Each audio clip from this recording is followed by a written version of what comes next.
Radio. Here, where am I putting this? I'm putting this like, I'll put it right there.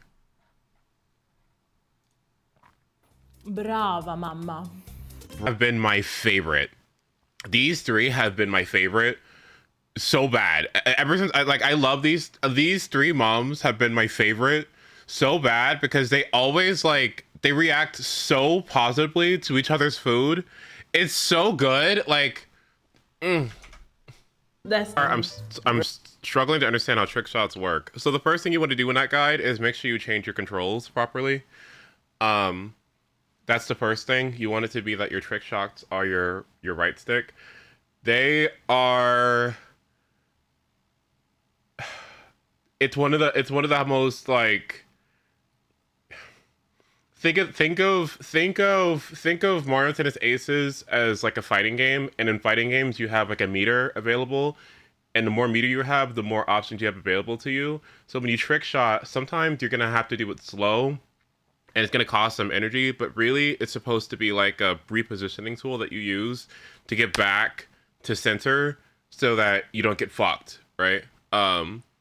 Generally like that and zone speed are gonna be your methodologies to like get balls that are both far away and also put yourself back to the position so you don't get scored on, right? Because you don't want to fucking trick shot to like the side of the screen and then have to trick shot to the other side of the screen, right? You want to get somewhere back to the middle so you can actually play neutral again. Keep trying. Huh? Y'all need to... Okay, these scores... What are you talking about? 6.5? How do you go like, is this better than yours? I don't know, maybe. I don't know. It's close. 6.5. No way. That's right. Wait, nasty. I like my roast potatoes.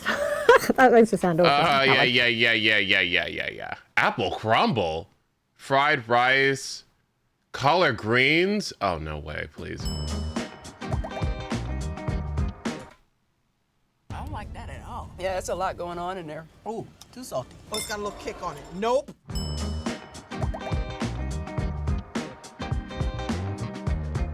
Hi, my name is Constantine West. Hi, my name is Yolanda Dickerson. Hi, my name is Wendy, and today we are trying each other's collard greens. Collard greens is part of the soul food experience. Yes, it is. Collard greens reminds me of Sunday dinners, eating after church, eating at church, grandma's house, you name it. I remember when I moved from Georgia to New York, everybody wanted to take me to a soul food restaurant. I'm like, I can cook this at home. Why Right. take me to a soul food restaurant? It's just something about Southern collard greens, the taste, the way it's made. It's savory, it's smoky. I only know it as to be the green leaves that come from the garden. Well, I've tried kale, but I like straight collard greens. Collard greens with some neck bones. Smoked ham hocks. When I have my collard greens, I have to have hot sauce. That's a must. I heard people put vinegar in it. I've never tried Whoa. that. I don't want to take any chances with it. I do not want sugar in my collard greens. Sugar? Who the fuck does that? I'm not even gonna lie. Sugar? Who put sugar in that collard greens? Sugar? Oh my God, Who the hell put sugar in collard greens? Are you insane? Sugar? Bro, what? Sugar? I have never heard of that in my life. Oh, all the black people I've been surrounded by my whole life, but I've never fucking heard of that. Sugar? Dude! That is so insulting. I'm not With it. I do not want sugar in my collard greens. That's insulting. I'm not even Sugar? Who put sugar in that collard greens? Oh my God, that is so embarrassing. Never sugar. No, absolutely not. It's wrong. I'm going to win because I've been making my collard greens for years. I brought it to my job, and they said, Connie, your greens are the best. Why would I win? Because I'm Southern. Nobody could cook Southern food better than a Southerner. It's New York. Fair. Y'all don't know how to cook. Everybody know how to go out to eat and buy soul food, but y'all don't know how to cook. I think I Okay, went today cook. because I have stayed true to my roots. I feel as if my heart and soul went into this dish.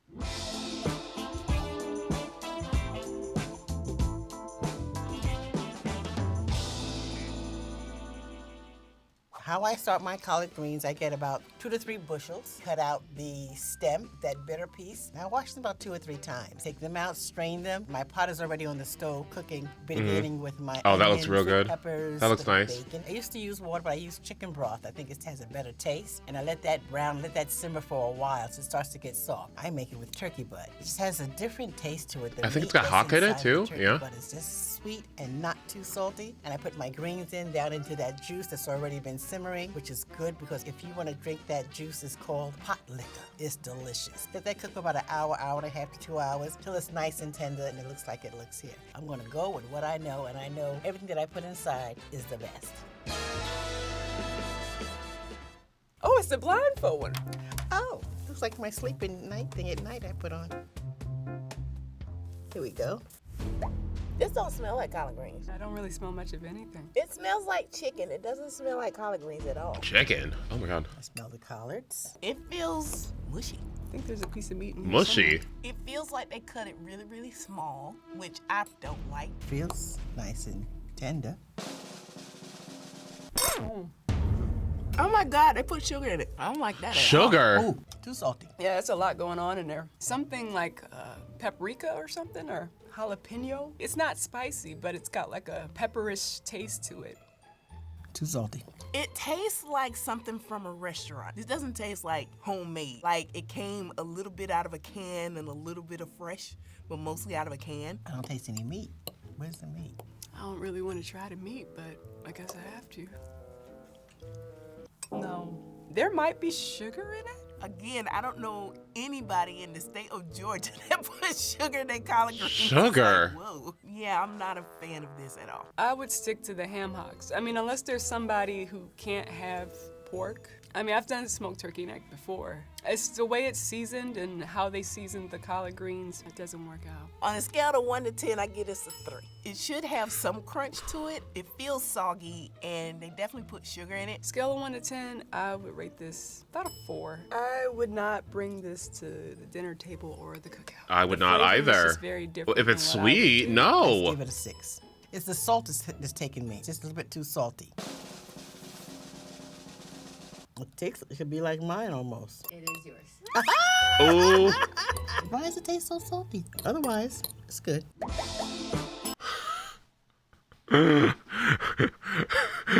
It's good. Yeah. Ooh, Connie, I don't know about that one. Uh-oh. I am from Montgomery, Alabama. What I have prepared, smoked ham hocks and collard greens. It took me about an hour and 10 minutes to make my collard greens. Bought the bushel of collard greens. I chopped them up myself, chopped onions, chopped garlic, some Lowry seasoned vinegar. Lowry's? and Oh, some okay, she might win. Sauce. Worcestershire. It's in there. I feel like with collard greens, you have to have cornbread. So there's nothing special about my cornbread, but it's just a regular piece of cornbread. From what? From a box. It's Jiffy though. Jiffy's good. And I brought some hot sauce. Hot sauce? If you could describe my collards in one word, I would say savory. Okay. This does look good. I don't know what this is. I don't smell the vinegar. It smells a little tangy. Like green beans instead of collard greens. Oh, these may be fresh cut. I don't feel any stems. They don't feel mushy, like they immersed in a lot of water. Oop, oop. Hot sauce. Who wants hot sauce? Oh, hot sauce. My mom used to eat collard greens like this. The texture is not as tender as mine, I don't believe. It's not bad. It's not better than mine. Haha. No, it's missing something. It's probably a lot more water and vinegar. It doesn't seem like there's any seasoning in it. Not seasoned enough for me. I'm a seasoned person. I like putting a lot of seasoning in my food. They already have hot sauce in the collard greens. I don't know why they would have more on the side. Growing up, my mom put hot sauce, and my aunts used to put vinegar. I didn't like all that. I don't know if they put any meat in here. I feel a bone. With ham hock? Could be ham hock or something. Not from the South. Could have been from another part of the country, or Midwest or whatever. Some people might not put as much seasoning in it. Oh, corn muffin? Smells like cornbread. Jiffy box. Jiffy! Yep. It gotta be. Everybody knows Jiffy. Yep. Yes. This is cute. It's passing.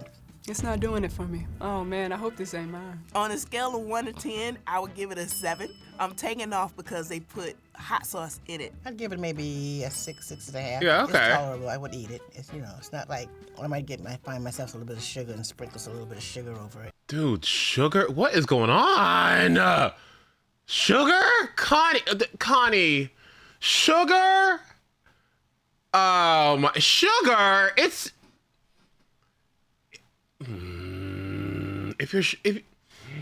Okay. I would give it a 5. It doesn't feel like there's any soul in it. Oh no! Oh no, I lost. Oh, this is disgusting. I lost. Ew! I did this? Oh, I'm so sorry, y'all. I'm so sorry. No, Wendy! Growing up in the peach state of Georgia, keep it simple. I'm not trying to cut no collard greens. I'm trying to get the bags that are already washed and cut. Some people complain because they say they put a lot of stems in them. But I have to say I haven't really had that problem. I like the stems. The stems are good.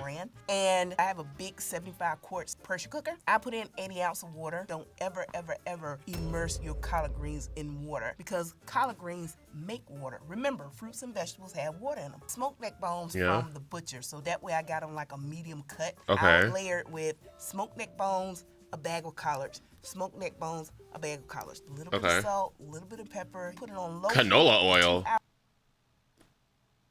You mean vegetable oil? Canola oil? What do you mean? Don't eat canola oil, by the way, if you can avoid it. But like, canola oil? You mean the basic vegetable oil? Okay. Hours and you good. You do need to check it because again, the water, you don't want to have it soak in and keep pouring it out. So you don't like the pot liquor? I don't drink, so no. I've heard of people using the juice for something, I don't remember what. Collard greens clean you out. Trust me, you're gonna be doing number 2, and your doctor. Oh, girl, can we eat already? Oh, 2 hours, and I'm like, oh my God, this tastes so good.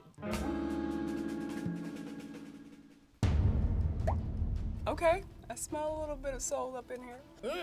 This has pork neck bones in it. Oh, neck bone for sure. Uh-huh. Lord, there's a lot of it too.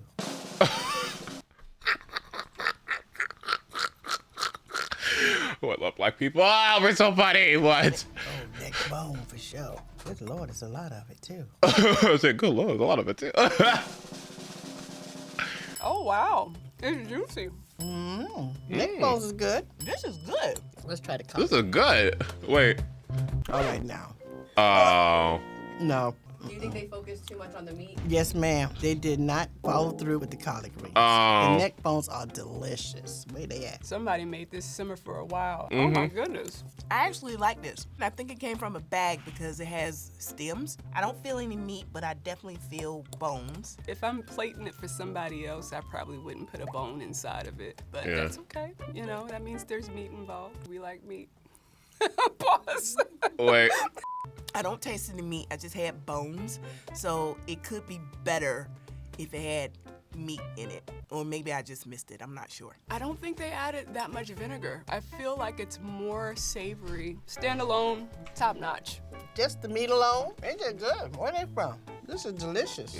Plus, to me, the collard greens aren't seasoned. I'm just going to give it a 8. I would rate this a solid 8. There's always room for improvement. It don't need no hot sauce, but you know me, I do like some hot sauce with my collard greens. I feel like it's a party when the hot sauce is there. I love her Scale of 1 earrings. to 10, I would give it a 9. And I would give it a 9 because the meat is missing. This was really good. It would have been nice to have some meat. See what that tastes like. And it was seasoned perfectly. So that's yours. Really? The blindfolds are good. Okay, the blindfolds are good. We need to keep those blindfolds. The blindfolds are good. The blindfolds are real good. Like I'm up for it. I was eating the neck bones. Please don't have some sort of. Because I was Oh. hungry. I'm so sorry. So that's why I ain't got no meat in this. Okay.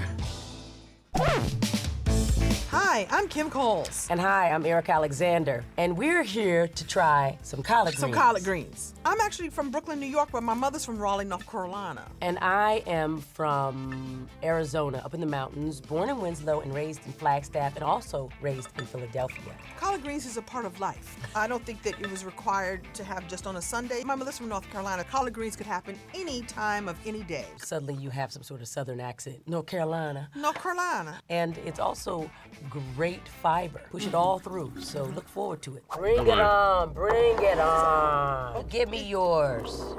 Yeah, it has pork in it, so I'm gonna step back. You gonna step back? I'm gonna step back, but I'm gonna watch you eat. Okay, this is good stuff. Let me get some of this Feel pot it on liquor. the mound. That's pork pot liquor. I'll be all right. Okay. That is delicious. on, what's Cornbread. that? You're holding out on it. What is Okay. that? Look at this. What's I'm that? gonna warm that up now. Hot sauce. Excuse me, a little hot sauce. I don't know if I want it. I'm Ice gonna and talk fire. like this for the rest of the segment. Okay, that's not too hot. Ah! Oh, wow. You have water? I think it's seasoned well. Hot. Ah! Oh, wow. You have water? I think it's seasoned well. I'm just drinking the juice. Yeah. You know, I think it could use a little something, and I don't know what it is. I know there's something missing. Maybe it's a little vinegar. Cinnamon is missing. Some turmeric. Or am I making curry? Cinnamon I and don't know. turmeric? What in the fuck is she talking about? What? Vinegar. Cinnamon is missing. Some turmeric. Or am I making curry now? I don't know. 7. I That's just sorry. drank the juice, and I would say it's a 10. So this is number 2. Okay. Now this adds another level. This one is turkey tail. Yeah, that's what I tasted. The tail of a turkey. I don't eat much things that have the word tail in them. Yeah, but the hind parts taste good too. This is definitely gone up. This is delicious. The Well, other one since was I drank nice. the juice of the other one, I gotta drink the juice of this one. Oh, it's got a little kick on it. Nope. But you Got a get a what? 10. 10 for effort. A kick? It's got a little spice on it. Does not. I'm sensitive to spice. Definitely 8.5. What is this? This one has a full bone in it. Right. This is like big leaf collard greens. They didn't even cut these. They ripped them apart with their hands, Right, like right, the that's- Flintstones. This is ham hock. Oh, yeah. Oh, the ham and the hock. I want to be a team player, but I can't do ham hocks. Oh man, that ham hock is good. Chitlins and ham hocks. So it's So like when the I'm- throwaway. Chitlins. Oh, I'm telling you.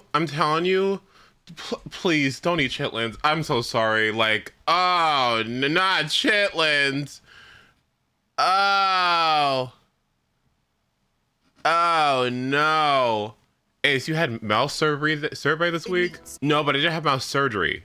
Yeah. And look what we did with Oh, it. We hi, Gold. took So it good to and see you. turned it to delicacies. When I eat this, I think of Harriet. Thank you, Harriet. She was eating good on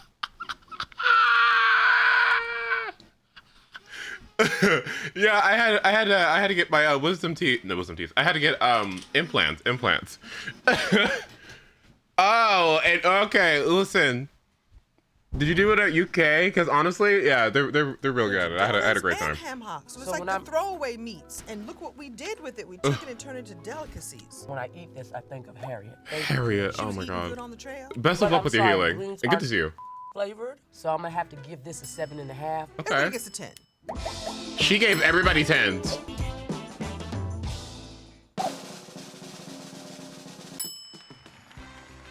Oh my gosh, I'm not surprised. Of course I won. I want to thank me, more me. Oh, and an honorable mention goes to Mom, but mostly I want to thank me. Uh-huh. Some you lose some. I will continue to learn, continue to grow. I got it next time. Make sure to listen to our podcast. What's the name of it, Erica? Reliving Single Podcast, the unofficial Ew, you felt it? Ew, dude. podcast. It's officially unofficial. Oh Just listen, no, that sounds really. awful. Canola oil? What do you mean canola oil? We're not using that. We're using avocado or something. We're not using neutral. Ugh. No way. I don't think so. 10 chefs from 10 different countries make grilled cheese. Oh, we're having fun tonight. Oh, let's lock in. I can actually eat these. You're about to see 10 different chefs. From 10 different countries. Make a grilled cheese. Wait! What makes a perfect grilled cheese is USA. Should we skip?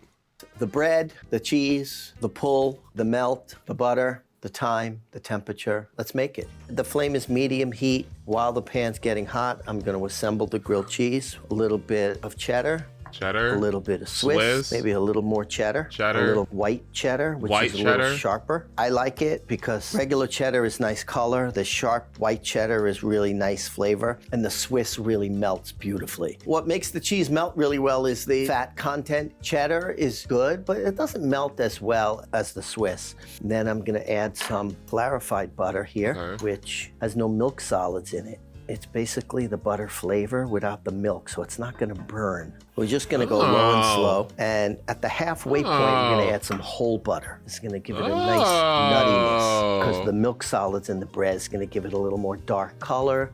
It's gonna give it a little more flavor. So it's really Are you a butter or mayo grilled cheeser? So I don't like mayo unless I see it made right in front of my face. Theoretically, I should enjoy it because the ingredients that are used to make it are not bad, but I just get this awful, like, I just don't trust it. There's just something about mayo that I just don't trust. I don't like a lot of condiments at all. I think most condiments are fucking disgusting. Unless it's like, I don't know, barbecue sauce or something. Or marinara. But when it comes to mayo, if I see it made in front of me, theoretically, egg whites, oil, and what is it? Egg whites, oil, and salt? Is that the last ingredient? And lemon or something? Yeah. Should make for a good outer coating that you can use to grill a cheese. So it should be good. It should be good. I'm imagining it is good. But time and temperature. If you try and rush this, you're gonna get burnt bread, not melted cheese, or melted cheese and overcooked bread. See all the pull in there? All the cheese is melted in the middle? That's the thing of beauty. That's good. Now I'm gonna take these off. I'm gonna let them rest for a minute. And I don't want the cheese to go all over the place and burn me. Yeah. I like the yellow. I like the Swiss, the way it pulls. Oh, and yeah. I also like the amount of cheese in here. I don't want it so cheesy. I just want the right balance of it. And the sharp white cheddar, when it melts, it's really good. You're gonna get a real nice tang at the end. like a French toast. Yeah, like That's a French really toast, good. exactly. And you gotta have a little bite of pickle. Pickle? Okay. Perfecto. So a grilled cheese in France, as you may know, it's called a croque monsieur. There is many versions of it, but the classic is bechamel, cheese, ham, and white bread. This white bread is very nice. You can find it everywhere in the supermarket. I'm gonna spray the bechamel. This will avoid to have the bread getting dry. You don't want to have your bechamel too liquid. If it's too liquid, as it warm up, it's gonna run away from the sandwich.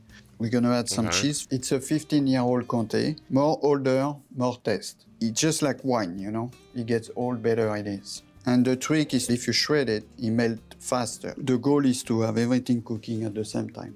So I put some cheese on both sides, and now I'm gonna add 2 slices of ham. If you can find the French ham called madrange, madrange is the best. For the croque monsieur, we have our first sandwich. So we're gonna make 4 because I'm hungry. Medium heat, I'm gonna add some butter. You wanna cook everything at once. So for that, you need to go slowly, otherwise your bread is gonna burn and it's gonna be cold inside.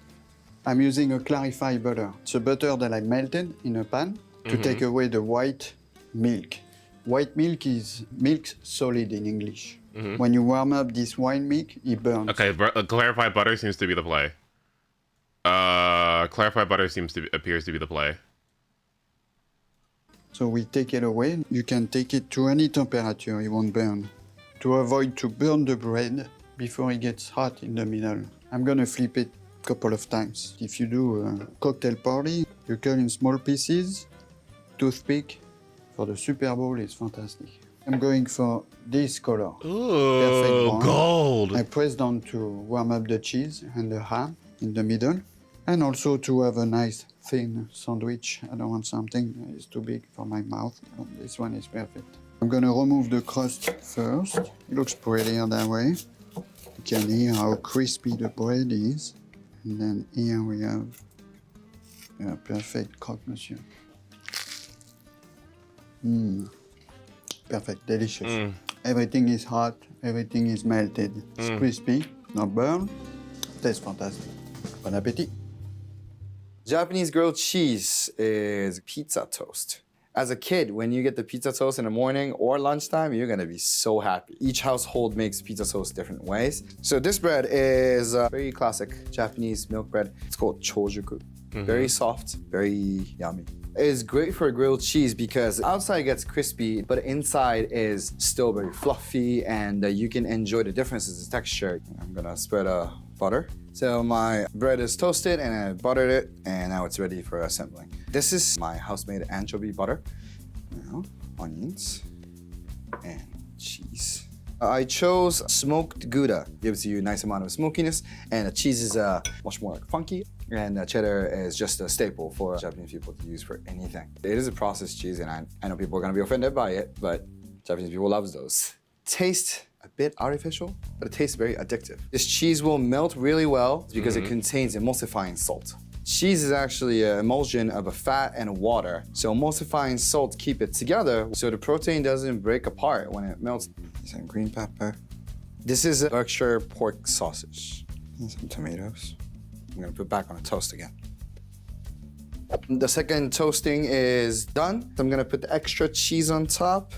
Now, the soul of Japanese, mayo. And lastly, I'm gonna put a little bit of house-made ketchup on top. Going to the final toast. Just to make sure the mayo That one and looks the ketchup hot. not my This favorite. is a pizza toast. Japanese milk bread, some vegetables, kurobuta, Berkshire pork sausage, mayo, ketchup, butter, and cheese. Processed. Oishi desu.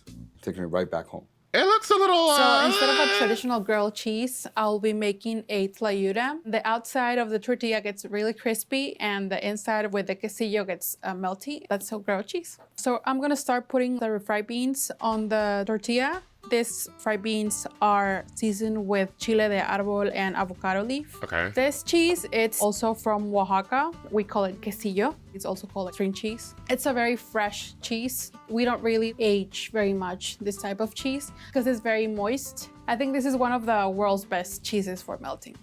I'm gonna put some heirloom tomatoes, avocados. This is very to taste. Now I'm gonna take it to the oven. Well, now that the cheese is melty and the tortilla is crispy, it's time to cut it and then transfer it to a plate. So the way you can eat this is even with a knife and fork or just with your hands. Really good. Tlayuda is very crispy. The cheese is very melty. It's very, very good. The grilled cheese of Turkey, we call it tost. T-O-S-T. Every Turkish Toast? household has one of these to make toast, grilled cheese. When I was 10 and I was alone at home, I would make myself grilled cheese with this cheese, kashar, which is a kind of bland cow milk cheese. This cheese is very good for melting, and the reason is it's a young cheese and it has a lot of water in it still. The water emulsifies with the fats and the proteins, and it helps. Oh, he's the cute. melt. Oh my If God. you really want an oozing grilled cheese, this is the cheese you want. Don't forget, I'm 10 years old. I need the simplest sandwich bread that's available and around, which is the packaged white loaf. Because I run a bakery, of course, I brought a piece of sourdough that we make in my shop. It tastes so much better than the white loaf. The final thing to do, and as a 10-year-old, you don't have to do this, but I'm an adult now, so I'm gonna brush my bread with a little bit of butter. Oh, I see panini smoke. maker. So let me Okay. check. Oh. Yes, this is exactly what it would look like. Okay, let's see if this is as good as it was when I was 10. It's really crunchy on the outside, and this cheese is just soft and with really buttery. I think I'm gonna eat the whole thing. I haven't had lunch. So the grilled cheese in Nigeria, the name in Nigeria would be a galette au fromage. It's the same typical, like the bread, the cheese, the crispiness of the grilled cheese, the butter. So it has the whole component, but in a different style. We're gonna first do some butter to start with. So this is related to the croque monsieur, except that we're not using béchamel, but crème de fromage. So I'm gonna add the regular milk in it. We're going to add some vache qui rit 4 of those. This is more like a soft That cheese. looks It's always good. compared to Ooh, like cream brie. cheese. So the last cheese I will add is Gruyere because Gruyere will bring the texture in. I think my crème de fromage is almost ready. The last touch I will do is I'm going to add the za'atar. Za'atar is a spice that we make which include the sesame seed, the caraway, cardamom, and a little cumin. So medium-low fire. I will be using the tagine. That's a typical vessel that you could find in North Africa, Nigeria. It's like a all-purpose vessel. I'm gonna fill the crepe with the crème de fromage. The bread that I'm using is simum. It's like a phyllo dough with a lot of layers and butter, and it's really delicious. So I'm adding actually some margarine to make it a little bit more crispy. This is something we do a lot during Ramadan. Also, on the street, they sell that a lot. So the lid will help the heat stays into the grilled cheese, and it will bring the crispiness of the bottom. It's really fluffy. Makes me want to eat it now. It's opening up because the simum has layers. So this is ready. I like to have this with some harissa. We eat everything with our hands, so it's so good. I like the fluffiness, the crème de fromage inside. The crème de fromage is actually leaking right now, so I have to have another bite. I'm going to be making toast bread. Ooh. Every Nigerian knows what toast bread is. It's a very, very popular breakfast or dinner. You can get it from people that actually sell only toast bread. It might look like an American grilled cheese, but there's no cheese inside, but it's actually more delicious. Forgive me, I have to say that. We don't have cheese culture. We don't do cheese, we do toast bread. We are lactose intolerant, they never have milk. Forgive me, most never have milk. So this is how I make this. I'm gonna crack the egg. So 2 eggs is enough. Then I add some tomato, salt. I mean, once you taste it, trust me, you'll be hooked. So I'm going to use the butter now. You prevent the bread from sticking to this, make crispy. Then I add flavor to the food. This is street food. You buy this on the street. My people are very entrepreneurial. Every opportunity to make money legally, they will do it. So people carry this thing on their head. Anywhere they can use electricity or have their own generator, they will stop and they see a lot of customers and they will serve it. I think it's done. That looks so good. Oh! Amazing. Oh God, I'm good. It's crispy and it has amazing flavor combination. I mean, you can't go wrong with onions, Scotch bonnets, and grape tomatoes. So cheese was India. not something that we kind of grew up eating. I started working in hotels and I was introduced to the unique concept of melted cheese. I ate something that is called a chili cheese toast. A slice of bread with pasteurized cheese. Now, literally every other Indian restaurant has them on their brunch menus. We toast the bread slightly before. I am using milk bread. It's a super moist bread. It's super light, super fluffy. It's not going to collapse. Amul butter.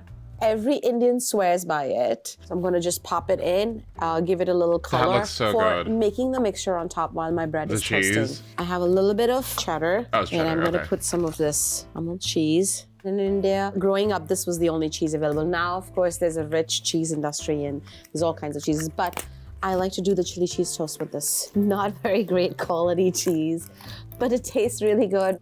This is made with buffalo milk. It's Buffalo richer milk. and has like higher fat content in comparison to like cow's milk. And I've added some cheddar to give it like a little bit more of depth and some sharpness. I've added some caramelized onions to this, by the way.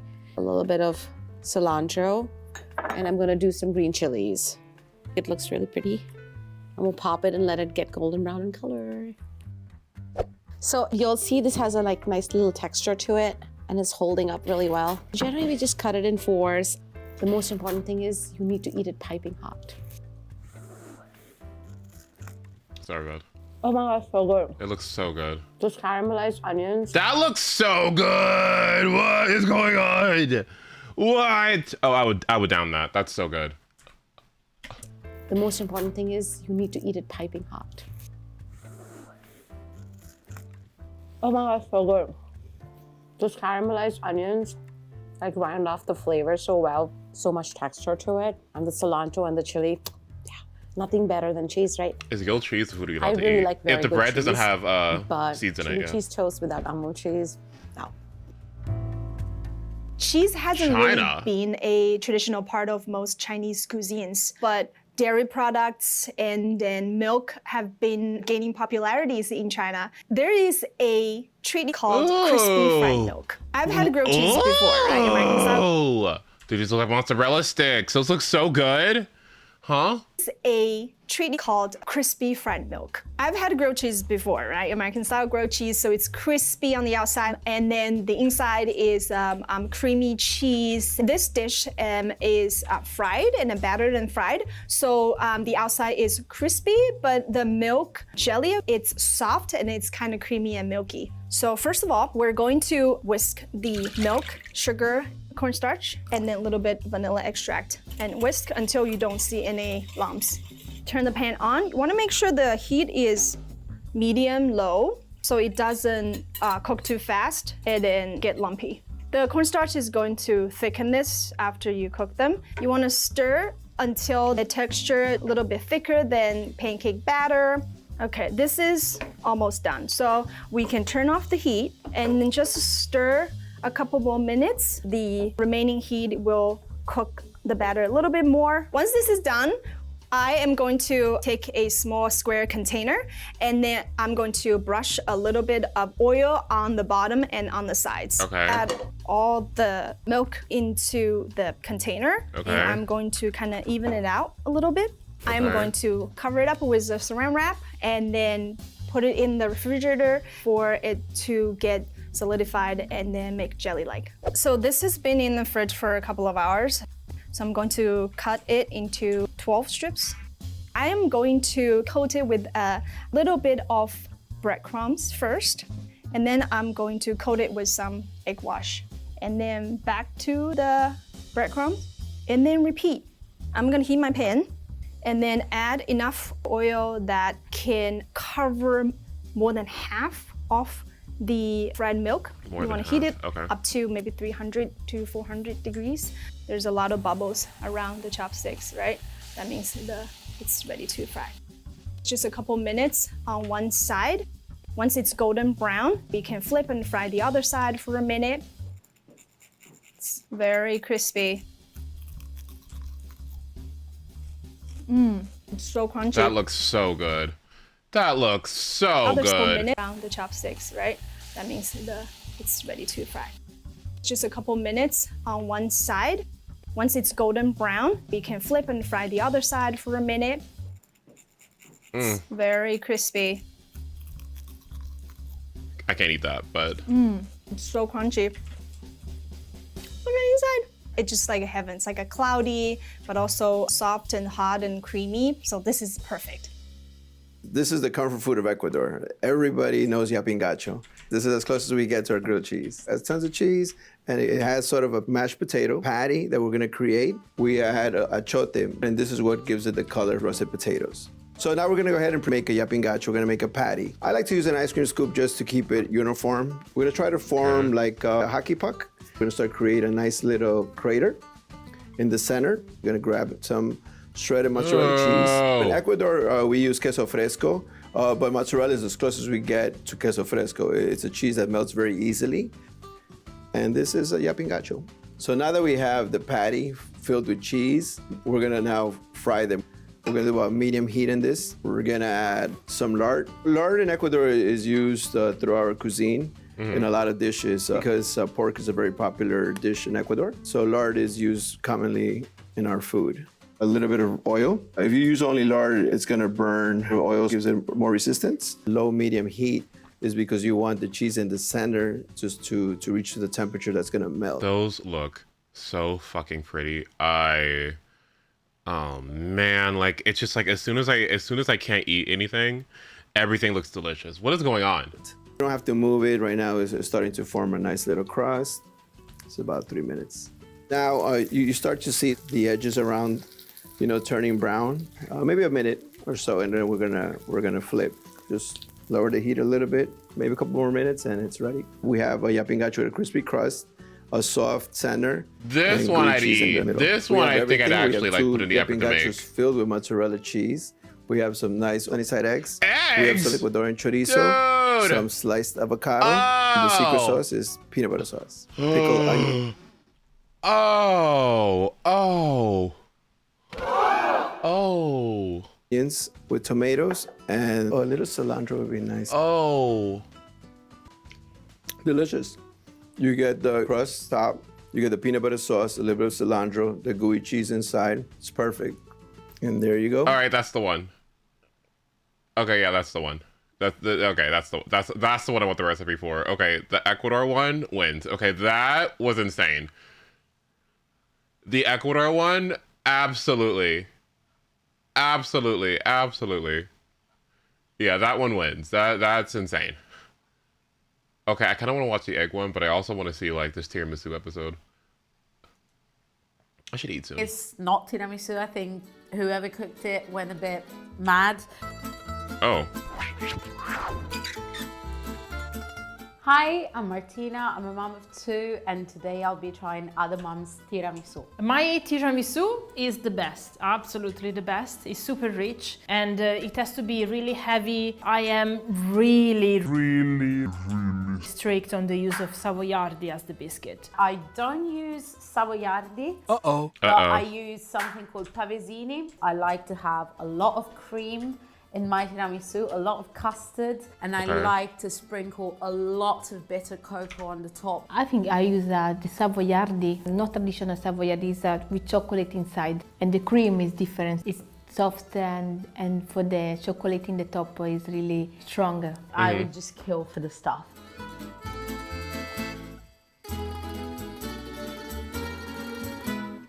They love it, tiramisu, all the time, you know, tiramisu. Edamara, she is like my favorite. Okay, like, so this one looks very different. It doesn't smell of coffee, which makes me a bit suspicious. Yeah, me too. And it looks a bit dry on the inside. Whoever cooked it went a bit mad. This doesn't look like tiramisu to me, so I'm a bit disappointed. Oh. Well, I can see that there are 2 savoiardi in here. In my opinion, coffee is the main ingredient of tiramisu, so where is my coffee? This mom put a lot of effort grating all the chocolate, and that's it. I don't see the cream, but I want to taste it. I hope I survive this.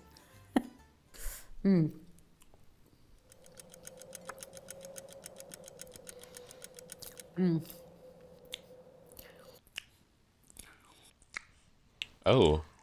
It is dry.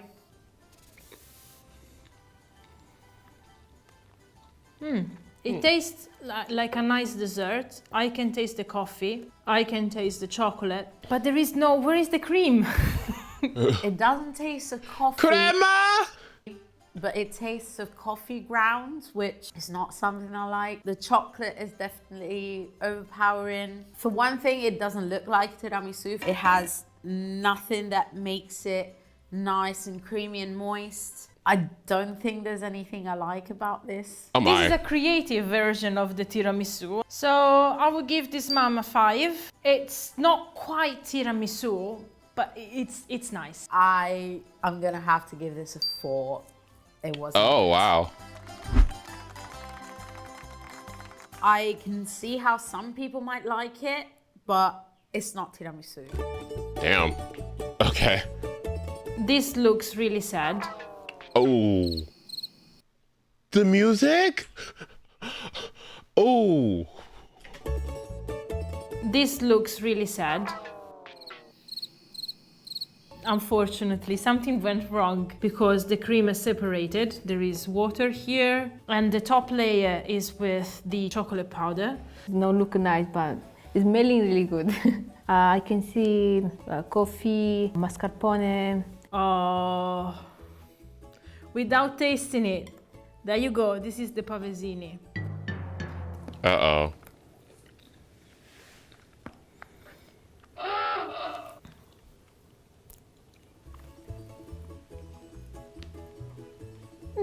Wow, the cream is amazing. And the cream is so soft, you know. It surprised me a lot because, you know, I never tried the tiramisu with a pavesine.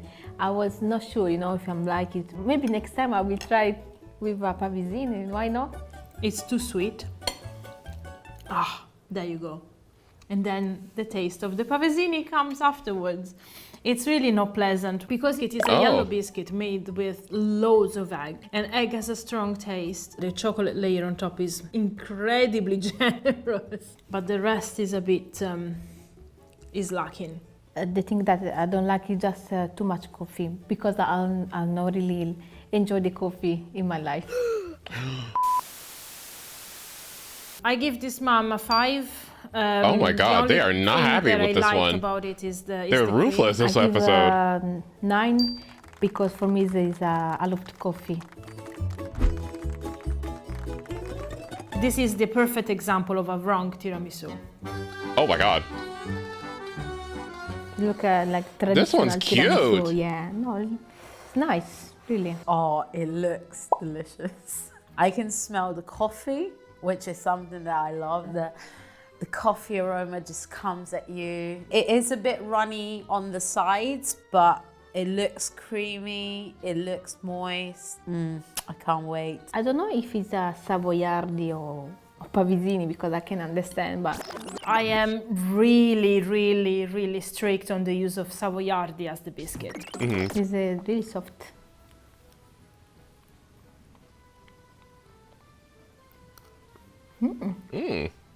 Oh, it's good, yeah. Nice big spoonful.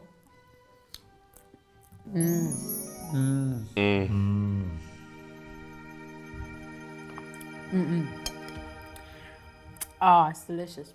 There are no dry bits. It's rich and light at the same time. It's something that I would definitely serve in my house and probably wouldn't last more than 10 minutes. Right. And the chocolate in the top is nice, you know. For me, it's perfect because the cream is amazing, and there are not a lot of coffee. They work together, you know. Cream. I think people should compliment harder, honestly. I think one thing that I really like, one character trait that I really like in others, right, is like strong critique, but not just in like a negative, like bitchy kind of way, right? But like if something is really good and you set yourself up to be amazed, right, that you actually like just tell people that, you know what I mean? Like, you know what I mean? I'm not saying like lay it on thick all the time, right? And I'm not saying be like a fucking negative Nancy ass bitch, right?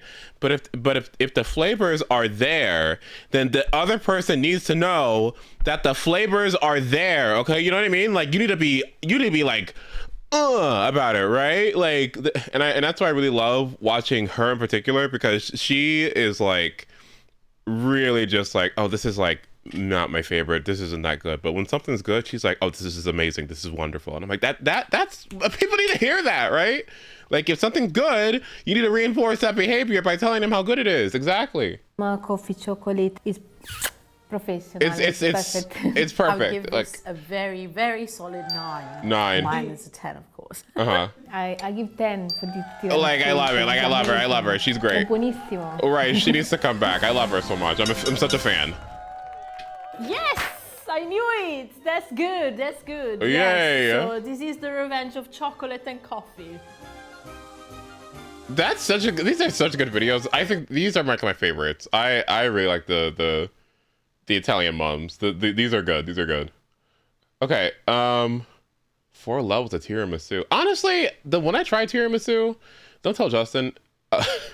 When I tried tiramisu for the first time, I was honestly kind of like, not but I was like, why is it so mushy? And I'm like, and the coffee on top too. I was like, it's like, you know, it's like dry on top, and I'm like, ooh, I don't know, like I don't know, like I don't really like the dry cocoa on top. I kind of want it to have some like some moisture to it, but don't tell me I said that, because I'm not the biggest fan. Speaking of fan, I want to go downstairs and get something to eat because I haven't eaten all day. Did I do my rinse already?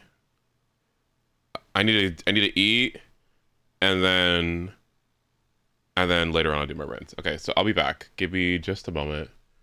BRB. The problem is because this pizza. And we're gonna watch this pizza episode afterwards.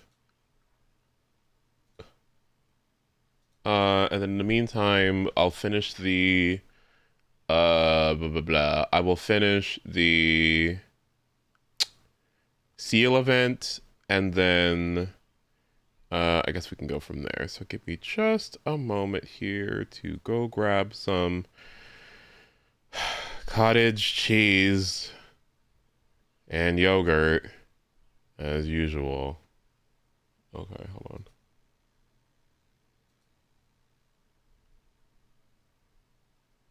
Okay. Let me be right back.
Okay.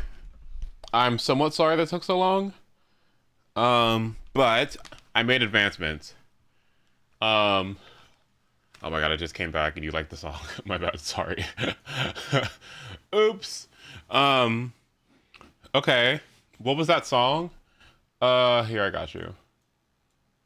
The one I was just playing just now that just started?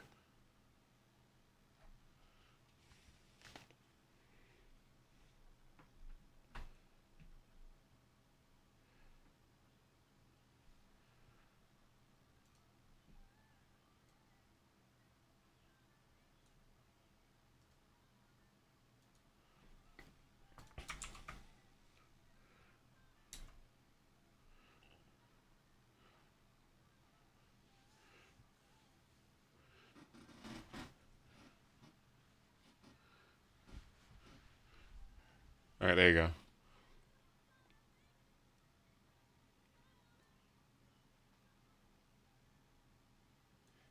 Anyway, but yes, I ate a piece of chicken. Oh my god, and some peas. Can we get a round of applause for me? A piece of chicken and some peas.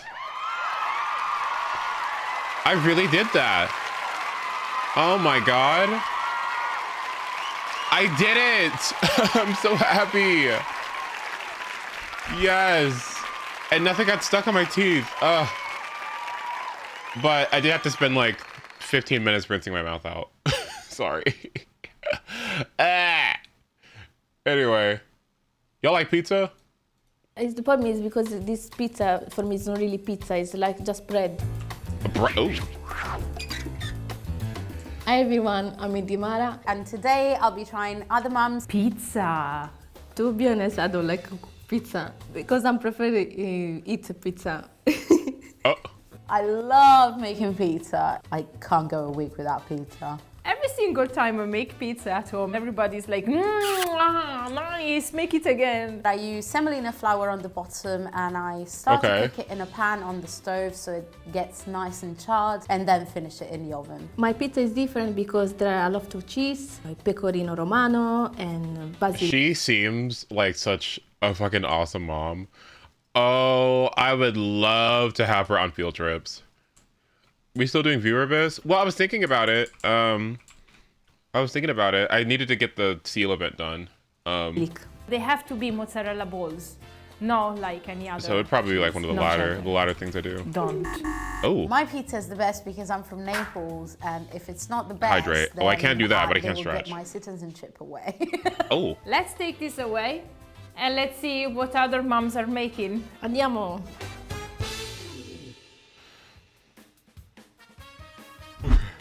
When I make pizza at home, everyone likes it. I am much, much better at eating pizza than making it. It's small. It is I like small. the fact that there's a lot of tomato sauce on it. Looks like a nice homemade pizza. It's flat. I'm not sure it's cooked. Where's the cheese? Where is the cheese? I didn't see the cheese. I don't know. I have to test. It's a bit undercooked on the bottom. It's like bread.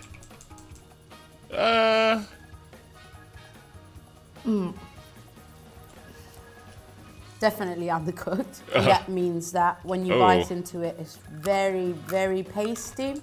No tomato sauce. Sorry, guys. No mozzarella is just bread. It's not cooked, the bread. I like the flavor of the tomato sauce, and I like the fact that there is a lot of basil on it. No cheese, no tomato sauce. It's really dry to taste. It's really hard to taste. I might serve this to my family if it was a bit more cooked underneath. Really sorry, I don't want to be mean, but... The problem is because this pizza, for me, is not really pizza. It's like just bread. I will give for this pizza 4 because I don't like it. I have to give this a 4 out of 10 because it's quite dry and undercooked. Yeah, she could have did better with that one. That one does not look that good. I don't like it, this pizza, but I love you, Mama. Oh. Sometimes pizza, but Now that looks good. Ooh, now that looks nice. Not my favorite. 4 because I don't like it. What if I played Okami and you were asking my thoughts on it, and I said 4 because I don't like it. That's good. Okay, that's good. I might steal that. That's good. Ooh, You know, but I make real love. Oh. This is thick. Yeah, I'll keep that one. That was good. I like that. Bit intimidated by it. It looks like schiacciata, which is a type of bread that we have in Tuscany. The cheese and the sort of outer crust looks a bit on the burnt side, but there's loads of cheese on it, which is really good. I don't know what cheese I can smell. I can see that, well, there is a nice chunk of basil, which is amazing. It's like heavy as anything. Yeah. That looks so good. It has to taste good too. Oh, is it undercooked?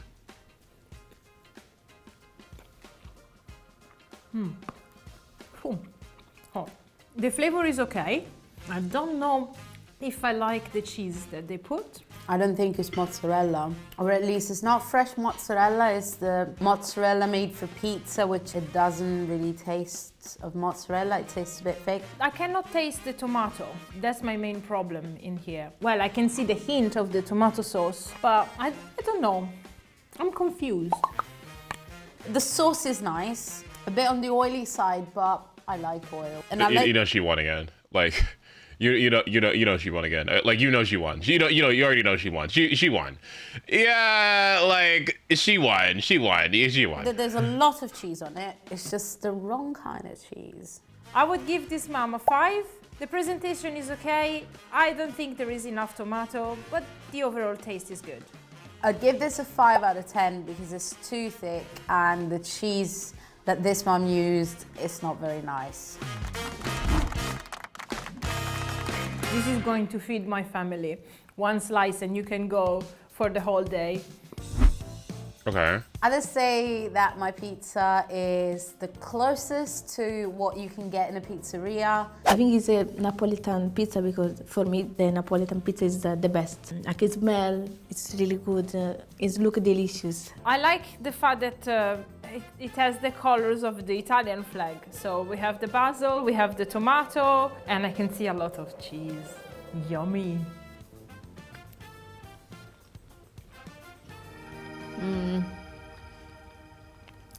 It's a Napolitan pizza. I already knew. Like, I already know she won. Like, like you already know. Sure.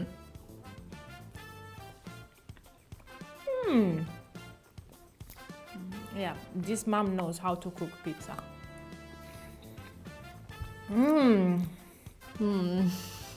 Buonissima. All the ingredients are in harmony together. Mwah. It's so good. It's really good. Apart from the dough is a bit chewy, it's really tasty. The taste is really soft and creamy. It's delicious. I can taste the cheese, I can taste the tomato, I can taste everything. The song they're Mamma, sei playing? meravigliosa. You're amazing. I would serve this pizza to my family and they would be so happy about it. I will give 10 for this pizza because it tastes amazing. All ingredients amazing together. It's really delicious.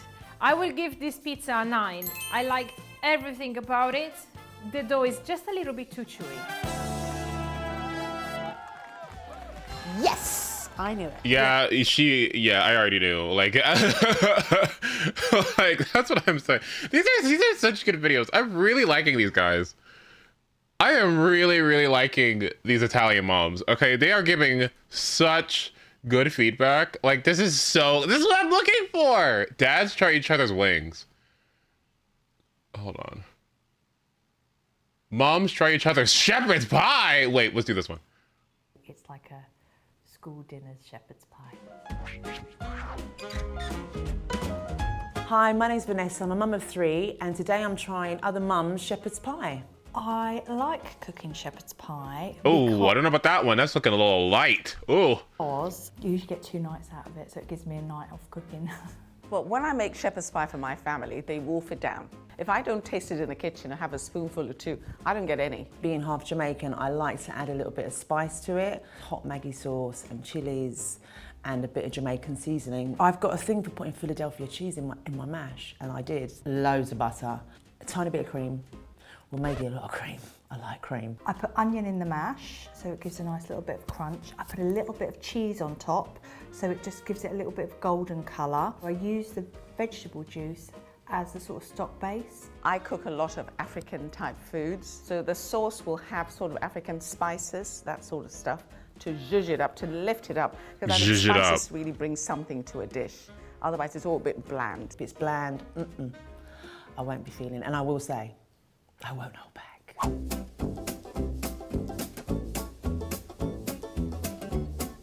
What makes my pie the best is because I'm perfect and everything I cook is perfection. Yeah. Yeah. Yeah. That does not look very good though. That looks light. This is light, dude. This is light. I would have laughed too. That's looking light. Where's the gravy? Ooh, I don't know about this one. Looks like it smells good actually. It does smell really good. I think they've got tomato in there. There is definitely some sort of tomato. I need some color. In here. I think green makes food pop, you know, a bit of veg or herbs Veg or sounds something. good, yeah. So, shame there. You know, presentation, but it's not always about presentation. Taste is more important, I think. There isn't much seasoning in here. That's a shame. The meat is a little bit lumped together. The mash is too watery. There's no green, no herbs, no flavour. I think the potatoes are a little bit bland, sorry. But it's got a nice taste to it. And I quite like the tomatoes in it. You've got to have spice in your food to elevate it a little. And there is no spice here. The aroma attracted me and I thought, oh, there's going to be something here. But when I got to it, really, there was nothing. It's like a school dinner's shepherd's pie. Oh my. I think this gets a 5. This gets a 5. I would say I would give this a 6 out of 10. I wouldn't be borrowing anything from this recipe. No way. I think my shepherd's pie is the best because it's got lots of flavour. Oh. We'll see. It looks okay. That's got color, but it could be cooked a little longer, I'd say. I don't like the smell of that meat. I don't like it. It reminds me of my partner's mum. If I saw this in a restaurant or somewhere, I wouldn't go for this. Partner. It doesn't give me that come and get me. There's a blandness, there's something that's it's just not doing. Partner.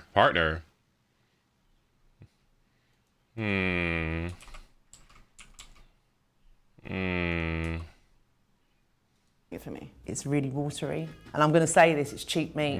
The mash looks nice. I like the browning on top and that you've done the fork thing with it. Oh, that gravy's really thick.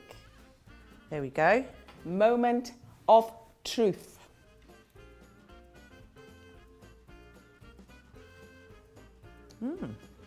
It's really sweet. Sweet? Really sweet. It's sweet. It's like she put sugar in it. Oh, the mash isn't doing it for me either. Her potatoes, her mash is really good.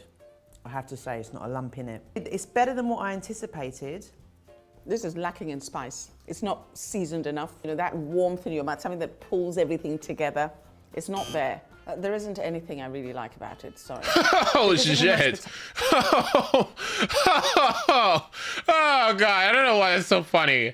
Like, I think it's fucking awful. I just don't like anything about it. I wish I could be that definitive. I really wish I could. Because usually I can find like something, you know what I mean? Like, you know, I can say something nice, right? But I wish I could be that definitive about like, oh, there's just a fucking nothing I like about this. That's good. Hold on. I gotta take that. It's not there. There isn't anything I really like about it, sorry. Because of her mashed potatoes, I'm going to give her a 6. I'm going to be very kind here. I'm going to give it a 4. Oh my god. Patty, this better be good. Order it for a second time at a restaurant if I got it the first time. It's not on my cooking repertoire at all. But when I do make it, it is good. This is a posh shepherd's pie, most probably from West London. To the eye, it's aesthetically pleasing. The little baby carrots, they look really cute. They put an awful lot of effort into that. I like the carrots on top. Or do I? Oh, no, I don't ever do actually. And this one looks like it's got tomato in it as well. Maybe I'm doing it wrong. Beautiful. But does it taste good? Oh, it's just like mince and mash. It's got flavour. It's not sweet. Even the colour of the meat. Why is she shaking? Oh God! Why is it so funny? It's so fucking funny. It's got flavour. It's not sweet. Even the colour of the meat. You can tell she seasoned it. And the mince is a little bit chewy. It's quite bland. Bland? The mash is gorgeous. Mine's an East London one. This is a West London one. In terms of the carrots, I think they'd be better off in the shepherd's pie instead of on the shepherd's pie. I would feed this to my family. I would serve this to my family, but I think they might be a little bit disappointed. Grudgingly, I have to give this shepherd's pie a 9 out of 10. I don't like this woman, even though I haven't met her, because it tastes good. I would give this a 5 because I think it's lacking a lot of flavour, which is a shame because it has got potential and they've really tried. You've got to give it to her. I should have given the other one a 4. Oh my God! It's so funny! Oh my God, it's so funny! My food had flavour, well presented, and delicious. Oh, she said, "Oh, I made it. Maybe it was even nice to that one." I'm humble about this because I have to say that fancy West London shepherd's pie was beautiful. I'm a bit disappointed because I would think that mine was full of flavour and goodness. I know, some people like bland food. Girl, you should have fucking put it in the oven a little bit. You should have broiled it or something. Like, it was just too light. It was too light, y'all. Like, I don't know. Toffee pudding?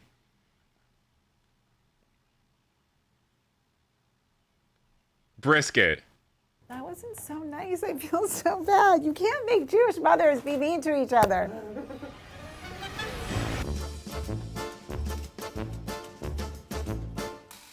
This look is nice.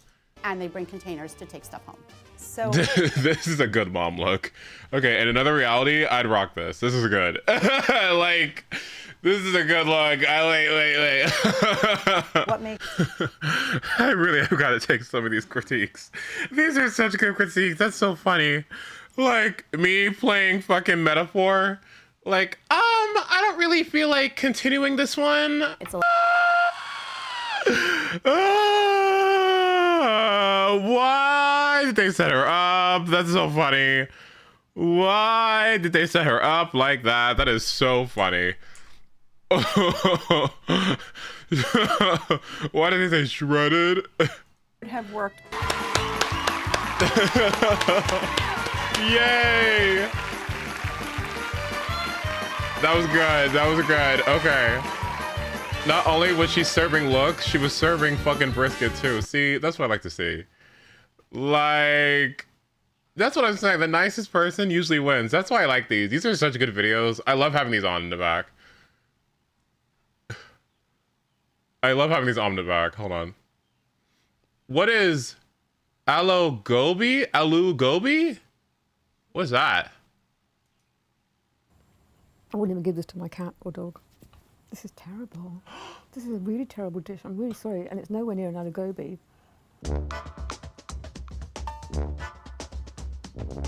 I think it's a real staple vegetarian dish. I had a spoonful last night and it was absolutely delicious. What I like about my Alu Gobi is that the potatoes are firm. You haven't got mashed potato with a kind of like a limp cauliflower floating around. It's mouth-watering, it's satisfying, and it's appetizing because it smells really good. I've been cooking for many, many years, and I think I'm excellent. The other mums are really, really lucky to try my Alu Gobi. It will be a privilege for them. I think they're going to be blown away with the flavour, and I think they're going to absolutely love it. I am brave enough now to try another Indian mum's attempt at Alu Gobi. Oh my god. Why so aggressive? Let's do this. Cauliflower? It doesn't have a lot of sauce. It looks quite dry, but yeah, I'm not sure. I'm not sure. I'm not quite sure yet. It looks okay, but it's pretty separated, the aloo gobi. Should be a bit more saucy. I think what's in this aloo gobi, she's definitely used kalonji seeds, and I can tell she's used quite a lot of turmeric because it's quite yellow, but the potatoes are a nice size. I can smell it, and the smell, it's okay. I wouldn't say it's the perfect smell, but I'm willing to give it a try. Oh, it's slightly chilly. Yeah. Wow. It's hot. It's slightly sour. It's got a slight bitter taste to it. It's burnt. Can you see it? It's burnt. You're supposed to cook the aloo gobi in a pot, not in a frying pan. Is there anything you like about it? Not really. Oh, wow. It's really bad. I think it's got to be probably a 3. Yikes. The presentation is pretty good. I'd give it about, I'd say 3. Not very good. I'm really unhappy. Why? This looks like what I was hoping I wouldn't find today. Kind of interesting. These guys are mean. I don't know if I like this one. Because the gobi is mashed. Potato, fine. Firm, that's firm. Now this is where the problem is, like, what is this? What is that? I can't tell if it's a vegetable, animal, mineral. I don't know what this is. I feel really sad for this dish. Oh my God. I think she's put the whole jar of salt in here.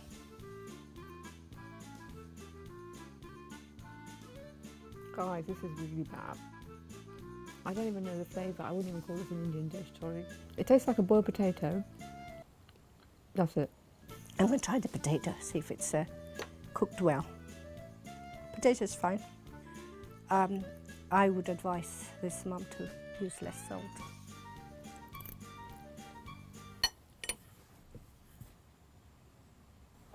Never do this to a cauliflower. I'd say I'd give it a 3 as well, on par level with the other one. Do you want to give it a rating out of 10? I'm sorry, I have to give it half out of 10. 0.5. Please I give it a 0.5. Oh, it's really bad. Ugh. Y'all are mean. It's too mashed up.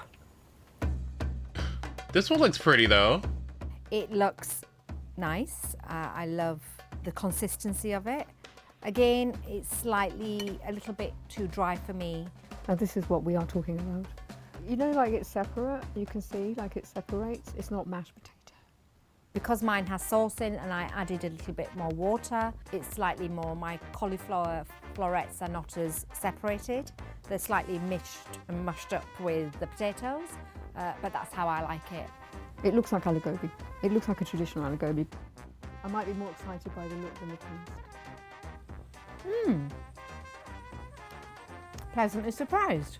Tastes better than it looks, definitely. I do like this. It's really tasteless. The potato is tasteless. Tastes like a boiled potato. All the flavours on the outside. Very flavoursome, nicely balanced flavours. This is a very bland dish, but it's a lot better than I expected. I would eat this one again. I think I would rate this probably a 7 out of 10. If this had salt, I would probably give it a really high mark. This is something I'd eat out of politeness, not out of enjoyment. A 5 out of 10. This video. Okay, I gotta pee. Let me go pee real quick.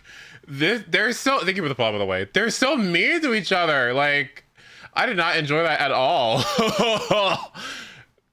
They were so mean. We're watching this apple crumble video when we're done. Right, like, what's going on here? Damn. All right, 1 second. I gotta pee. 1 second. I actually won't be long this time.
A's unleashed the floodgates. I was gonna make a joke, but yeah, yeah, no.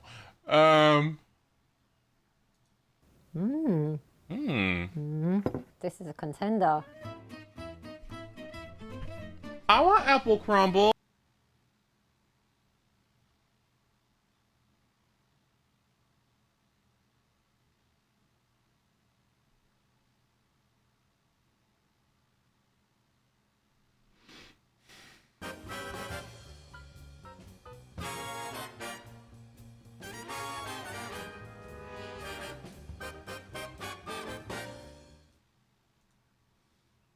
Okay, this fucking stupid spiky one is so shit. Okay, this shit is pissing me off. I'm getting so mad. I'm sitting here seething because of this fucking stupid shit, by the way. I'm getting really mad. Like, this fucking spiky seal is so dog shit. I'm getting rid of this. Say I cooked it. Hi, my name's Vanessa. I'm a mum of 3. And today I am tasting other mums' sticky toffee pudding. I don't like cooking sticky toffee pudding at all. I don't like making desserts at all. We all have different things in our house. Someone has What the hell is that? custard and someone has ice cream. Just look at it, look at it, look at it, look at it, look at Oh! it. That's a sticky toffee pudding. The dates I use are, I think they're called medjool dates. I think using organic products usually have more flavour, so that's why it gives it, well, that's why it makes it the best, because it tastes the best, because it's got the best flavours in it. What makes mine different is that I make it with love. The simple caramel sauce, toffee, just get that colour of toffee. For me, that's it. I don't like this woman. It looks good, it smells good. The shape is beautiful, it's lovely and round. It smells delicious. Well done, whoever you are. It wasn't what I was expecting shape-wise. It looks like a muffin. Oh, it smells lovely. Got a nice sponge, that's. I'm gonna open it up. Ooh. Oh, it looks good. Da, da, da. It doesn't look like it was really mixed very well, but maybe this is more of like a rustic style. Let's have a look. It's a lovely colour. Oh, let's try it first on its own just to see what it's like.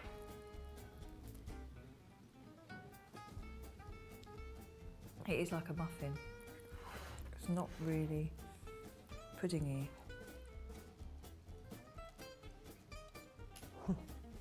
It's really tasty. It's moist. Oh God, I've got to say, it's better than mine.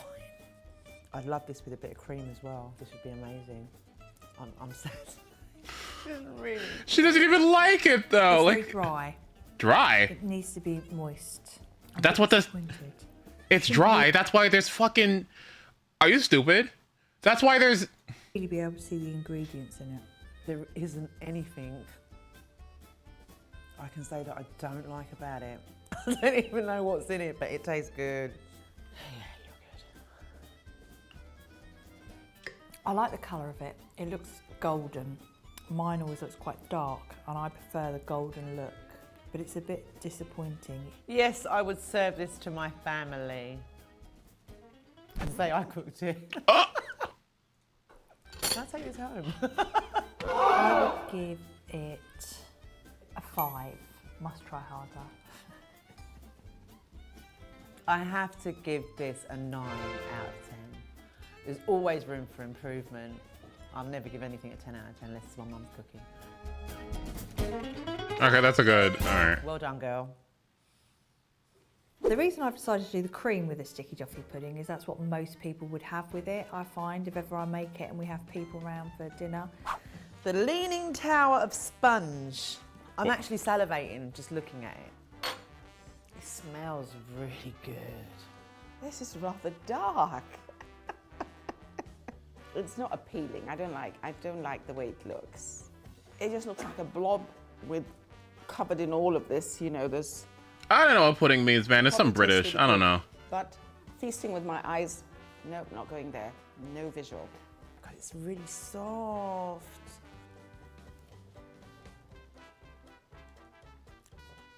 Oh my God.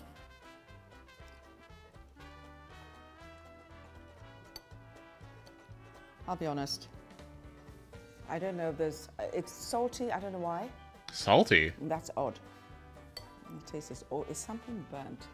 Because if the caramel burns, it ruins the sauce on it. And I think something's gone wrong there. Quel dommage, as the French say. Quel dommage, what a pity. Eh?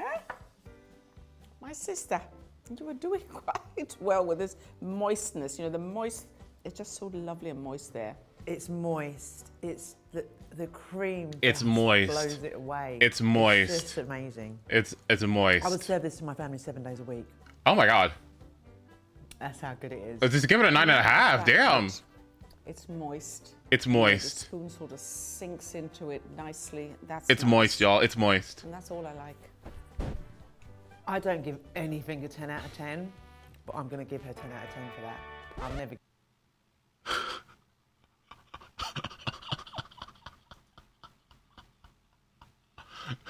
I don't give anything a 10 out of 10, but I'm going to give her 10 out of 10 for that. I'll never give anything a 10 out of 10 unless it's my mum's cooking. I have to. Hands down, girl. I'm impressed. The presentation wasn't great, so it's not going to go anywhere. I'd give the sticky toffee pudding a 5 out of 10. By far the best sticky toffee pudding I've ever tasted in my life. Wow. It really is. Others would say about my sticky toffee pudding that it's amazing. Because if they didn't, I'd chop their hands off. Normally when the sauce is that dark, I'm thinking, ooh, has something burnt? We'll find out. It smells nice. It's got an appealing smell. Is something burnt? I don't know. Something strong. I don't know what else is in there. It smells like mine, so it must be good. Not sure what's going on here. But it looks spongy. For me, it looks like a real sticky toffee pudding.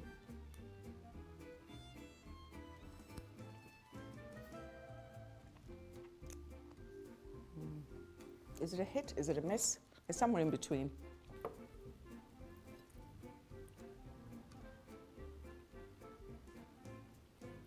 I like the sauce, the flavour.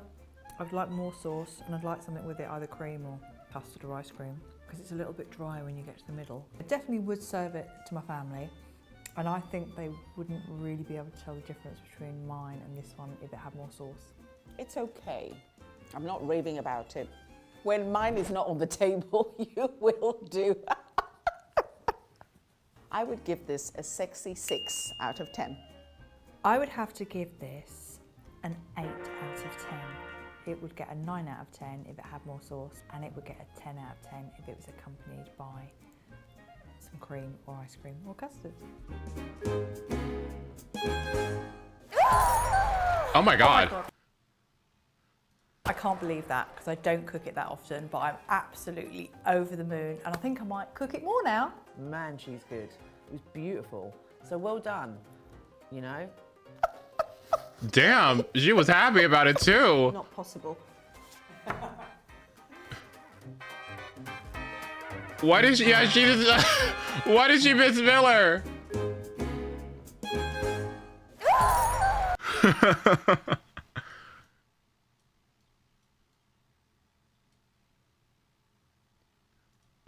Oh my God, I can't believe that, because I don't.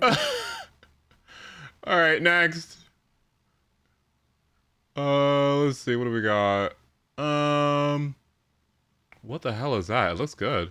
Really nearly choked.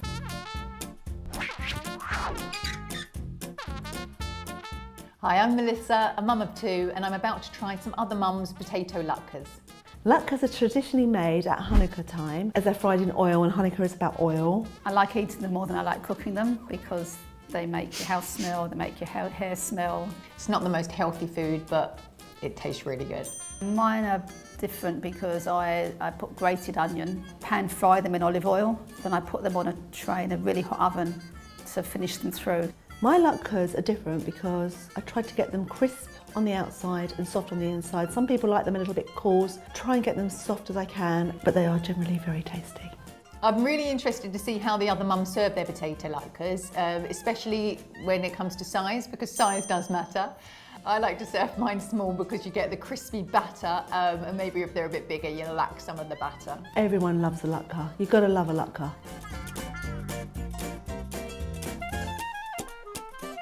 I'm hungry. Can we do this now?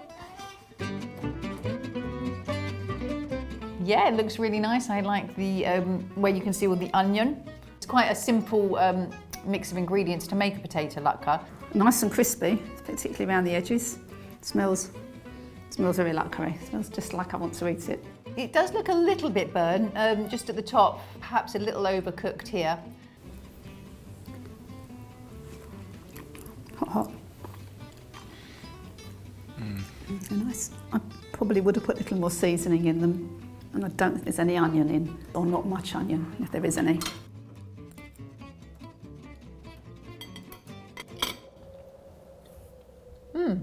It's very potato-y. All latkes are different. Some have a higher potato content, some might have a higher onion content. And this is more of a potato-y potato latke. Does that make sense? But that is not a bad thing. It's good. It's very filling, I think, because there's so much potato in it. They're quite thin, which makes them a different texture. Because they're thin, you get less of the soft bit in the middle and more of the crunchiness, which is quite a nice way of serving it. Complements the food on the plate. Even though I might have noted that it looked a little burnt, it certainly doesn't taste burnt or overcooked. The batter's really tasty. I like the fact it's nice and crispy on the outside. I like the texture. Overall, it's No not bad way, at all. dude. It's Fuck still this nice, game. even if- No way. I'd give this an 8. It just needs a little more seasoning. But What? I like the crispiness of it. It's really good. I would give this potato latke a 7 out of 10. Oh, I hate this shit so much, dude. This is so bad. There's so much to register. I was focusing on the oil, the look, and then actually after I had several mouthfuls, then I realised it was bland. Looks nice, but a bit small. Come on. I like a bigger one.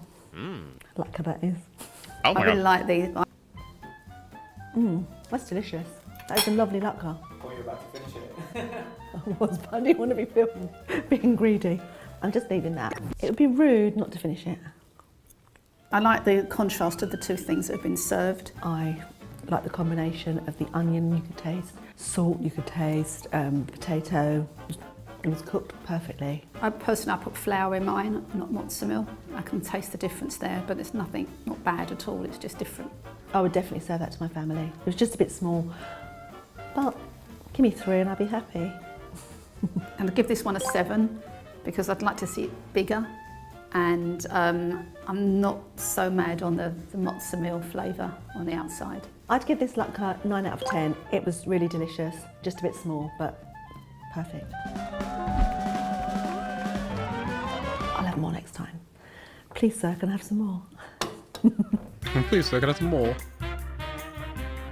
I like the size. Looks good. Smells very oniony, which I like. I like lots of onion in my latkes. It looks like it's the same as mine, really. Potato, onion, probably egg as well. Quite a soft texture. There's a lot of flavour in this, which is nice. It's quite salty, but I like that. I feel like I'm getting lots of flavour. Very hot. What I like about it is the texture, the look of it. It doesn't look too greasy. I'm loving the consistency of onion. Even though it's still quite potatoey, there's a really good amount of onion too. It's very, very tasty. I think it might need a little bit more salt inside for my palate. I'd be interested to know what oil this is cooked in because the taste of the oil is not overwhelming the latke at all. I just think they've fried this really well. Soft on the inside, crisp on the outside, very tasty. I love it. Probably be interested to know what herbs or spices they added to this because it is full of flavour. I give this latke 8 out of 10. I'd give this latke a 9 out of 10 because it's full of flavour. I'd give it a 10 out of 10 if it was a bit smaller, because then I could just eat more of it. Great, lovely. That's nice to know. That's nice to know. My family were right. I do make the best latkes. Never mind. To be fair, they were both really good latkes. I don't even know what the fuck that was. I'm paying attention so hard to this fucking game. This shit is pissing me off. I'm getting so mad. I don't know how to fucking play it. Am I just dog shit? Holotastic. No, that's so cringe. Excuse me, I've just got to take a bit out of my teeth.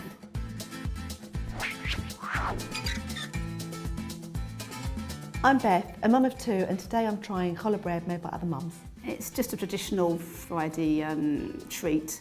It's slightly sweet, so you don't tend to eat that during the week. It's actually quite therapeutic, making the dough and then plaiting it afterwards. Sometimes I make a plait, sometimes I make a round one, and sometimes I make lots of individual ones. You need time. I don't mind making it. It's time consuming, it's messy. You should have seen my kitchen after I made that challah. Dough on the ceiling, dough on the floor, never mind. My challah bread, I bake it as a whole loaf, a nice long loaf, and I plait it. It should be nice and moist with a nice golden coating to it, and I think it looks really nice. My challah bread's the best because I plait it well. I put a little bit of salt on the top, along with sesame seeds, and on the inside I add a little bit more sugar.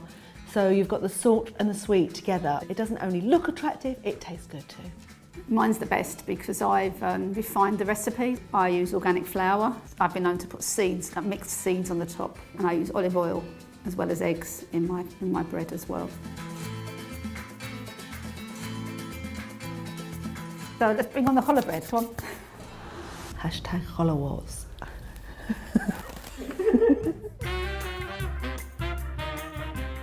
Looks nicely made, smells delicious, I can smell it from here. Smells like walking into a bakery. No fucking way. A Jewish bakery. Sorry. Smells good. It's lovely, nice plaits on it. It's really nice and crispy. Oh, it's a good shade. No darker though, otherwise it might taste a bit burnt. But this is good. It looks really nice on the inside. Not too many holes. I'm making out I know what I'm talking about, but I don't really.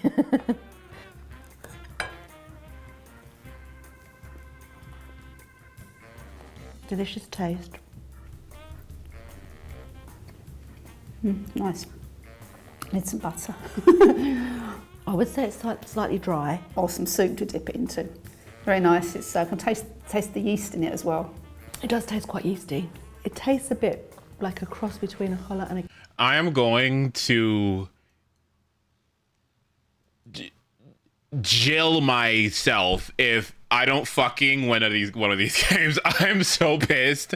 This is pissing me off so bad. Like, this is so fucking annoying. What is going on? Childhood flavours. I cannot possibly be this bad. If you were to have challah bread served up to you. I give this challah 7 out of 10. I'm going to give this challah bread 8 out of 10. It's a little dry, but that may just be because was made the day before. I think it would be nicer if it had some butter on it. So it looks really good. It's got a nice rise to it. It looks like it's proved really nicely. It's really got a nice glaze to it, a lovely colour, and the bread inside looks really soft. And it's got sesame seeds on it. I can actually see little bits of salt, rock salt on top, which is unusual. I've never come across that before. It's a nice touch because you tend to put, when you cut it on a Friday, you put sprinkle salt on it. So that's already been done. That's good.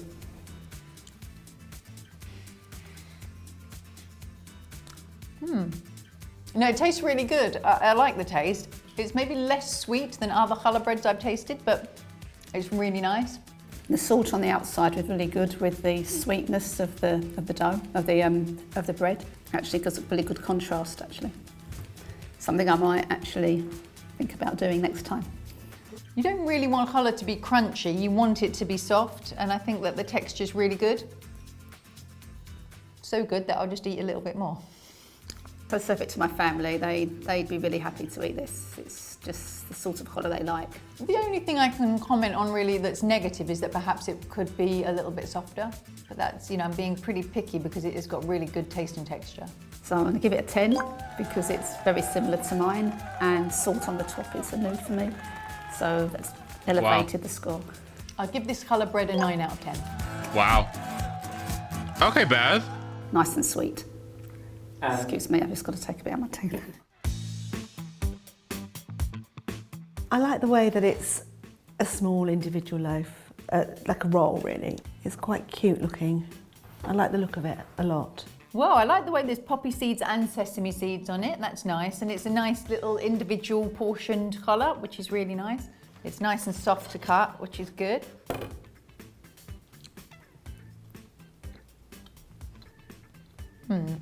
Quite a different flavour. That's really good. Tastes like a nice bread. I'm not sure if it tastes like a challah. It's not very sweet at all. I prefer my challah bread a little bit sweeter. It tastes a little bit oily as well, like as if it's been cooked. And if it glazed with too much oil, I feel like I can taste olive oil in it, which is a shame because it's overpowering the flavour of the challah.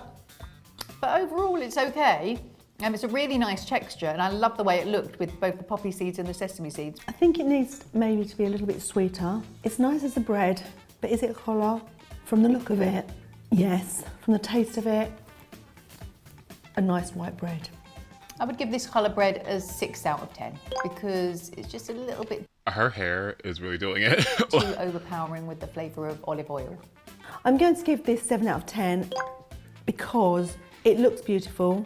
It does taste lovely, but I do think it's lacking a bit of salt and a bit of sugar. I think I won because Nice job, obviously Beth. mine was the best. Challah-tastic. No, that's so cringe. Why did I take that buff? I like, okay. I have got, hold on.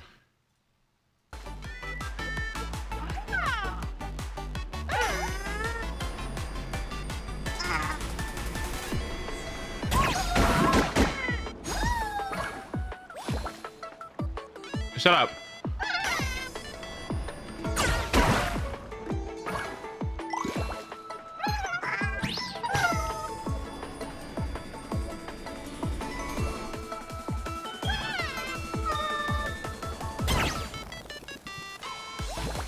Alright, that'll stop this from happening.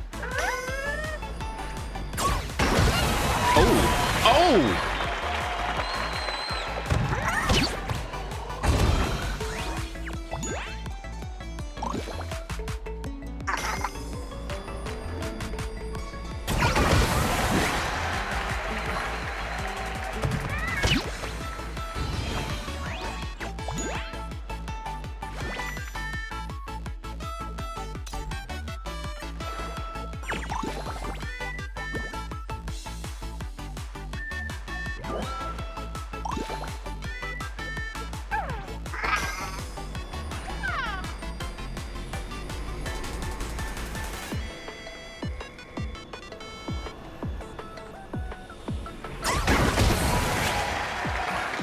Okay.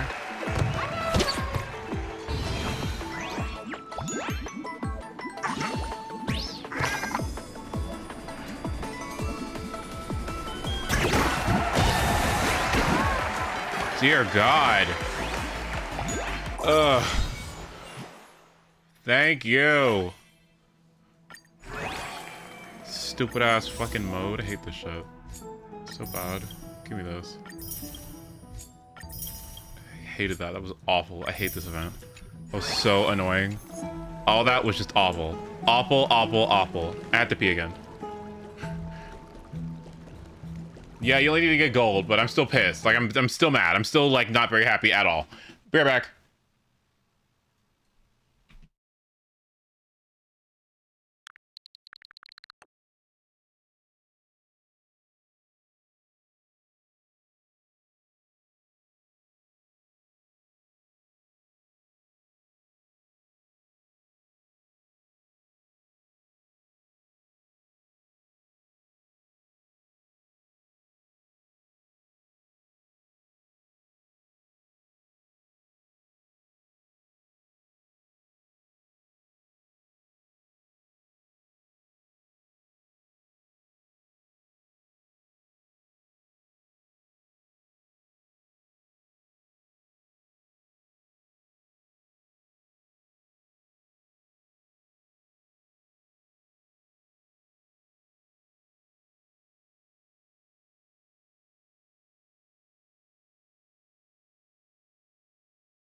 Okay, I'm back. Yeah, I'm like, that's a oddly frequent amount of pissing. What the fuck? Sorry about that. Okay, I'm back. The most reliable competitive Pokemon. Who handles spice better, Mexican moms or dads? Moms. I'm burning up. My nose is burning up now. I ain't tapping out. Today you will be competing mamas versus papas. A battle to see which Mexican parent can handle spice more. Throughout, you'll have trivia questions. If you know the answer, hit your button. Answer right, your competition will have to eat the rest of the wing. Answer wrong, you'll have to eat the rest of the wing. Oh, so we're down. What we doing? We're down. Can we start off with easy stuff like first grade? You know what? It's may the best man or woman win. I think we both got this. That's all right. You can call me a man. I'll take it. No, I said man. No se olviden de suscribirse a mamá. If you guys like these videos, subscribe to Papa. What is it called? The first one is called The Classic. It's chili maple hot one sauce, a Scoville of 1,600. And not hot. Tastes like ketchup. If they're all like that, man, we got this. Who wrote the play Romeo and Juliet?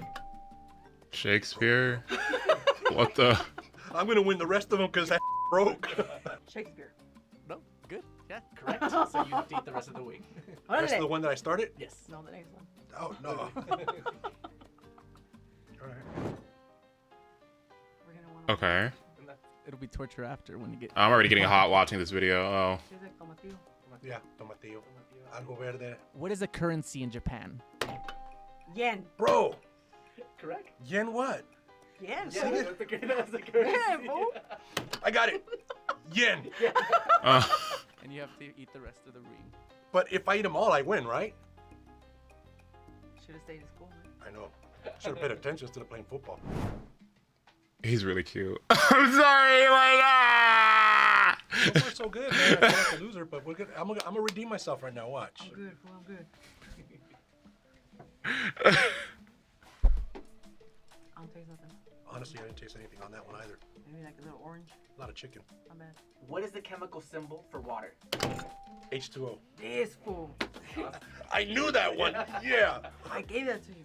Thank you. I was looking over. Yeah.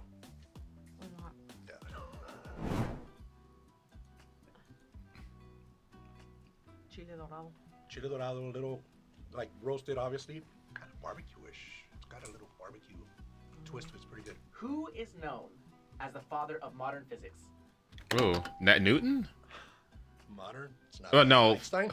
Yeah. Oh, I'm stupid. Sorry, I don't know, bitch. Oh. It's because he's taller. I need a shorter buzzer. Oh. Hold on. All right, I see. There you go. That was a good one. I would have lost for that one. I like the taste. Yeah, that was good.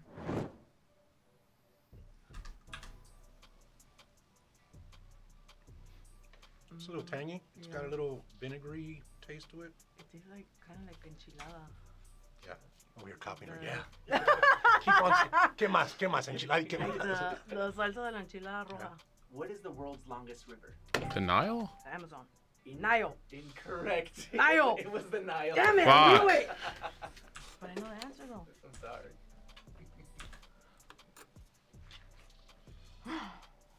You're doing good, Lulu. Way to go. No estoy.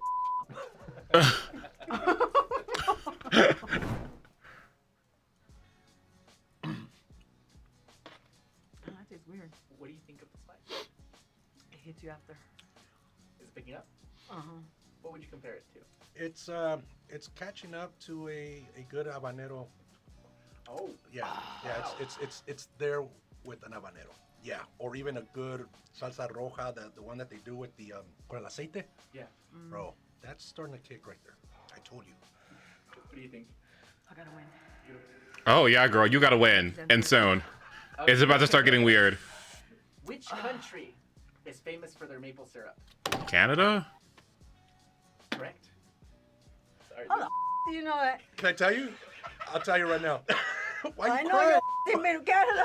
No, but I'll tell you guys right now. I'm crying. I was at a Raider game, and This guy. I got peanuts, and I was walking up to my seat, and the people in front of Peanuts me. and maple syrup. No, check out the story. So the people in front of me, the man stands up like, "Hey, do not open up those peanuts. My wife is deathly allergic to peanuts. So I said, okay, whatever. You try to give. What, Oakland? I know. Raider fans. Huh? She's allergic. So they're from Canada, and they sent me maple syrup cookies, like a maple cookie, which is the. Again, also, if you need to tap out, it is completely okay. I ain't tapping out. I don't quit, and I ain't crying. She was That's laughing. just my sinuses. Hell yeah, I'll take This was like this was like someone's I know's dad, and it's kind of fucking me up because Yeah, ranch with the. You want ranch? No. I'm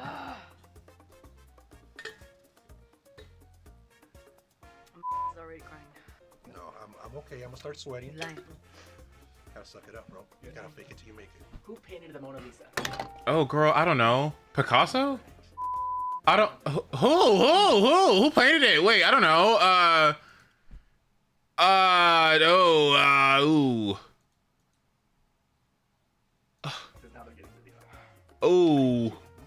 Do it all the way. Who painted the Mona Lisa? The Mona Lisa? I don't know. I should know that.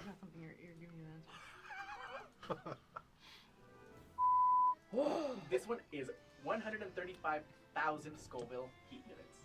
Da Vinci. Oh my god, bitch. I thought I'm sorry. Oh my god. I thought Da Vinci made the code. My bad. Okay. Fuck. I forgot. Sorry, bitch. Like, what the fuck? I'm not in school for art. Okay, like what? Okay. Hi, Accents. Good to see you. What am I reviewing? I don't know what I'm reviewing. Super hot. It's burning my lips, my tongue. That's the devil. You don't take but hot food. What the? What do you want to taste? There ain't nothing but hotness. The movie? The largest planet in our solar system. Jupiter?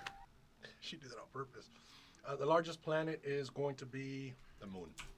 That's not a planet. Jupiter. Jupiter. Yeah, you did that. I knew Jupiter. Way to do that. The moon? I waited. Strategy. We gotta use strategy when you're burning. Strategery. Let's do this.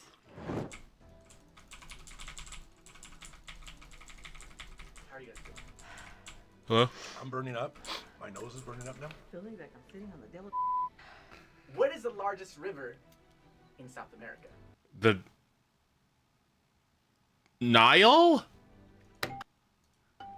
Amazon. Wait, what? Am I stupid? Where the fuck is the Nile? Am I stupid? Wait, is the Nile River in Asia? I don't fucking know, bitch. I'm sorry. I don't know. I mean, I thought it was the Amazon, but I'm like, well, then where's the Nile? Egypt? How the fuck is there a river in Egypt? That shit is so hot. It should have fucking, that shit should have evaporated 2 billion years ago. Are you crazy? What? No, that doesn't even make any sense. Why the fuck would there be a river in Egypt? What's the water gonna do? I'm sorry. I forgot. I'm sorry. It's been a bit. The Egypt only existed because of the Nile. Well, it's doing some fucking heavy lifting for that local ecosystem. Let me tell you, okay? Because I don't know how the fuck water is cutting it over there. I'm sorry. My bad. How is it the biggest river? Sorry. Okay, once this video's done, I'll review. You said the larger, not the whitest. In South America. South America. The largest. Oh, man. Thank you, National Geographic. Oh, it's been a bit. Sorry. No, but I told you if I get the hiccups. No hiccups here. I ain't got the If I get the hiccups, then you got me. You know when I'm done? When I fart. Ay, cabrona. Hiccups. Fire's coming out the butt. Oh. Touch this fool. Get over there. How many Scovilles is this one? This one is TBA. Your lips getting bigger, bro? I ain't a sissy. I'm good. Okay. In which country would you find the ancient city of Machu Picchu?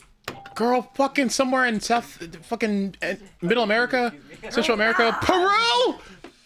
You got this. Look. Let's go. Cheers. I'm gonna do it too. Okay. Nice. All right. Not bad actually. How are you guys feeling overall? Hot as Well, who do you think won? Based on what I'm seeing, my co-partner right here won. She's got 4, I got 5. Hold on. If I got 5, she has 4, I won. No, I'm I good. won. Hey, I know how to do math. It mathed up. No, I won because I ate the most. Hold on. Plus I ate, plus I ate that other one, so that's 6. I still won. Dude, I think you won. I think we gotta go back. I think you guys have to try it again. Let's start again. Yeah, you both won the spice handling round, although the Papas did take this as far as the trivia. I want a rematch. Right. Okay, the trivia, like, I'm sorry. I'm so sorry. Listen, okay, like when you're not thinking about trivia questions, okay, stop. Okay, like in my defense, when you don't think about trivia questions for a while, those things fucking sneak up on you. Okay, and then when people ask you questions, it's like, well, why didn't you know that, dummy? Well, it's because I'm not thinking about it. Okay, like give me some, like my brain's gotta open up the filing cabinet and look. Hold on. Like damn. Hold on. All right, what am I reviewing? I'm not stupid, I swear, I promise.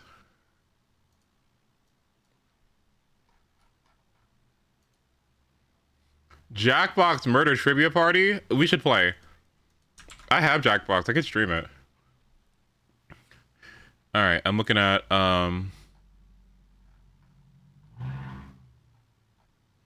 it was trivia links to cast. Okay, what do we got for cast? Let's see. That is 32 plus 59, which equals 91. 91. Do you have an HP orb? Yes, you do. Why don't we have 100% crit rate? Well, we have 32 for furry. Why aren't we reaching the 63 or 68? It's because we are. It's because we have more crit damage rolls. I see.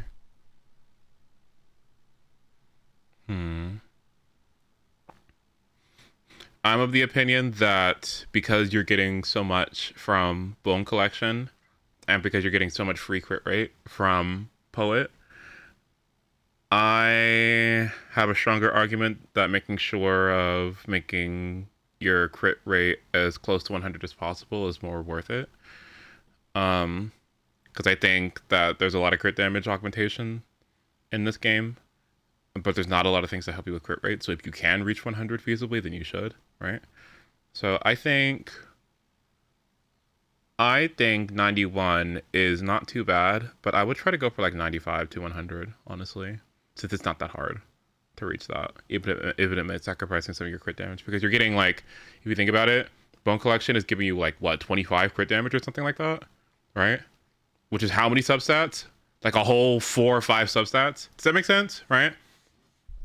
If this one 2-piece is giving you like 5 substats worth of crit damage, then if you just get a couple more crit rate rolls to max out your crit rate, right? It's not like you're missing out as much, right? So I would say this would probably be a piece that you could feasibly get like 2 more crit rate rolls on. But yeah, you have the right orb, you have the right rope. Looks good. Oh, and then you get more from RMC too, yeah. Oh, the plus 10 from RMC, you're right. I'm stupid, sorry. Yeah, I forgot about RMC. Yeah, RMC does give you the 10, so that should be fine. Oh, it's in your 101. Yeah, okay. And you probably don't plan on taking out RMC either. Yeah, you're right. Oh, never mind then. Yeah, okay. And I guess we're not going to be removing RMC anytime soon, because that's what Hyacinth's for. Okay, yeah, then yeah. Then that's good. That's 101. Yeah, 101 crit rate. Yeah, that's good. Yeah, okay, this is great. Yeah, then otherwise, this is fantastic. Yeah. How many good rolls is that? 1, 2, 3, 4, 5, 6, 7, 8, 9, 10, 11, 12, 13, 14, 15, 16, 17, 18. Not bad. This fucking song.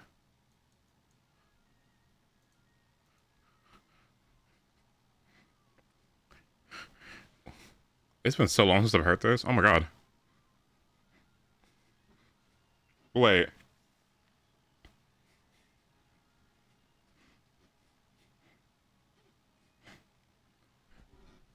Okay.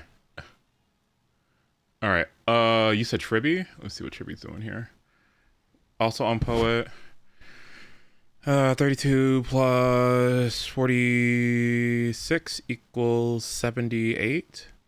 Okay, not bad. With DDD. Basic attack is not fully leveled. Lazy! Let's level this up, okay? No, I'm kidding. She definitely wants HP Sphere, which you have. Crit damage is quite high. I still think crit rate could be higher. HP is looking good, though. Kind of... I don't know how y'all play Slow Tribby. Like... I don't know how y'all be playing Slow Tribby. Like, I don't know how y'all be doing it. Without Von Lack, too. I don't know how y'all be doing it. Like, I really don't know how y'all be doing it. Like, without Sig, to give her ult, like, immediately. I don't know how y'all be doing it. Like, you're better than me. I get scared. I don't know. 88? That's like acting once a cycle?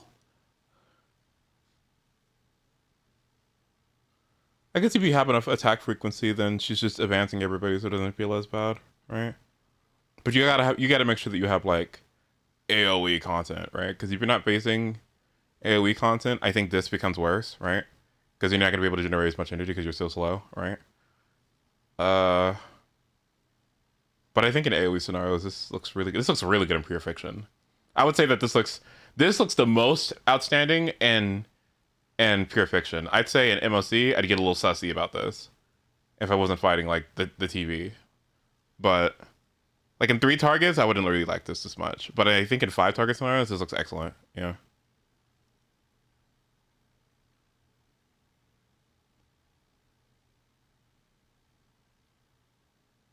Yeah, because if you have enough AoE, you get enough ult frequency. Okay, so not too bad. Yeah, and her effect res isn't too bad either. Okay, not bad. Lingsha. 160 speed Lingsha with 2-piece. Okay, outgoing healing. Okay, you definitely are reaching the 151 required for her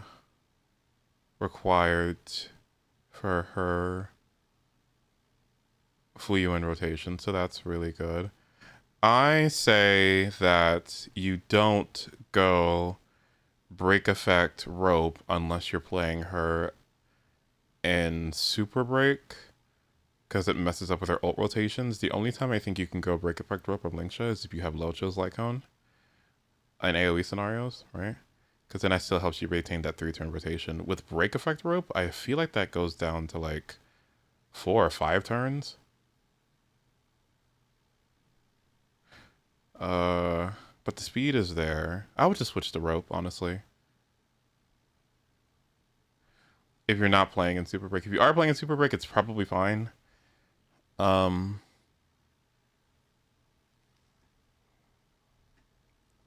her ult's pretty important. Or post-op. Post-op's the other one, yeah. But you do have the proper sphere. Okay. Not too bad boots.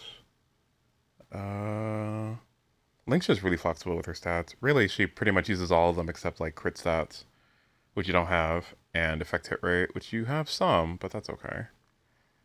But she benefits from defensive stats, she benefits from attack, she benefits from break effects, so she has a lot to work with, effect-wise too. Yeah, I would just say make sure that you get a energy rope for more consistent ult rotations.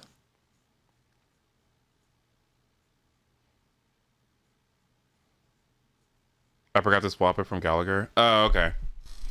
Well, then that would help. Then that makes things a bit better. Yeah. I think she maintains the 3-turn rotation with Break Effect Rope. If she has... Let's consult Guoba. I think she does. With post-op, let me see. I wish I had post-op. Hey, Gopsha here. Today we're looking at Lingsha, Hi, Silent, good to see you. 5-star abundance, and a break-oriented sustain with a cute follow-up. Energy rotations, what do we got here? Now let's check out some energy rotations. Lingsha's standard rotation will be a skill basic one, Yep. and she can generate her 3 ult turns. easily with this with only an energy rope. 110 is insane for her ult. 110 is stupid. For Lingsha ult?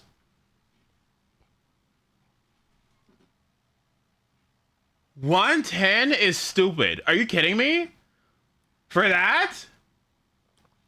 It should be 120, 130. Damn. This character's good. A skill basic one, and she can generate her ult easily with this with only an energy rope. This energy rope can be substituted with a break rope if you use post-op S5. Okay, so yeah, if you have post up S5, you can do. Oh, that's not bad. That is like cutting it. Damn, that is so close. What? You are cutting it with that. Wow. Wow. Wow. Wow. Wow. Wow. Wow. Wow. Wow. It's just barely enough. Yeah. It can also be substituted with a break rope at post-op S3 or Night of Fright S1 with a 5% energy plane. Am I crazy, or is Night of Fright like dog shit? Am I crazy, or is Night of Fright just like not that good? And with Echoes of the Coffin versus 3 targets, Lingsha can 3 perform targets. a 2-turn ult with skill basic. This viewer and can proc the Echoes flat energy generation. So let's see, 2 turns against 3 targets. Okay. This is even harder on SP though. And finally, with the Thief set on top with Echoes and an energy rope of pure fiction, you can hit some 1 skill rotation sometimes when considering her ult will also break a whole wave. You know what I kind of want to do right now? You know what I kind of want to do right now? Oh, your Lingsha looks great, by the way. When I get out of here, I want to go into pure fiction, put on Thief of Shooting Meteor, and see if I can just and put Fugue on and see if I can just like everything in this world is fleeting. I kind of want to try it. Hold on. Today you'll be trying Filipino street food. Alright. Ooh, street foods are always delicious. Yay! Like tacos from the street. Barbecue baboy. Barbecue baboso? Or pork skewer. Está bien rico. Oh, that's good. The meat's very tender. Sala dulcecita, pero la carne está muy bien cocida, está dulce. Yeah, that pork is beautiful. Not too sweet and not too chewy either. La marinada esa le da muy buen sabor. It's juicy, it's not dry. And the sauce tiene picosito. Esto es lo que es una comida rápida. You know, I always make carnitas, but this is just another way to do it. Está muy rica. Delicious. Buchi. It's a deep-fried glutinous rice ball coated in sesame seeds, typically filled with sweet mung bean or red bean paste. It smells like brown sugar, like a churro. Estas sí las he comido y me gustan mucho. Why is it smushy? Supposed to be? Oh, delicious. I love this. This is my favorite buchi. Están bien ricas. It looks so It good. don't taste like nothing. Give me some sugar, maybe. It's just bland. Red beans, I guess. It's really good. La ajonjolí está como tostadito. La masita sí está chiclosa. Really gooey, like a Sour Patch Kid. The chewy part is the rice. I like beans and I like rice. Perfect. Yo sé que mucha gente no le gusta que frijoles dulces, pero a mí me gusta mucho.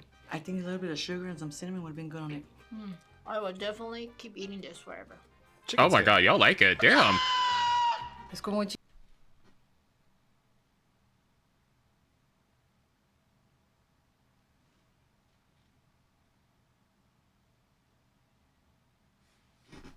chicharrón, ¿no? Un chicharrón de pollo, ¿no? Chicken skin. Oh my god, that's my favorite chicken skin. Because every time I buy chicken, I would steal all the chicken skin from the whole family. And then once they open it up, they're like, who ate the skin? I don't know. Wasn't me. Ah, damn, that's a lot of oil. Me imagino chiclosa. No, es un chicharrón de pollo, ¿no? Oh, castorito. Oh, but it's good. I'd rather eat the chicken and not the skin. Sabe bien. Nomás que la sentí un poquito chiclosa. Not salty at all, not sweet at all. The taste is perfect. It's just the skin. Tastes like a skin, almost like eating a chicharrón. It's like a buñuelo. Suman antala. Es un tamal filipino. Sumanandala is a Filipino sticky rice delicacy made from glutinous rice cooked in coconut milk and then wrapped in banana leaves. Ooh, Okay. Wow, that's a treat. And the brown stuff is the chocolate, I believe, huh? Unwrap it. You don't eat it like that. No, you're supposed to unwrap it. Why? Le di la mordida en el mero chocolate. Para mi gusto, fue mucho chocolate. The rice, it just blends with the chocolate. And the chocolate is not too bad. It's really good. Oh, huele a coconut, you know, the Mexican coconut candy? Así huele. It tastes like dark chocolate with coconut. Creo que debe ser un chocolate con algo, a lo mejor con frijol, porque sí está como un puré. And I like how soft it is. Very soft. That's good. No está tan mal. When I'm hungry, now I'll eat this right away. Oh, this is good. I just ate the whole thing, so if I ate it, it's good. Crispy bagnet. Okay, I'm gonna try it. Filipino version of deep fried pork. Okay, hold on. So let me see how this works. Every petal, all will This I better see it all every turn. Let me see it. It better be good. Let me see. Oh, okay. Hold on. The truth burns everything in this world. Well, it better be fleeting. Let me look. Is bleeding.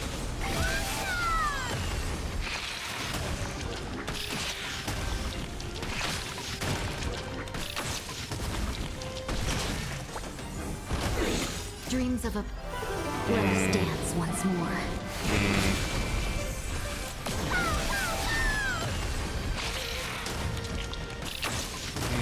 Let me look. Dream vanished. There's more to life. Should have done that. Okay.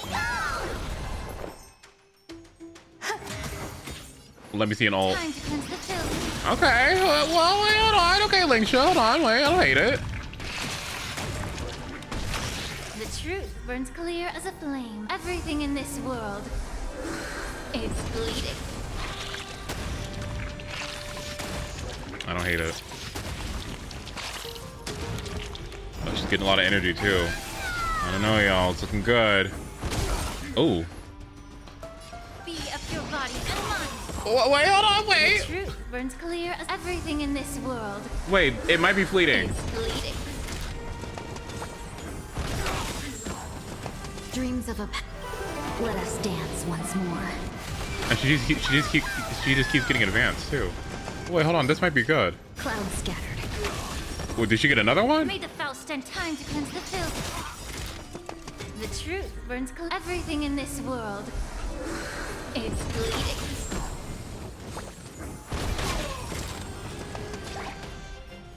I'm liking what I'm seeing.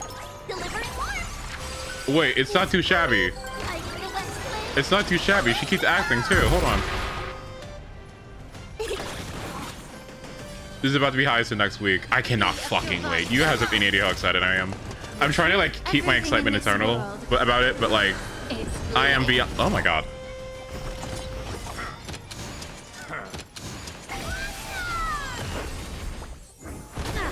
Dreams of a past life. Let us dance once more. Have we Lingsha is so unbelievable. This unit is so good. Existence is unity.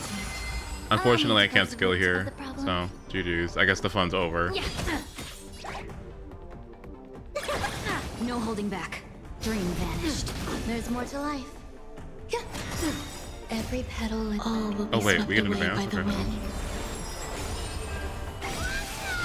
Okay, but it's kind of fair. It's kind of fair why you would be kind of skeptical going for Lingsha when Star Rail kind of releases so much power creep, right?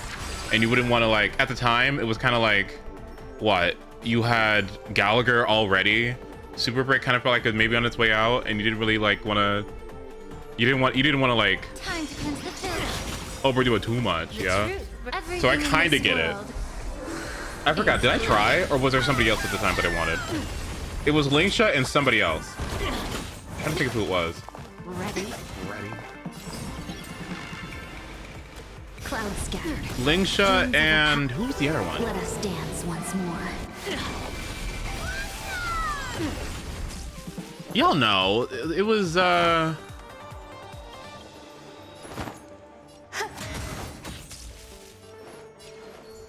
Be of your body and mind. I think I should wait maybe. Jade? No, Jade was with Argenti. It was Linkshot and Topaz. That's what it was. Okay. Thank you. Yeah, that's why I couldn't wish. Unite our goals. Yeah, that's what it was. Oh, maybe I should have just ulted. Wait, what the fuck? Okay. Eternal. Yeah. Do I ult? No, I should have just did this before. The truth. Everything in this world. Face Shao, Topaz, and Robin E1. Yeah. It wasn't a good time for it.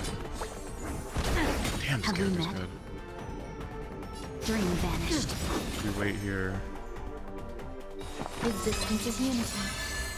We skill here. We boom, boom. Every petal, all will be swept away by the wind.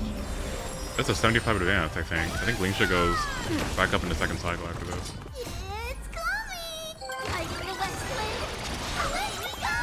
Those triple banners too, like, Dreams of a past. I don't know what the hell they were thinking, but those triple banners, like,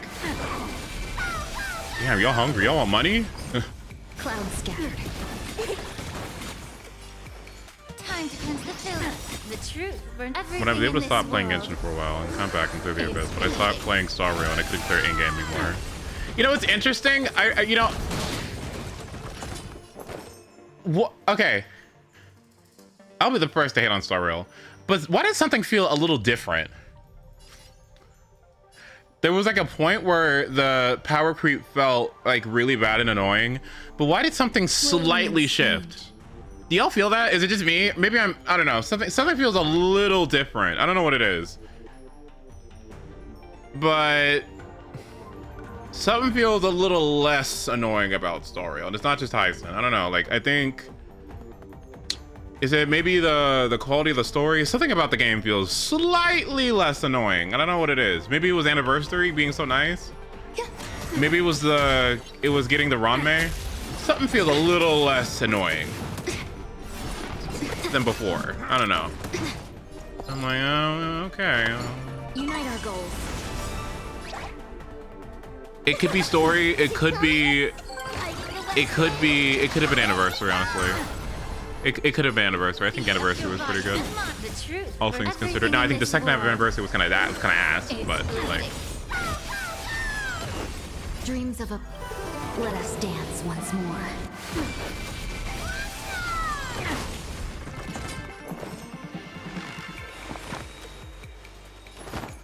When I get high, so the game gets good. When does the patch come out?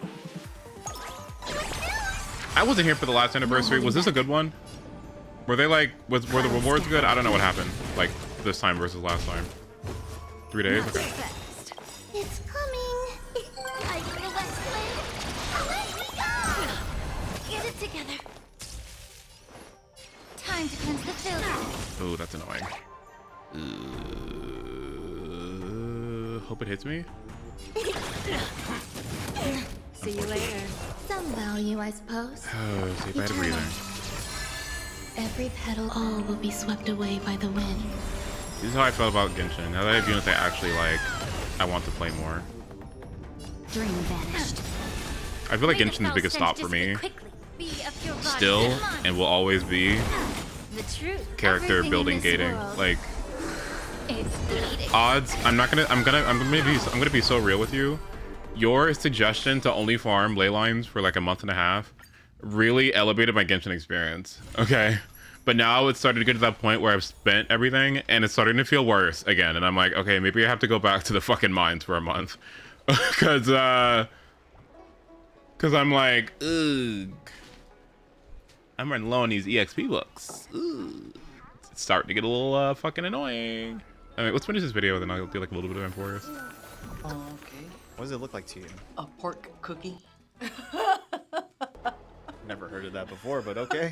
Look at all the nice, beautiful fat, and this is my favorite one. Bien suavecito. Este es un chicharrón, ¿verdad? Y huele a carnitas. Este es carnita, o sea, está más cocinada. Oh, it's good. Igualito a las carnitas. I need some sauce.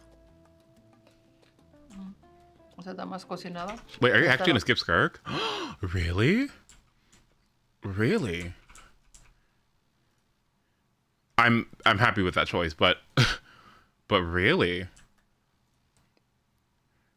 Well, I'm happy that you're not like getting scammed, I should say. I'm not happy that you're not able, that you don't feel good to get her, but I am happy that like, you know, you're willing to put it off, because I still think we need some changes or something to make it a little bit less whatever the hell that is.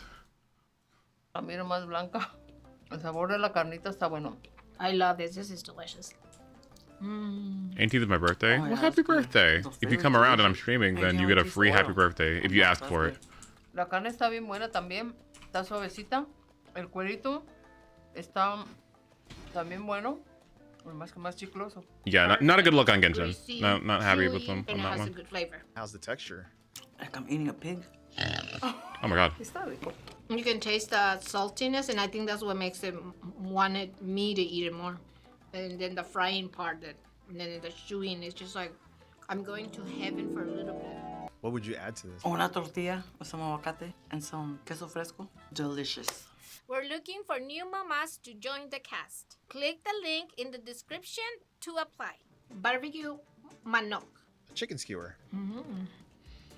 Smells like a chicken. Es como la de puerco y está marinada con lo mismo.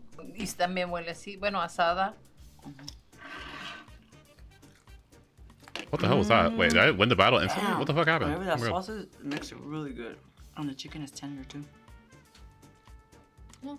The sauce is not too sweet, but it's just like perfect. The chicken's very tender and delicious too. Se me hace más jugosita que ella, pero si es pechuga, pues normalmente sabe estar un poquito más seca. Pero Fuck, no, I forgot what esta that está is buena. there. It's good too. I don't know what sauce they're using, but that is delicious. And the chicken is nice and soft. You know, sometimes when you have some barbecue sauce and they're way too sweet, but this one is not that sweet. Low-key This one regret is pulling just Aglaya? Really?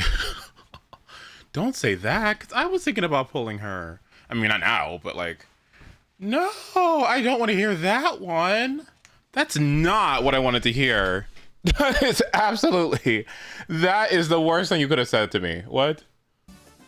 Not sweet, not salty, just If Skirk had a completely different gameplay experience to my C1 Rio, I'd consider her, but she's like an on-field on a DPS, and he has working Shinha rotations now. She's falling to the criteria of my pulling priority, where she offers nothing in my account and a low priority. Oh, I mean, you like her? I mean, because you... sit well.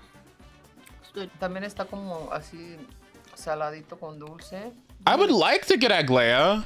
It's just that both times she's shown up, which for some reason, I don't know. Why the hell is she even here? I feel like 2025, is it 6? Yeah, 2025 just started and Aglaya is already back for some reason, I guess. What? And it's like, well, I'm not pulling Jing Yuan. I'm not pulling Kafka. I'm not pulling Acheron. So if I was going to get a limited lightning DPS, she would be the one. I have the Sunday for it. And low-key, I kind of have I have a low-key thing that I'm kind of excited for, is that like, what if I ran Asta with E2 Hyacinth with Aglaya, right? Because she scales on speed. So you get Asta's buff, and then you get E2 Hyacinth's 30% speed buff, and then it's just like you stack it on top of each other. It sounds like fun, but I'm like, I don't know why the fuck she's even here. And honestly, I don't even know how high her pull value is, because I'm like, she's so dependent on Sunday. And if she's so dependent on Sunday, what the fuck's going to happen with Finon, right? I don't know. It's looking weird. It's weird.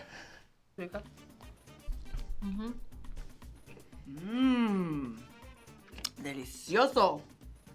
Banana cube. Banana Q is a popular Filipino street snack made with deep-fried caramelized Saba bananas, coated in brown sugar and skewered on a stick. It's sweet, crispy on the outside, and soft on the inside. Ooh, my favorite, banana. The flour, you can taste the flour, but it's hard to get into the banana. I don't think there's flour on it. Whatever this is. Se siente medio duro, No sé si está muy verde todavía. No está muy suavecito. No me gusta. You know when you eat the peel from the banana, when you bite it, because it doesn't want to come off, so you use your teeth. That's what it feels like. Super dry, does not taste like the real bananas. When you say sweet brown sugar or something like that, it does not have no flavor of that at all. El sabor wow. está bueno. Esta sí está duro. Yeah, that one doesn't look too good. I don't know if I like that one. Yo pienso que no sé si a lo mejor todavía estaba muy verde. You know those dried peaches? That's what it tastes like. It's not sweet, it's just like dried out fruit. It's just blend. Like eating a blend banana, very dry banana. Lo grueso de la piel y por dentro todavía, y cuando están muy suavecitos, pues sí se puede se desbaratar. Pero sí, más bien yo creo que quizás el plátano no estaba lo bastante maduro para freírlo. So would you try this one again? No. Oh wow. I know, I do not like this one. And I love bananas, I'm surprised. Tiene buen Oh, sabor. she's so disappointed. Oh no. All the things you tried today, which one was your favorite? The pork, the chicken, the pork belly, and the chocolate con el coco. Me gusta mucho. La brocheta de puerco también. The chicken and the pork skewers were my favorites. And of course, the little bean, what is it called? Buchi. Buchi. I would mix all of them together in one with that same sauce and some pineapple. Okay. Oh, good. Yeah. I'll wait till Sky reruns to see what the changes. I can reassess about pulling her because I really like her and all, but she wouldn't. Oh wait, all she would be doing for my account is fighting with Rio for playtime. Oz is right. You could just play Rio and Mel. You have Emily, right? So why don't you just like play Rio over in Mel and then give Shinha Escoffier to and Farina to Shinha, or sorry, to Escoffier, right? Sorry, to Skirk. So Skirk could have Farina, Escoffier, Shinha, and then Rio can have, I don't know, Malika, Emily, Bennett, or Shangling or something. That could work. Couldn't you throw a... No, was Seat Lolly work there? Maybe not. Maybe not as much. But yeah, you could play reverse Mel. That doesn't sound too bad. Also, I'm trying to think here. Do I want to have... 122 doesn't really do anything for me.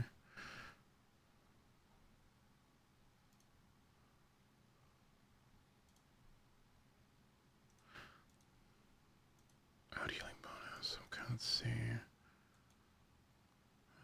Let's see. Heal, heal, heal.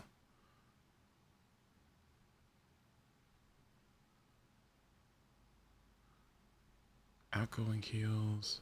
Wow.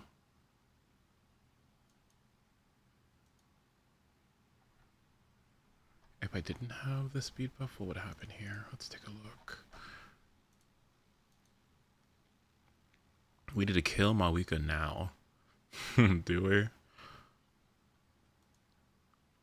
Has my distaste for her tempered a little bit? No. But I don't think she's like a must pull or anything, honestly. As much as they tried to make her feel like a must pull when she first released. Initially. I think they did I think she's not too fucking obnoxious, I think. Somehow, I don't know how they did that, but yeah. I'm trying to look here for Linksha, so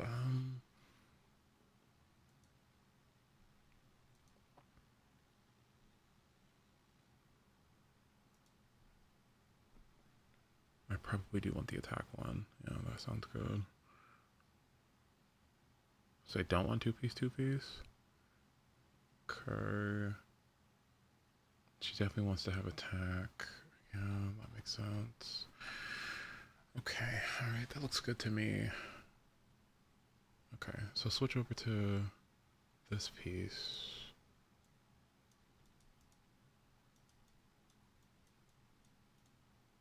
It's this piece, right? And then I want the gloves with 9 speed. Okay, and then the attack. This one, yeah, with speed on it. That's a really good piece for her. What the fuck? Wouldn't be the worst thing if I switched over to this piece, honestly. For more break effects. But then again, I need the 2-piece speed, so this works. That means I need to get a better headpiece for her. Okay. Anyway. Alright. Keep Yoimiya's name out your mouth. Damn.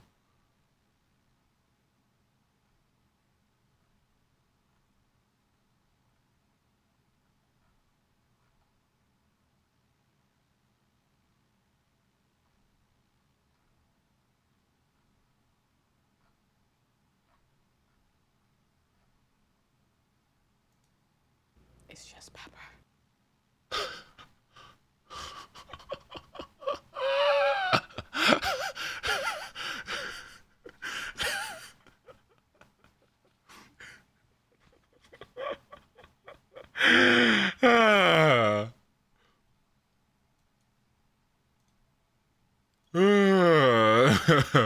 It's just pepper. It's just pepper. It's just lots. Ooh, Jesus. It's just pepper. Hey, my name is Brianna Kelly, and I brought today my homemade Cajun Alfredo pasta. My name is Cajun Alfredo pasta? What the? And I brought my famous shrimp Cajun Alfredo pasta. My name is Ashley Yancey. I brought lemon Alfredo pasta served with baked salmon. Oh, damn. Okay, bitch. Oh, my God. Oh, wait. Okay, I want some. Wait. Oh, I'm going salmon. to win Wait, give me today some. Hold on. because mine is not the standard take. Alfredo is heavy. I don't want to feel weighted down like that. I have a different approach to Alfredo. I really love it with some sort of lemon or citrus, something to lighten it up. So you're gonna feel lighter, you're gonna feel great about yourself. That's the energy I put into this. Salmon. Okay. I love the presentation, which is why it's giving, you know, Yard House, Olive Garden type vibes. This is like a sauce separate and noodle separate person. It's not really covering the whole pasta, but it's enough sauce for me to just kind of do it myself. This is very sweet. It tastes like a cake. This is Alfredo bought at the store. It has a lot of lemon juice. It's cakey. Whew, Chile. I don't think they would approve. Salmon is good though. Salmon is cooked to perfection. This sauce, I'm stuck on this sauce. I guess that's why they put the lemon in it. Makes sense now. Because it's fish. Okay, makes sense.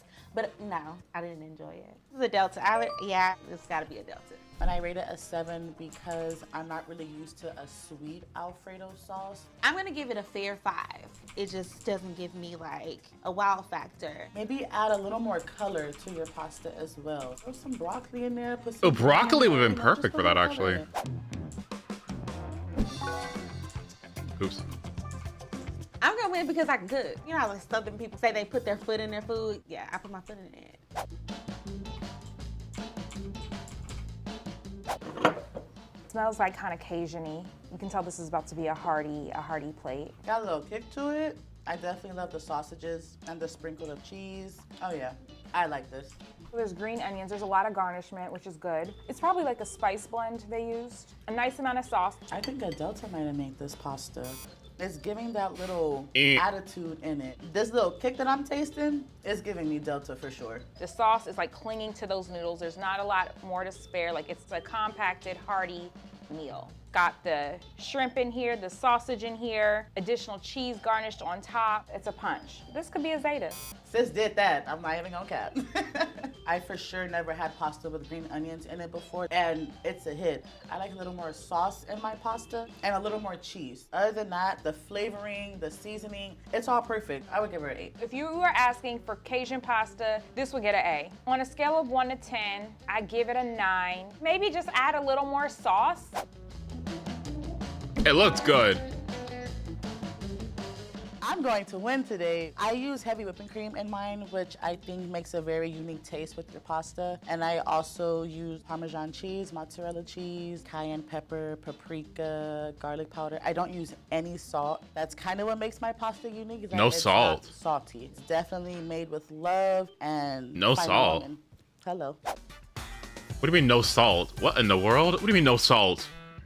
Are we crazy? Looks good. It looks good. I like the color. This one doesn't have as much garnishment as the other one, which I'm not mad at. It looks like it has some spice in it because Alfredo's usually like white, but it got something in there. Need some salt. Very spicy, very spicy. Like it has a really great kick to it, but they need some. I'm getting like a lot of butter, cream, not a lot of flavor, but in the seafood, you can tell they really seasoned the shrimp. I like the kick. I like the spice. I like how it has like green in it, so it's like some parsley. It's kind of Cajun style, so I rock with that, but definitely needs some. You got the Alfredo. Yeah, what time is it? What time is it? What time is it? Trying to do the heat, so it didn't come together. I think this belongs to AKA because it tastes like it. I give it a 5. It's okay. If I ordered this at a restaurant, I'm not gonna lie to you, I probably would send it back. Just Whoa! Because it's not enough flavor. This is a Zeta.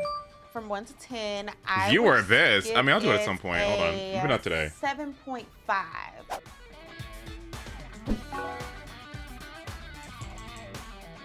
Hey y'all, I know you remember me from the chicken and waffles video where I was robbed. And so I am back to make sure that a tie does not happen again. This is where they're gonna insert the clip of like a little flashback. What is it? Oh, that's hard. Oh. I would like to Wait, respect Oz, you're graduating? Oh my God, wait.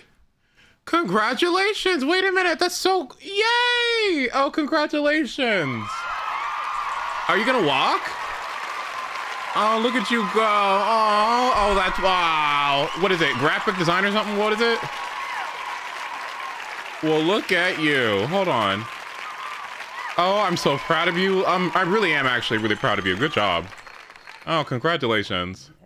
Today, I am chowing down on some Divine Nine. And don't be fucking ghetto when you go up on that fucking stage, okay? I swear to God, okay? We're gonna be fucking paying attention. We're gonna be taking pictures, okay? Don't go up there, except not upon being all ghetto, okay? Get it with some class, okay? And then take your picture with the fucking president and shake the fucking hand and get down to that fucking seat, okay? If I see you acting crazy, I swear to God, I'm gonna hop up on that stage, okay? I'm gonna fucking get you off of that stage, okay? And take you backstage, okay? So we can get the cameras off of you, okay? Because we're not doing that shit, all right?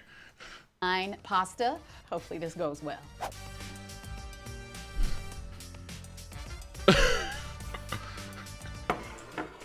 Yummy. Ooh, we got fresh parm. Okay. Well, this one's looking a little spicy. Ooh. All right, let's get it crack-a-lackin'. First, we're gonna try it pure with just the sauce. Okay, we'll take a little ghetto, okay? We'll take a smidgen of ghetto, okay? How's about that?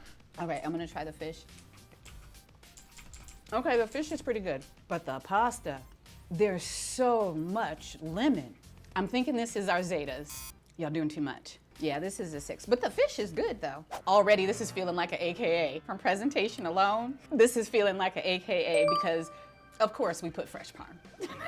We're gonna taste the, oh, it's got a little kick afterwards. Okay, but that's okay. But it's tasty. It's definitely, we're gonna get one more bite of this. Oh, okay, the spice gets you at the end, but it's very good. It is very, very good. This I would serve at a party. 9.5, definitely an AKA. Now the color of this already, I have a feeling it's gonna be already spicy. Whew, Jesus. There's like no flavor but pepper. Delta this you? But you know what? Ooh. If this is Delta, this goes on trend because honey, Deltas are spicy. They are spicy and they bring the party. I'm sorry, I have to give this a 5, but I love y'all. We just gonna move that over there, but we gonna bring this back. So that's the AKA.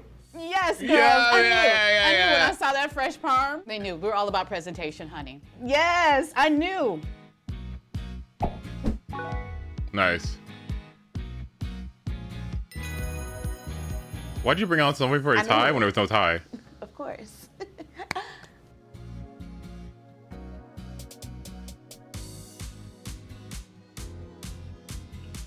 Plantains? Caribbeans? Wait. This some real artisanal, real bougie. This is like gentrification. My name is Bethany, and I'm representing Jamaica. My name is Jeremiah Dominguez. I'm from the Bronx, New York, representing Dominican Republic. Girl, the steel drums. The steel My name drums. is Kamisha. I'm representing the steel Trinidad and drums. Tobago. I made fried plantains today.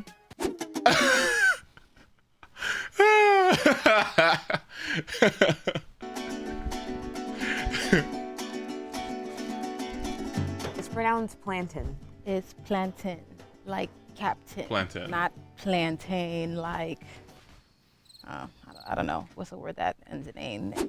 It's pronounced plátano, but if you're speaking English, it's plantain because it's a plantain. That's what it is. I like to have fun with my plantains. I actually like to make them into cups. Sometimes I will use Fontaine. Fontaine, Farina de Fontaine. Mine just got the sauce. Mine's got the seasoning. It's the flavor. Mine is gonna stand out because they hitting.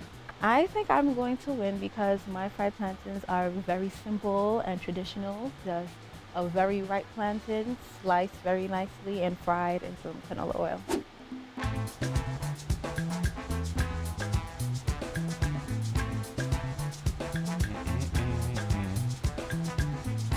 I've been making plantains for a few years now, but I watch $28 an hour. Wait, let me work that too, bitch. Wait, fuck you, bitch. Wait, let me go to the interview. Hold on. Years growing up. Oh, heard you. This is super fancy. This is super fancy. Real bougie. This is like gentrification. Oh my God. It looks like there's meat. There's a lot going on. Like this looks like something that I would see at like a restaurant. Cheese, peppers, onions, chives, mushrooms. It's all vegan? Yes. Oh, word? Shout out to her. It's making me a little weary because then I don't know what's this on top here. Those are oyster nuts. Okay. Oh, this is an island thing. Definitely an island thing. I like how it's salted on the bottom. All right, let's give it a try. Mmm. Wow.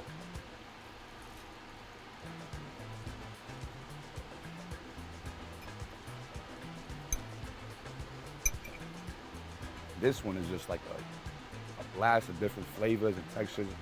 The plantain is a bit more crunchy, but it's fitting because it's a bowl, so it's holding everything together. Okay, so definitely a lot going on. It kind of looks like, usually like... Oh, these donuts are so good. Like... Dominicans will make plantains and they'll like mush it up and then fry it. Like that's what it looks like. Like the cup itself is the plantain and then the inside, I think this is ackee and I'm not the biggest fan of ackee. And then it has the ackee and the jerk mushrooms. You went crazy. I love it. It reminds me of there's a South American dish called patacón, which is like, it's a plantain, but it's not the sweet plantain. It's a regular plantain green, and you cut it up, you fry it into like a big patty, and you make it into a sandwich. So this is kind of like that same concept, just like in a bowl. So I love it. I'm not a fan only because I like my plantains super sweet. And this plantain kind of tastes like bread. I feel like I'm eating a whole meal right now. 10, you got it. 10, wow. I'm going to give it a 5. It's just a little bland. It tastes like bread. Maybe that's just where I'm used to. I'm used to a very nice sweet plantain. So, yeah. Wait.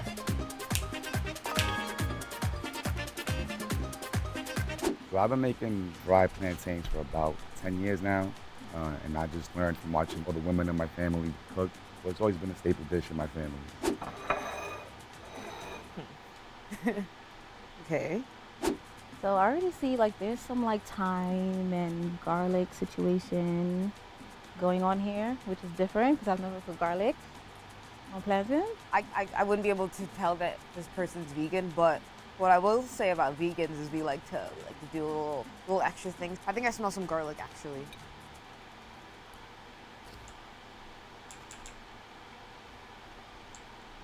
Two of them look kind of like how I wouldn't want sweet plantains. Because this is the type of plantain that my mom would force on me that I didn't like. This I love. Like the firmness, like it has to have that firmness.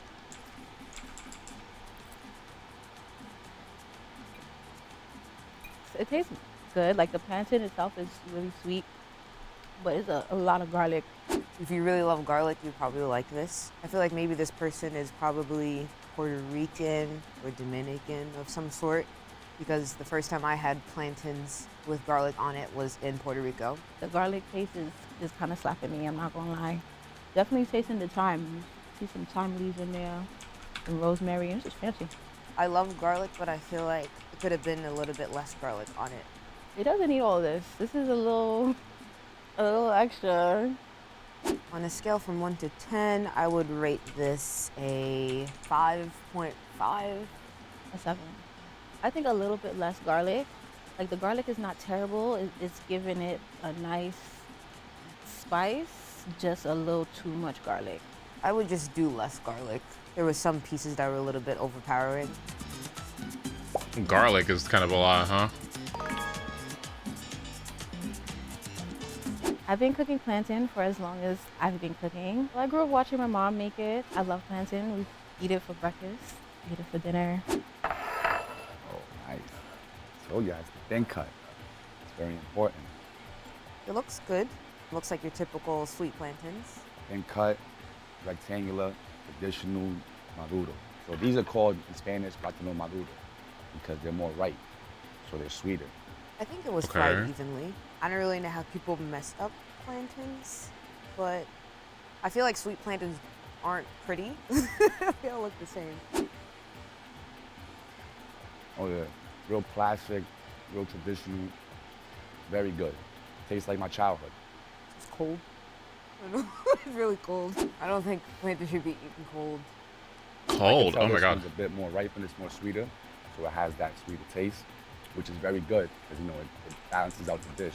This is usually as a side dish, so you usually have some rice, some beans, you know, more salty, fatty foods. This is a good balance of that. Because I don't like sweet plantains, I would add salt to this. Most people probably aren't gonna put salt on sweet plantains. I would. It's not too mushy, but it's not crispy. It's like how a plantain's supposed to be, a perfect balance between soft and crunch. If that makes sense. I would give these like maybe a 6.5. I don't think they could have done anything differently because, like I said, it's a preference thing. I'm just not a sweet plantain person. These are rated 9. Like I said, it's, oh wow, it's nostalgia. I'm gonna have another bite. Yeah, definitely a 9.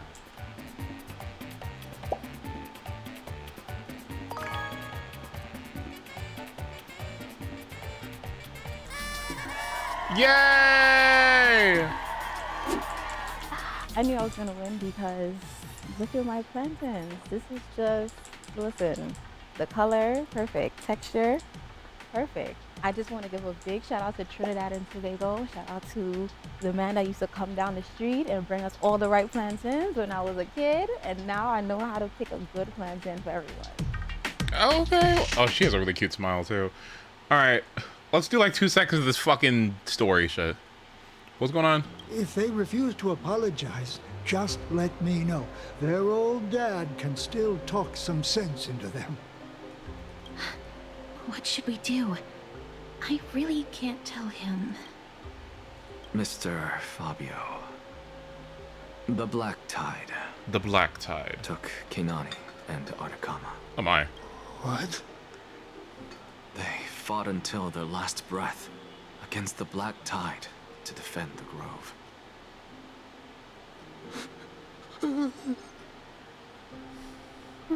As the Chrysos heir stationed at the Grove, I failed to protect them. Mr. Fabio, if you're upset... Don't put it that way.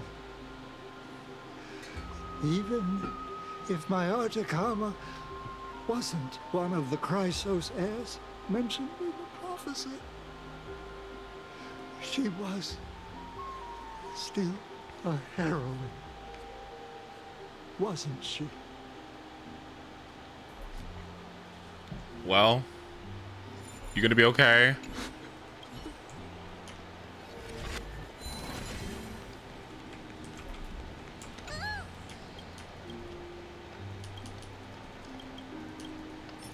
Oh shit.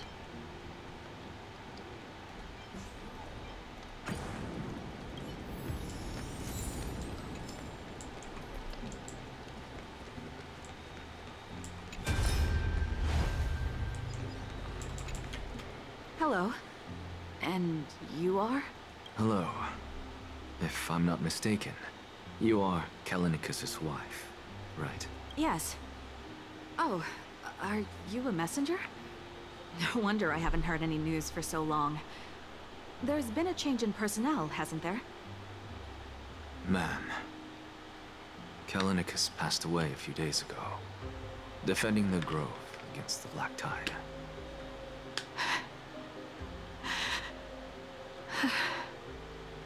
So... Did he manage to defend the grove? Huh? Huh? Yeah, like... Yes. He managed to protect Cersei's core flame at the cost of his life. I see.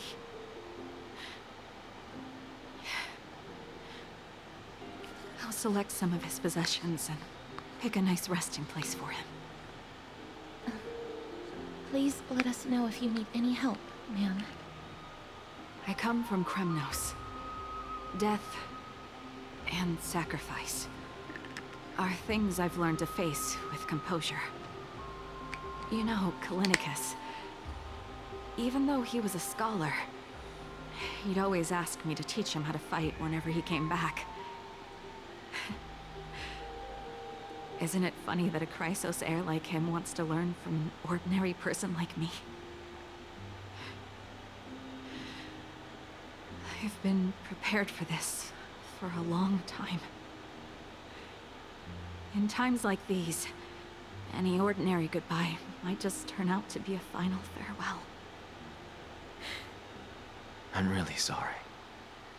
There's nothing to be sorry for. I was once a warrior, and I'll find my way back to the battlefield someday. With the coming coronation of the new king of Kremnos, I'll take up my lance against the creatures of the Black Tide and seek vengeance for my husband.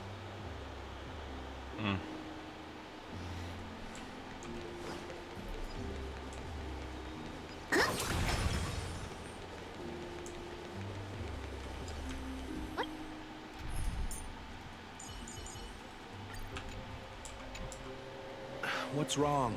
I'm busy. There's a lot going on in the city, and I've got my hands full. Mister, we're sorry to bother you, but... Wait, Lady Castors, did Lady Aglaia send you because of some mistake I made at work? Keep your cool, Titus. I'm Anaxagoras from the Grove of Epiphany, and a colleague of your father, old Titus. A few days ago, your father passed away. Wait, what? My old man died?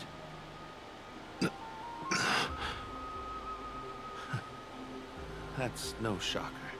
At his age, he was due for the River of Souls any time.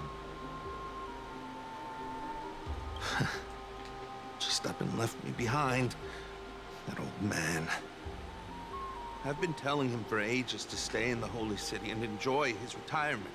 But no, he just had to go off to that grove and mess around with those scholars. Still wouldn't budge after all those arguments. That stubborn old thing.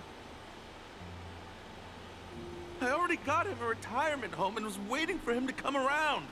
All my effort is wasted now, and he didn't even give me a chance to say goodbye. Aw. That bull-headed old man, stubborn as a mule. Damn, y'all. That is it. That's all the colleagues' families that I remember. Good work, Mister. And Professor Anaxa. Let's go. Take me to see Aglaia. All right.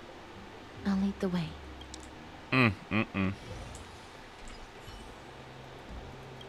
What the fuck? Huh? What the hell is this? Okay. Whatever the hell this is.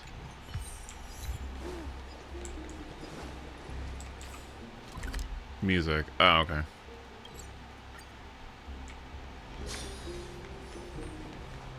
Miss Castors, my lord, you're back. Hello. We have an important matter to discuss with Lady Aglaia. May we trouble you to inform her of our presence? My apologies, Miss Castors. Lady Aglaia has just informed me that she has no time to receive anyone at the moment. That's just great. She refuses to even see me. Answer me this, friend. Did Aglaia order you to take me directly to prison? Who are you? Please don't jest. It's possible that she really is busy. Let's wait here a moment, and I'll try to contact her using the slate. Hello? Hello?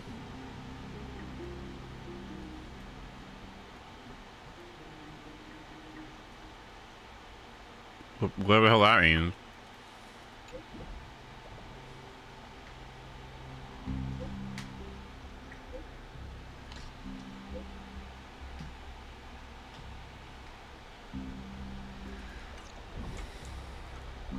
It's fortunate we don't have to confront that woman while I'm hauling around this sick body. Castorus, and this friend I haven't gotten the chance to know, I'll take my leave for today. That Titan made a myriad of adjustments on their own. My head still aches from that. I don't want to stay a second longer in this noisy city if I can. Please be careful. Akama isn't the Grove. This place Is covered by her golden threads. I know. That woman is extremely confident I won't escape her grasp.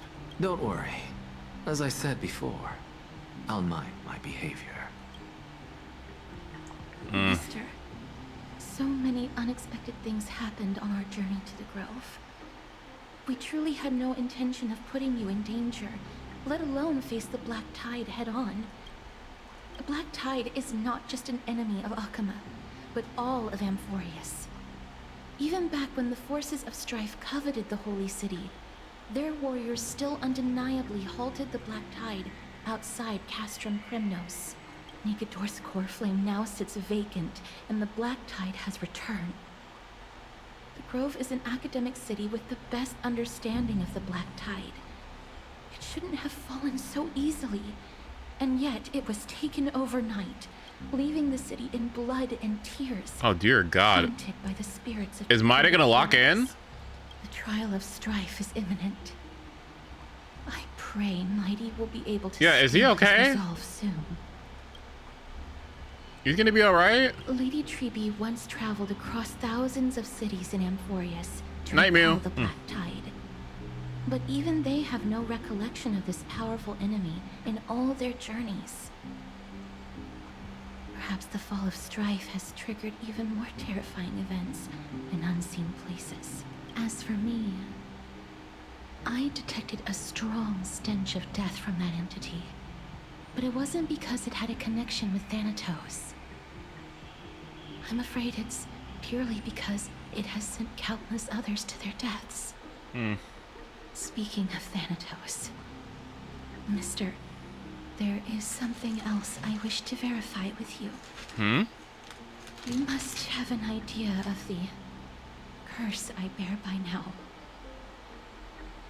I was born as the shadow of death, a poison shunned by all living beings. Yet when you caught me in the Grove, I'm curious why you weren't affected by my power, Mister. Wait, what? Oh, I didn't even notice. My apologies for the abrupt question. For all my life, I've always wondered, what is my connection to death? And why am I inextricably linked to Thanatos? Mister, you must be tired after being on the move. Hi, these Rakai, past good to see few you. days. Please set aside the tragedy at the Grove for now, and rest for the day. Okay. Or I'll do that later. How am I? Well, I feel... Okay, this is exactly what I knew was gonna happen. But my implants are starting to feel itchy. And when I say itchy, I mean like my body is like, okay, they're here, they're in there. And all my blood cells and all my cells are just kind of like, okay, well, you know, we don't reject it, but, you know, let's get used to it, right? Like, you know, let's start setting up shop, right, around it. And it's like, okay, cool. But it's annoying because it's like the process of that happening feels not painful, but like I could tell something's going on in there. Metabolically, something's going on in there. And I feel like it's going to be this way for months. And I want to like touch... Ooh. I want to like touch it, but I can't. I can't interact with it. I can't do anything with it. So it's like, I just have to sit there and suffer. Can I summon them both? Wait, Bubbles kind of sucks.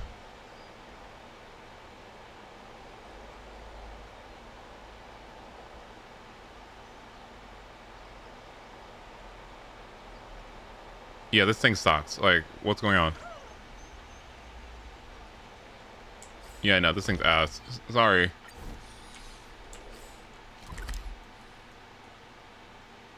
Alright. But otherwise, I feel good. Surgery, I think it's a success. I'm now in day 4, which makes me think that I'm out of dry socket range. Like the clot, my blood clot has clotted already. And I don't have to worry about like, I don't have to worry about it falling out. So that's good at least. You don't deserve Bubbles anyway. Well, you don't deserve Tusk Spear. Oh god, this guy. Voice lines. Uh-huh.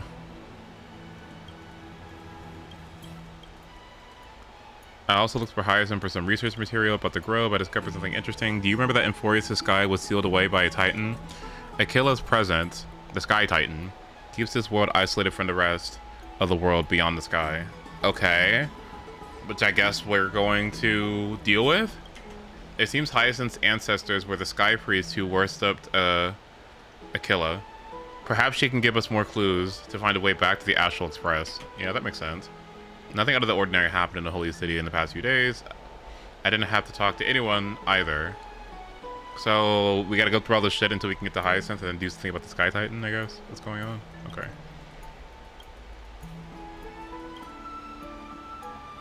Trevi? What the hell am I doing with... Trianne? What's wrong? Is there trouble at the Grove? Yes, I sensed something. It was fleeting, but very strong. It feels like they're in some big trouble. Trianne used the Century Gate again. Can you see what's actually happening? No, it's fuzzy like always. But the enemy's aura has disappeared. Maybe they've moved to a safe place? Let's hope that it's just a false alarm. We should place our trust in him and Castorus, teacher. They will keep Trianne safe. Peggy, you're talking like we are little kids. One day, Trianne will reach her limit, and Trebi will take on the role of gatekeeper from her. We are all aware of that. I am just a little concerned about her state of mind. Trianne was already unable to speak, even in short sentences when they left. We want to say a proper goodbye at the very least. Oh my god. I will pray with you. Thanks. And Aggie, it looks like we will need you to come with us to the baths this time to unwind. It feels like neither of us have laughed for a long while. It's time to head out with the West Wind! I guess. All right. Okay. Morning, Joe. Where the hell are we going? Somewhere. Okay. Here's really hot and heavy. Has it always been like this? Is someone... Oh my god. Are you okay? What happened here? Watch out! Watch out! For the Cremnoan! Cremnoan? This is their doing? Aggie, now's not the time to dwell on that. Let's help the injured people first. Excuse me, coming through. Oh, these were Hi, Beyonce. Even the Twilight Courtyard is involved? What in the world happened here? I actually just came to relax. But as soon as I got here, I saw all these people lying on the ground. Okay, I guess that's what we do here. Sure. Hi, Ethereal. I've examined them, and they don't seem to be seriously ill. It feels like they've just spent too much time in the hot water. Multiple individuals fainting simultaneously from the hot pool steam? Where is the manager of the Bards? He disappeared, and no one knows where he's gone to. Some people have been saying that the Kremnoans are behind this. Mm-hmm. Lady Aglaya, what do you think about this? Let these people rest. The two of you, please come with me. Have you thought of something, Aggie? Yes. While their intentions elude me, it's time to bring this farce to a close. Uh-oh. Are all lies about to be revealed? Uh-huh. What the hell is he doing on the ground? Oh. Snowy! Even Snowy! The culprit is Mightimos. Dee, what did you do to everybody? It's just another duel where I claimed victory. Duel? As I expected. On the surface, these two are the mightiest warriors in the Holy City, but they're still impulsive youths at heart. Speak up, Mighty. Tell us exactly what kind of foolishness you and Finan indulged in this time. Mm-hmm. Mm-hmm.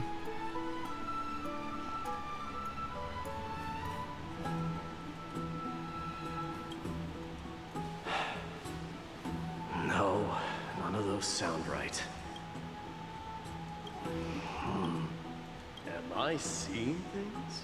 Is the magnificent deliverer finally deigning to step outside? What kind of response is that? Nothing. I was just imitating your usual response. I don't feel anything special from you. Have you passed the demigod trial? The ritual hasn't reopened yet. In case you forgot, it hasn't been that long since I pulled you out of the trial. I didn't forget. Mm-hmm. Then, you're welcome. Mm-hmm. In twilight's last gleam, Makima stands bold. Her walls sturdy, tales untold. Dreaming of her fruitful gardens, pilgrims arrive from distant lands. Figs and olives, so grand. Okay. Yet little do they know that they will step into flames, fuel to the fire, a burning brand. What are you playing at? Yeah, what the fuck are you talking about, buddy? What is this? Some I tweet? just felt like reciting a few lines of poetry. Poetry? Surely the Crown Prince of Kremnos knows how to appreciate poetry, right? Kremnoans steer clear of such weak literature. But my library doesn't lack collections of this kind. What the fuck? He just said poetry is such a cheap tactic. like These lines express the poet's yearning for their home. Mm-hmm. Just as Akuma is distant from many people's homes. I know how to interpret poetry, Hyugas. There's no point in pretending to be profound, my friend. Thank you for helping me out when I was in a tight spot, but it seems to me that you aren't prepared for the trial either. Don't compare your situation with mine. My people are still relying on me. I can't ascend to godhood on my own without first resolving their issues. So, are you suggesting that you, the mighty Mightimos, and the heir to the throne of Kremnos, wish to defy tradition that has endured among your people for millennia? Mm-hmm. Still thinking about what I should do. Never mind. It's probably not my place to offer you counsel. An idea does strike me, though. Oh? Go ahead. Let's see what terrible ideas you've come up with this time. Maybe we both need to relieve some stress. Oh, dear God. Come, Mightimos. Let's recommence our previous competition. Oh, God. Do we have to do this? Like, can I just go a day without gay shit? Okay, can I just go a day without the homo agenda in my face? Like, I can't do it. I simply can't deal with it. I can't. I can't. The queer agenda, like, I can't. It's the rhetoric. Okay, it's the homo rhetoric. I simply I can't. Where can I get some heterosexual content around here? Okay, where can I get it? A man and a woman. Where, like, is it anywhere in this world? Like, I just let's gay. Mario Party? I might. I don't know if I'm gonna be live later. We'll see. This time, we'll see who can stay in the super hot bath for longer. Oh, I see. What? Are you chickening out? Chickening out. The phrase chickening out does not exist in the Kremlin. Chickening out. I just find the situation absurd. That's all. All-knowing historian, are you not aware that we Kremnoans use boiling water from sword forging for our baths? Oh my god. Looks like I'll have to teach you some royal etiquette today. Oh my god. And thus, an unprecedented sauna battle commences! With unparalleled resolve, the two warriors' determination even alters the very hue of the steam.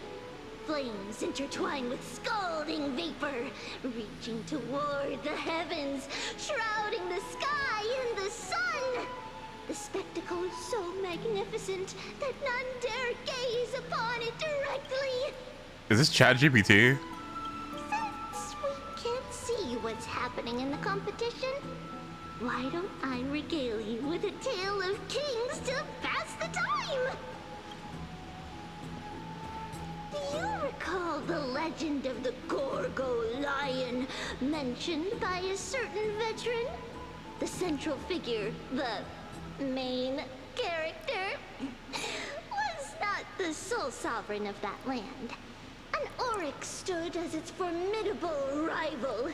Long before the dawn of Erechrysia, the two beasts started their timeless battle on the plains of Tritos. The lion regarded the oryx as its food, while the oryx perceived the lion as a scornful, oppressive, and challenging barrier that it swore to topple with its antlers. For tens of thousands of years, without respite, the two creatures thus continued their relentless pursuit and rivalry. Oh my god. It fixated on its rival's fleeing form in the chase.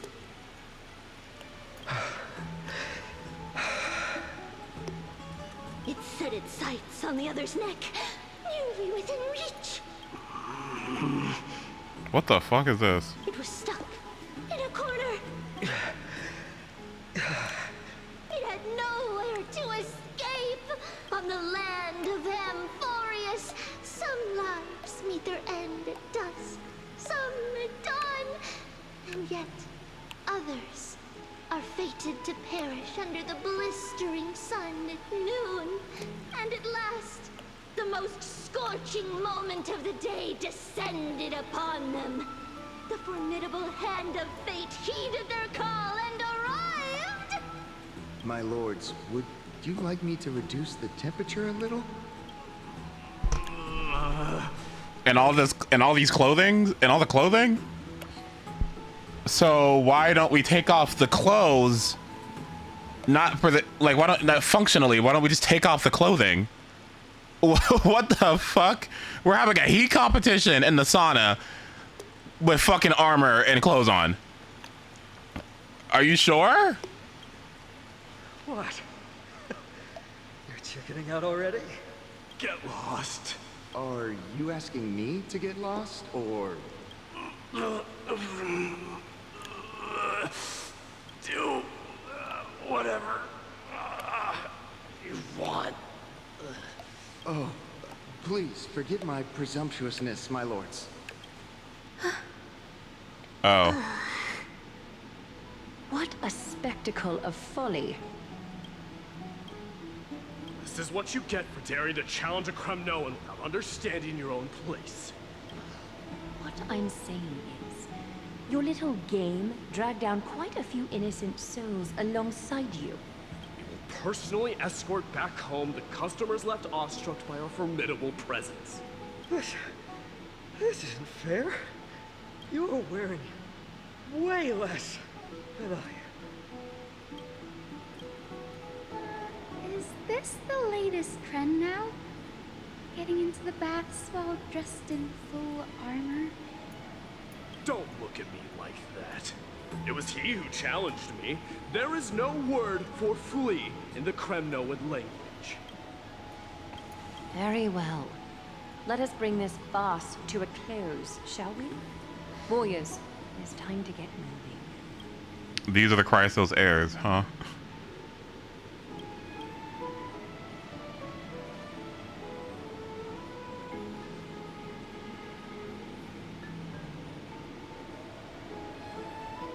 Are we good? Are we gonna... Okay. Fanon narrowly triumphant with a stunning 27 to 25 in terms of safely... Okay. The flame chase journey is destined to be a lengthy one, replete with obstacles. But thanks to those two, all the gloom has vanished into thin air. Oh, we just had quite the commotion. It's not every day we find the Memorial Palace this serene. Shall we continue with our previous plans? Hyacinth, would you care to join us? Such an empty bath is indeed a rare sight. I was looking forward to unwinding after work. I'd be delighted to accept your invitation, Lady Treeby. Aw. How about we go to the biggest bath? Where the fuck are we going?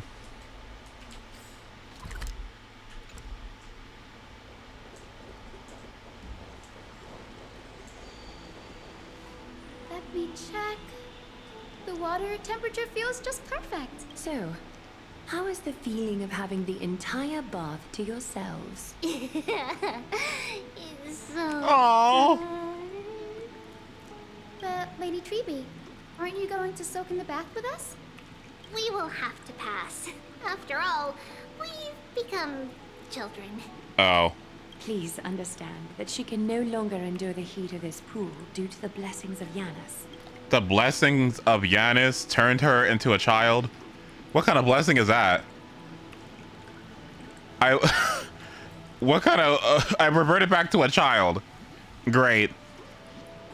My driver's license, void. Great. Now I gotta do fucking elementary school all over again. My degree's null and void. Fantastic. Oh. Great. Okay.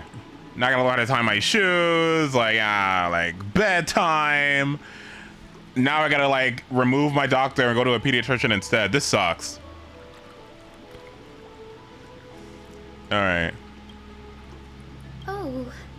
Oh. Are you curious about us, Hyacinth?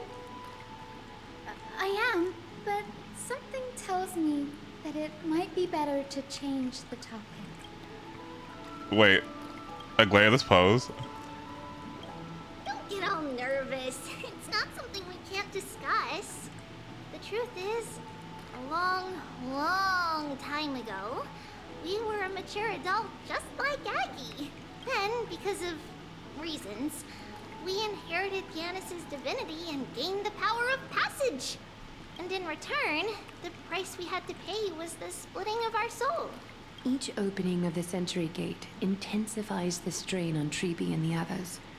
They are gradually regressing towards infancy, both in body and mind. We don't know what awaits us at the end either, but anyway, that's why we've turned into children. In that case, when you opened that giant Sentry Gate above Akama during the battle against Nikador, well, there's no way around it. We all know that the flame chase journey won't be a smooth ride. Maybe we can find a way to fix it. The primary research focus of Mooseporists is the soul. We explore its depletion and methods to restore dispersed souls. As long as research continues, there might be a breakthrough that can help. We will do everything we can. So your first reaction is in fact denial. You're indeed an Access student. I look forward to your good news, Hyacinth. Now there's another reason to look forward to tomorrow. This is a cute scene. Oh god, you okay? Lady Treeby, what's wrong? Is it hot? Something's off. It's that strong feeling again. Is it Rayanne? Wait, no. Wait, what the fuck? It's Trina. Trina? She's in danger. Where the hell has she been? I thought Trina was in, like, I don't know, doing office work or something. I win this round of escorting the bathers home. How does one contender alone make a valid competition? Offering a compliment or two wouldn't be the end of you, you know. Haikas. What is that word? Is that your native tongue? It means hyena. I'm likening you to a weak hyena. By the way, you emphasize the completely wrong syllable. Though we've been acquainted for some time, I have rarely heard you talk in the ancient tongue of Kremna. It's because I'm not exactly a master at it either. I can listen and read just fine, but when it comes to writing... You can write? Oh, okay. You speak as if you don't have a brain. That was in jest. I understand. After all, you spent all your childhood wandering far from home. Worry about yourself first, Deliverer. You also never mention your hometown, apart from when you need to introduce yourself. Well, it's because there isn't much to say. Ides Elysiae is simply a tiny village that disappeared many years ago in the flames of war. Okay, so why are you the Flame Weaver? So why are you the Flame Weaver? What's going on with that? The only times I get to see it are in my dreams, and in the trial from the Lance of Fury. I knew it. Yes, I saw it all. Ides Elysiae ablaze with everyone. My family, friends, and my kin, lying in a sea of flames. A blood-red half-sun hung in the sky, just like on that day. And before my eyes, that murderer killed Cyrene. Oh my god. But I saw its form this time. A black cloak, an eerie mask, and a broken giant sword that carried an ominous aura. You killed Cyrene? I fought it in the trial. But even though I've been fighting, improving, and resolutely getting stronger all this time, I still couldn't defeat it.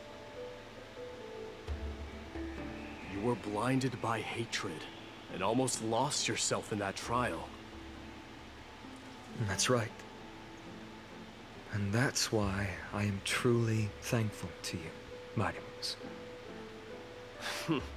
You finally picked up some manners. Better late than never. Then what about you, Mighty? What did you see in that trial? What do you fear? I fear being a subpar imaginary DPS with HP manipulation mechanics that don't synergize very well with Hyacinth until E2. That's what I fear. There is no word for fear in the Kremnoan language. It's mid. I'm getting the feeling that your language has no words at all. But to answer your question, I saw Akuma in the trial.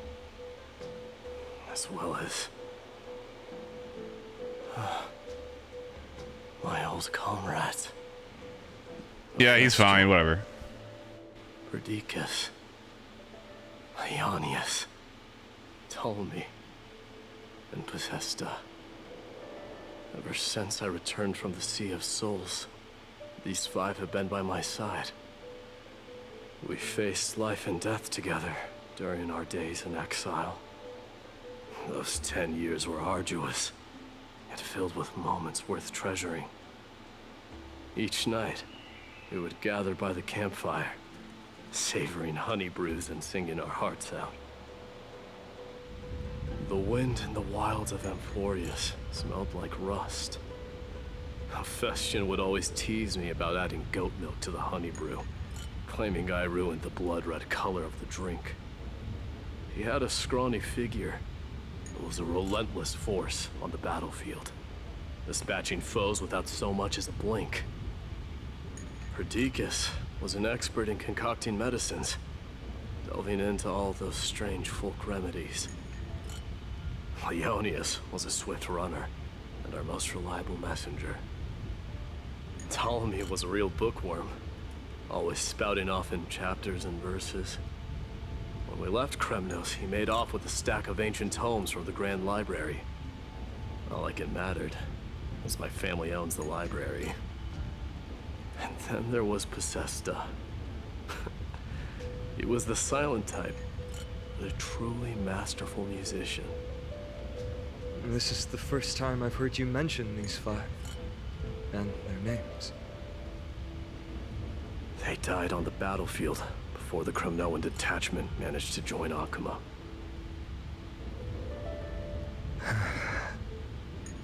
Perdiccas was the first to go.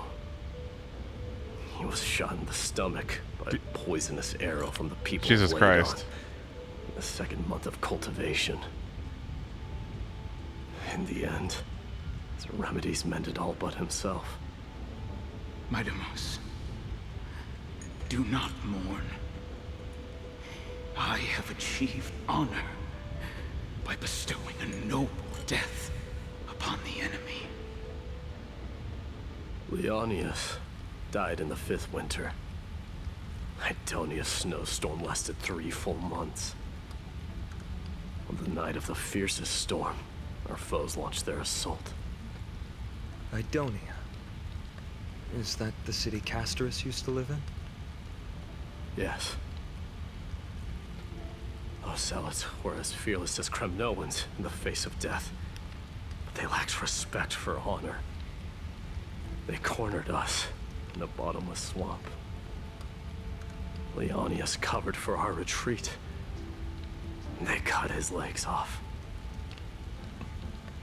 Okay. He vanished into the mire of a foreign land, his body never to be recovered. This is perfect.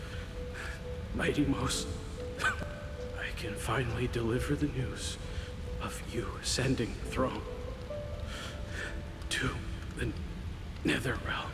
20 dusks later, we finally breached the walls of Idonia and entertained the usurper's plea for peace. However, the rebels refused to surrender and set up an ambush within the city. Ptolemy and his cavalry met their end before they could even relish our triumph.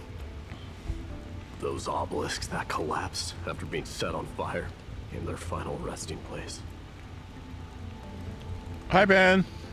Mighty Most, please tell my family. It was not cunning schemes that vanquished Ptolemy, but the immense weight of AMPHOREUS' entire history. Then, it was Possesta. He lured the enemies into the city of Aenionis with his melodies, buying us invaluable time. Our enemies, consumed by indignation when they discovered the trick, set the entire city and my soldiers on fire. His final words were recorded on a small clay tablet, fractured by the flames. Mighty Most, don the crown. And at last, my most trusted friend, Hephaestion. He was supposed to stand by my side through it all.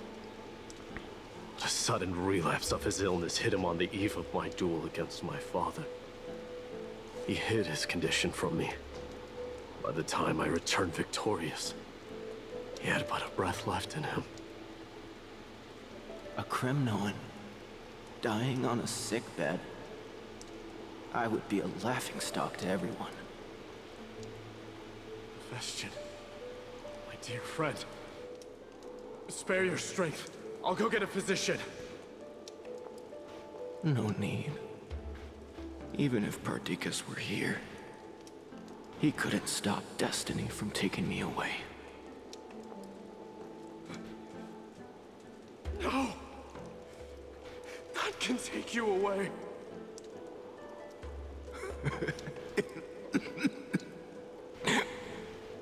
Mightimos, our king, do not shed tears for me. It's not befitting of your status. Farewell, my dear friend.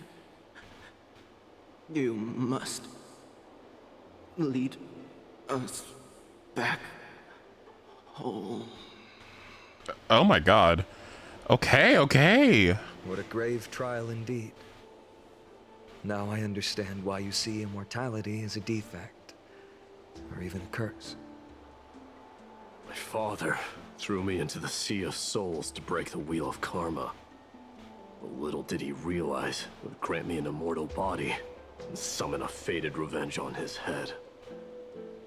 Following his demise, I considered leading my people back to our homeland. Kremnos had already turned it into a wasteland. Only darkness and insanity thrives there. Against the dissent of many, Krateros included, I made the Kremnoan detachment stay in Akama. But I know that their glory will never be doused out. Are we doing repairs or something? The instant of strife shall inevitably arrive. Am I stupid, or like maybe we should, like, I don't know, spare some efforts to, especially since we kind of cleared the place out, shouldn't we like make it livable, or can we relocate or something? Like, I don't know. It feels like we're just like refugees. If you take over Nikador, then you must begin the journey back to your homeland. So, you hesitate because you think leaving your people in the Holy City is a better choice?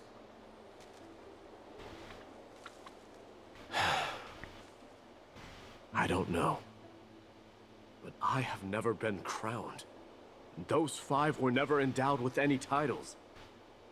None is aware of their glory. Your predicament is truly complicated. I don't know how I can give you any useful advice. Maybe you could seek counsel from more people, such as the Grand Craftsman. Cartonis' people seem to have been through comparable dilemmas. And that teacher of yours, Krateros? Dee, we've got a big problem! Big problem! Lady Tribby, what's making you so flustered? Hurry up and go save Trinan! She got abducted by Krateros! Oh my god. What? Krateros! What's going on? What the hell are you doing? Mightimos. It seems I was the one who exposed my vulnerabilities first. So what? Do we go do the thing for Kremnos or whatever, and or else you do something to Trinan? Aglaya, I demand an explanation. This man abducted Trinan by force and forced her to bring him to the vortex of Genesis. Did he do the trial or something? He then brazenly stepped into the trial of the Lance of Fury. Oh. And naturally failed. Oh my god. Is she telling the truth? Why would you do that? Why did you do that? What the fuck? Because I don't want to wait anymore.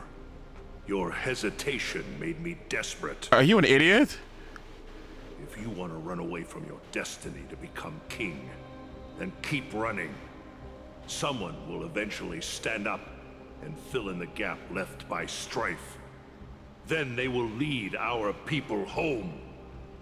Can you just wait? Age has blinded you, teacher. Can't you see that I'm hesitating because of this very recklessness seared into your blood? Krateros, do you truly believe you're worthy of entering the trial? To blaspheme against the prophecy? Does the mission we Chrysos heirs bear seem like child's play to you? Do you know how the Kremnoans see you, Aglaya? Well, I don't really give a fuck. You're a hypocrite and a megalomaniac. The prophecy of Genesis and the flame chase journey are just excuses for you to seize power. Well, that's too bad, because I don't like. Kratos, do you even know what you're saying? Are you defending this woman, Mighty Mos? How many wars did people start because of her and her so-called prophecy? How many cities fell in the past millennium? Their people massacring each other. Even if this so-called Genesis really exists, will there be a place for the Kremnoans in that new world?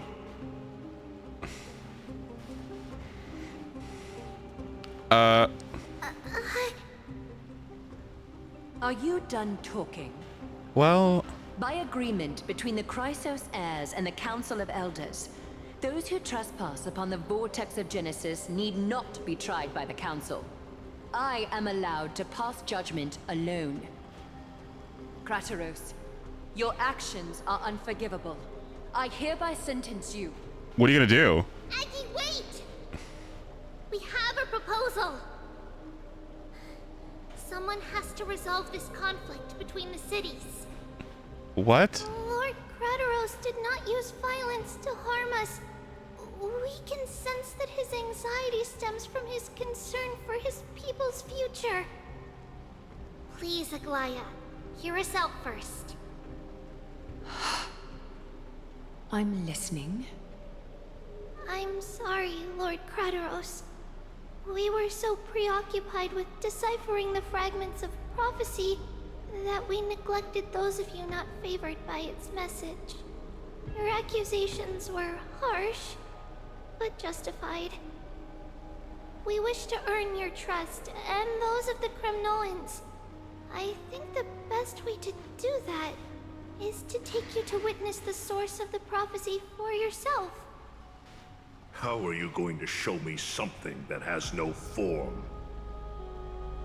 You've heard about that Outlander, right? He has somehow made a connection with Orynyx and can completely replicate scenes from the past. We will ask for his aid. Tomorrow, at the Abyss of Fate in the Temple of Yanisopolis, Okay. we will show you everything from that distant memory, Kratos. A fair proposal. I accept. Until then, you will be stripped of your freedom. That is my one condition, and I will brook no argument. It is not the first time I've been made someone else's prisoner. Do as you please, demigod. Teacher, why did you do this? He said, "Cause you're too slow." Forgive me, young master. Yeah. But I just cannot wait any longer. He said, "Hurry the fuck up."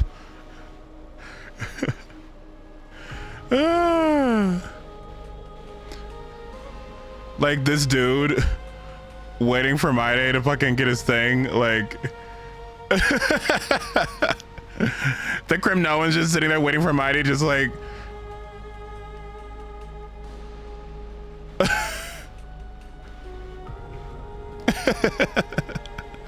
Like, all right.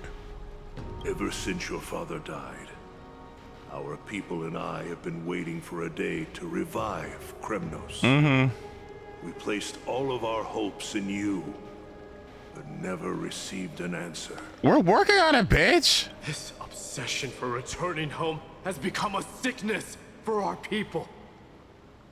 Wise as you are, I refuse to believe that you can't see the truth. You have a clear head, which is why you're also incomparably alone. A smart person can only choose to tangle himself with the mundane of this world. If you're truly capable of leading our people beyond this blood-stained fate, then prove it to me once more, Mighty Mos. Just as you did back then.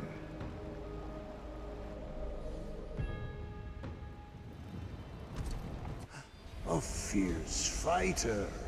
Oh my. I did not expect such heroism from a feeble Akeman. I see. That's what I am. Fulfill your duty as the victor, warrior, and tell me your name. I seek an honorable death from you. As if you have any honor! Listen closely. I am the leader of the Kremnoan detachment, Midimos. I'm here to finish you, father. Oop. Gagged. He said, It's you, the beast spurned by all. So you did defy death. The prophecy was true.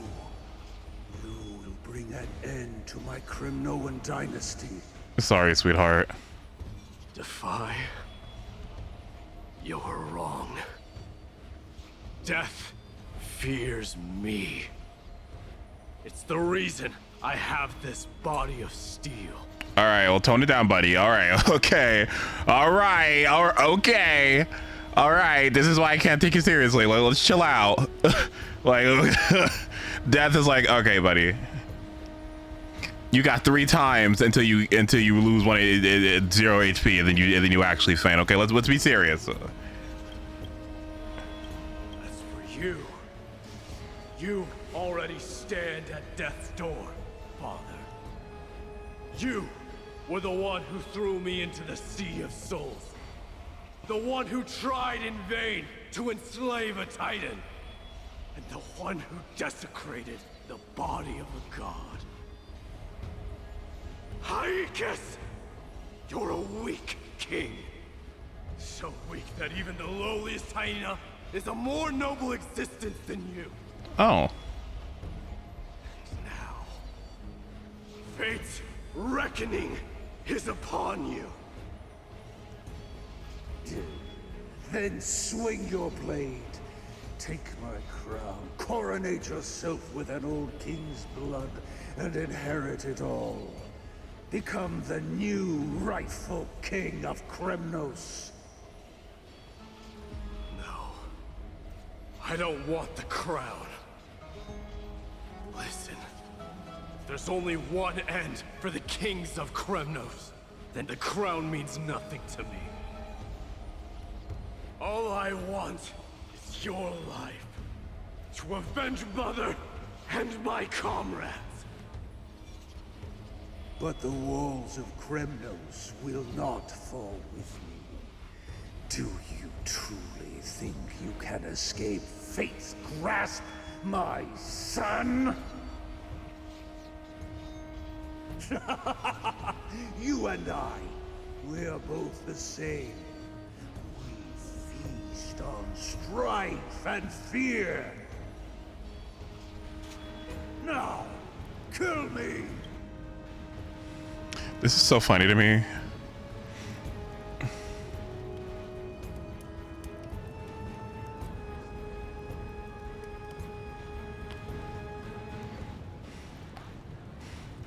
This is so funny to me.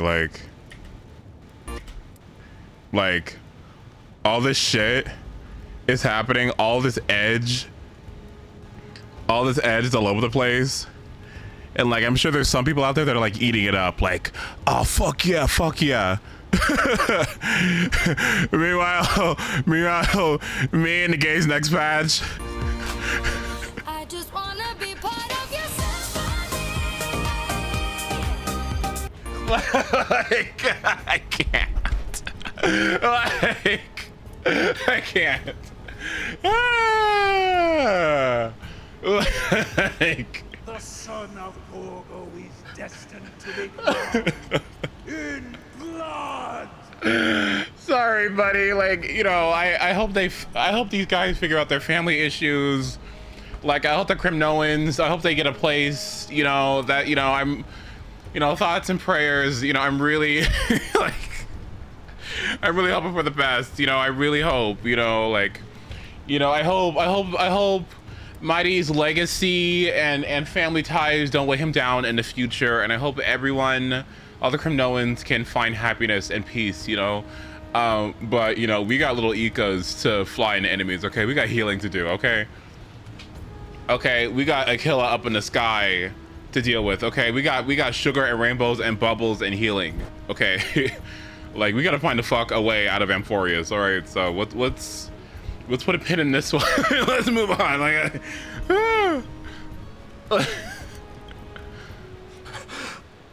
let's get move on. Let's get move on. Like, you know, we'll hoping for the best. Oh, you had a moment there. You good?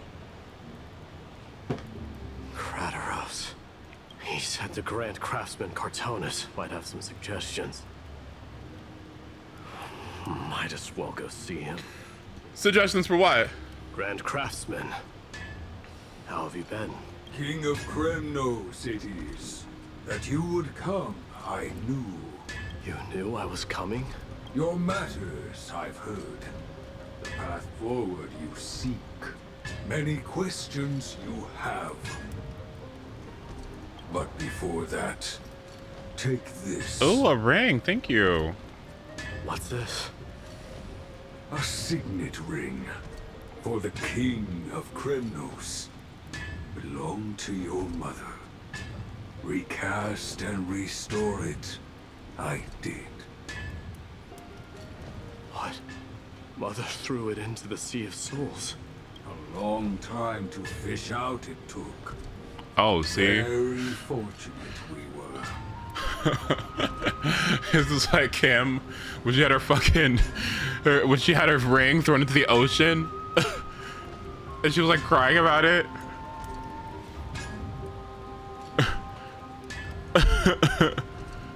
My diamond ring. I can hardly imagine how much patience and courage it must have taken to find such a small signet ring in the Sea of Souls. I owe you one.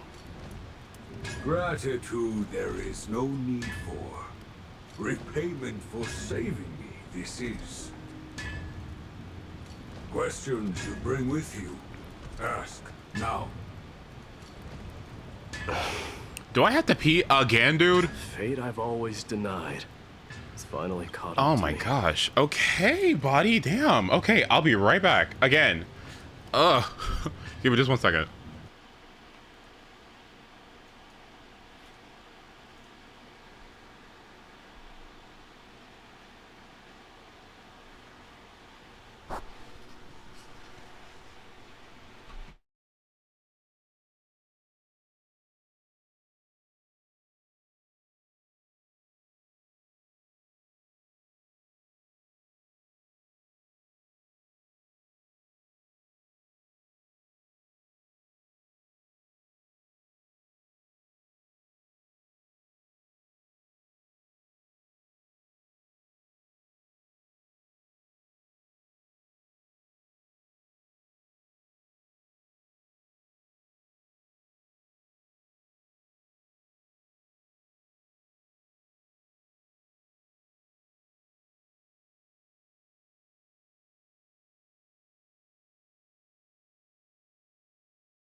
You guys know anything about decompilations, like, or decompiles of games? Because wasn't it like a big deal that Sonic Unleashed got a decomp or something? Or wasn't there something like that? I don't know. I was watching a video about Mario Party 4 became the GameCube's first decomp. And I have literally no idea what that means or why it's significant. And I feel like I'm completely out of the loop about it. But apparently it's a big deal. And it's really interesting. Yeah, I don't know. Like, is the Unleash mod a big deal because they actually were able to just port the game, or was it decomped? Like, I don't know. I'm curious. Anyway, we should continue this. Ooh. By all rights, I should accept Strife's authority. It would make everyone happy. The Chrysos heirs, the Council of Elders, the Kremnoans. Even the bards who will write it all into song. Yet hesitate still you do. Hesitate, why do you, young king? Hi, puppy. Because of my people. Be they men, women, the elderly, or children. The hearts of all Kremnoans yearn for home. They've all been waiting for this day. For the day their king returns. To do what? Children of Strife would then be able to go home and embrace the old traditions. Never mind that most of them have only ever been heard in these so-called traditions and song. They would then gather around their king and throw themselves into battle. This is not a good thing, you believe. The Kremnoans have been trapped in a cycle of bloodshed for the past 1,000 years. They seek vengeance, start wars, become prosperous, and decline. How much innocent blood flowed into the River of Souls in all those years? How many needless sacrifices could we have avoided?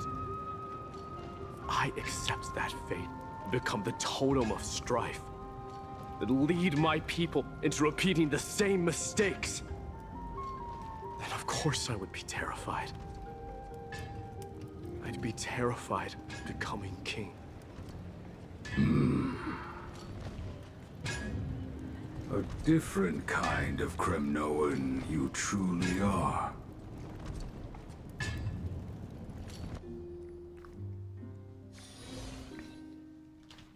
Okay, so what are we gonna do then?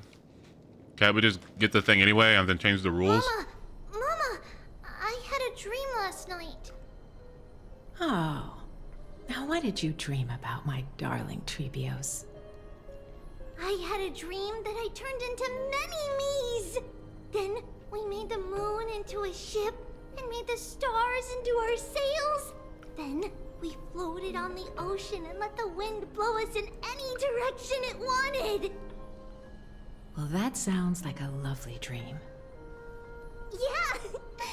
The ocean and the sky were really, really dark. But there were so many of me that I wasn't scared at all because we'd all sing together. The ocean wind blew us onto an island where the wind tasted like flowers. There were bleating sheep and chirping birds inviting us to be their guests. There were so many animals on the island, but none of them ever fought. Giannis's holy maidens can receive guidance from the god of passages.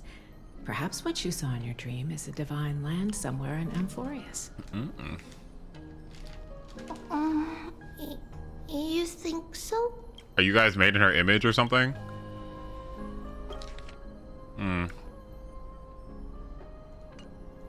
What's wrong, Trebios? You look unhappy.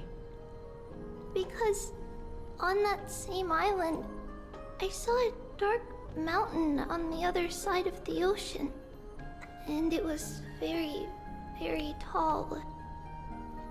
The mountain looked alive, and it kept getting closer to the island.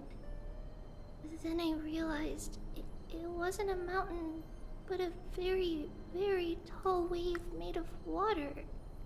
When the wave smashed against the island, it looked like it was going to eat the island up. The small animals tried to chase it away, but they couldn't stop it. Then there was a bang and I woke up. A dark wave. Mama, does something that scary exist in real life? Not the Black Yes. Tide. Unfortunately, it does exist in AMPHOREUS, but it's very far away from our temple. We call it the Black Tide, though it has nothing to do with water. It has no shape or form, but it can swallow up animals, humans, and even titans, turning them all into monsters. Oh, the black tide is a baddie. I don't want everyone to turn into its food. Can't we chase it away? Of course, my dear. You only need to behave well and listen to what the adults tell you. Study all the knowledge and etiquette you need, then grow up and become a proper holy maiden. The divine Yanis will then give you guidance and help you light the way for the people. Wow, I'm gonna eat a lot and study a lot and become a holy maiden. But Mama, you said the black tide can swallow up titans too. What do we do if even Yanis is eaten? Oh. If that happens, then the holy maiden will have to be the one to guide people on the right path. After all, we are the human avatars of the God of Passages, yeah? Yeah. But one person alone is not enough. Once you're older, you'll make a lot of friends. You must do your best to unite them, because that's also our duty as priests. Friends? Are they also like me and Mama with pretty red hair? They might not, but they'll certainly be just as smart and kind as you. Oh. Mama? And they'll do follow-up attacks every time an enemy gets weakness broken. And they won't be able to hide their desires to control the heavens. Because they're no exception. Am I dreaming? Don't be silly, dear. Of course you're not dreaming. I've always been by your side. What? Now be a good girl and call your friends over too. Let's play hide and seek, just like we used to, okay? My Trebios is the smartest girl. I'm sure you remember where everyone is hiding. The voice sounds so far away. Oh, because they don't know what their mother looks like, right? I don't remember. Who am I looking for? Your friends, who will chase the black tide away alongside you, of course. Is this from my childhood? Use the spindle to connect everyone. There will be an amazing captain on that big ship. She's cheerful, optimistic, bold, and cautious. She'll be able to get everyone together. Wow, that's amazing! Can I be the captain? Of course you can.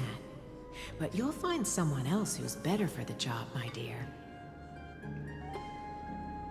I think that person lives in a beautiful temple that sits atop a hillside, covered in golden fig trees. There's a noble girl there who's very smart, but also very delicate. Like a wisp of silk. Just like Mama? Perhaps. But before we find the captain, the ship also needs someone who can navigate it. Who could that be? Let me think. Pom Pom. I know! She's Treevee!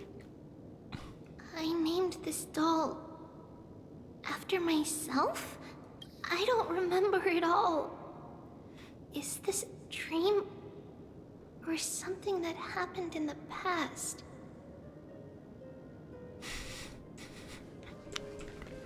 What is that stupid email from, by the way? Does that ever even happen in story? That chest! You can't lock me away! Huh? Why is this doll inside a chest? It's holding a sword. Why? Many years later, One second. many brave warriors will board this ship. They're skilled combatants who fear no danger.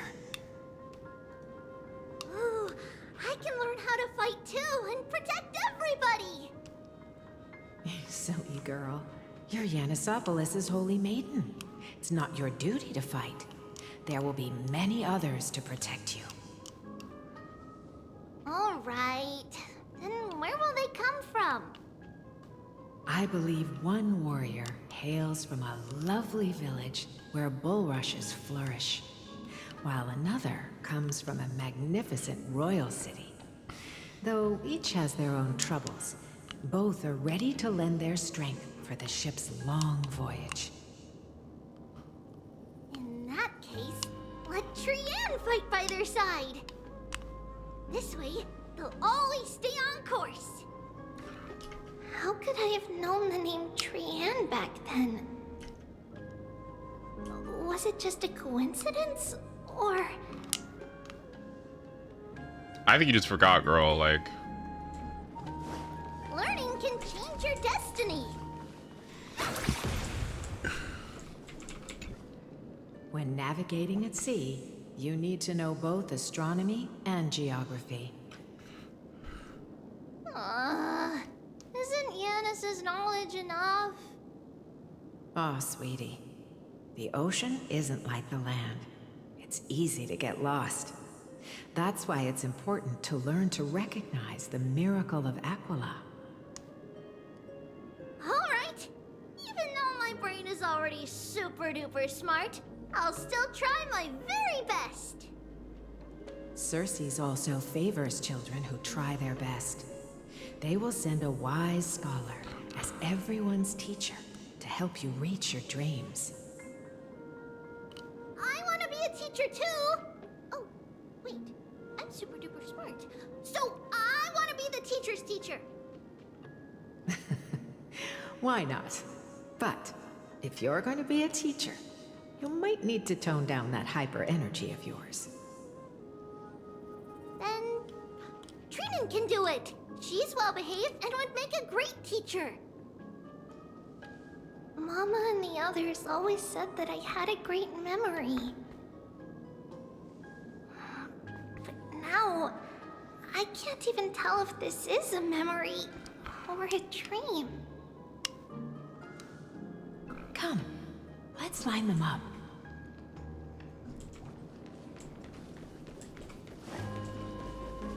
It's packed full. Mama must have left all of these for me. All the words are blurred out. Could it be that my memory is fading? what is this stupid pig doing here?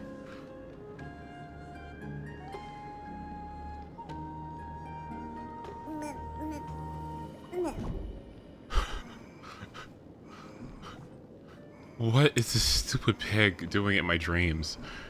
Oh my god.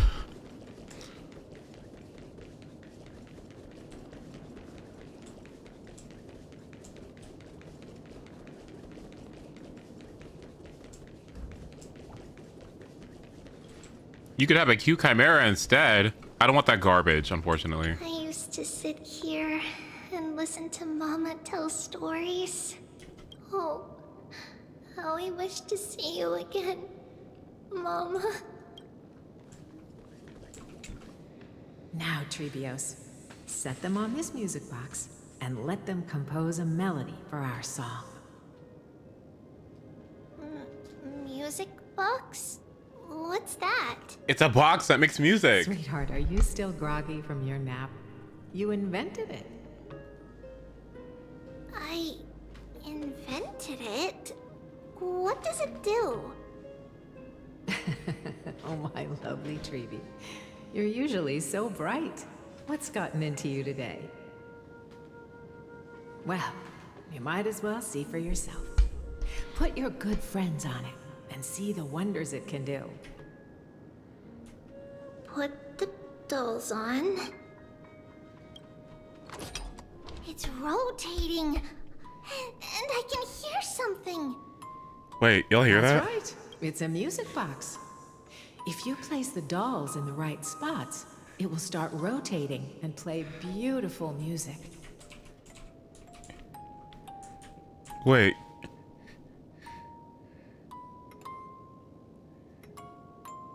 Y'all hear that? Rise up into my world. Oh dear fucking God, Jesus. Out of all your inventions, this one is my favorite.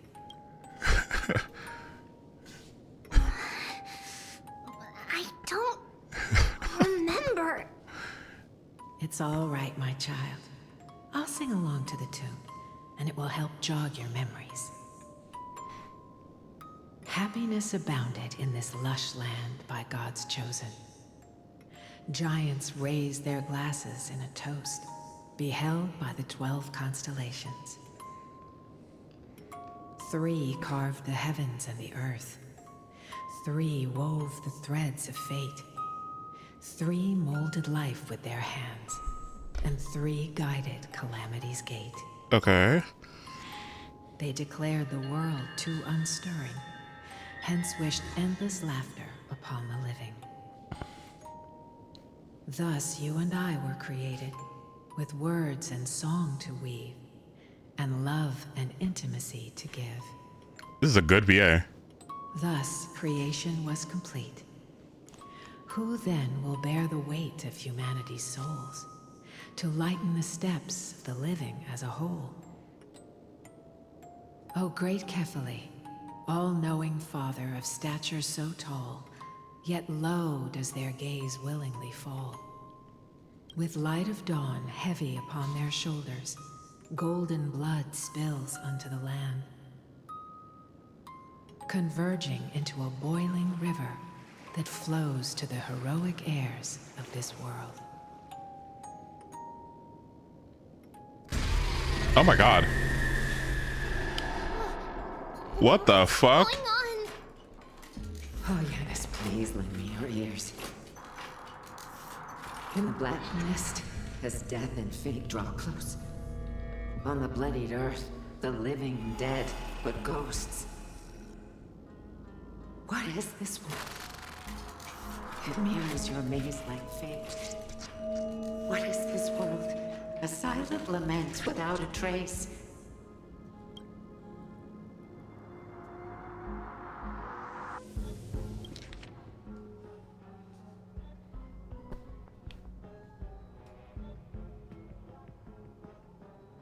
Is this your last moment?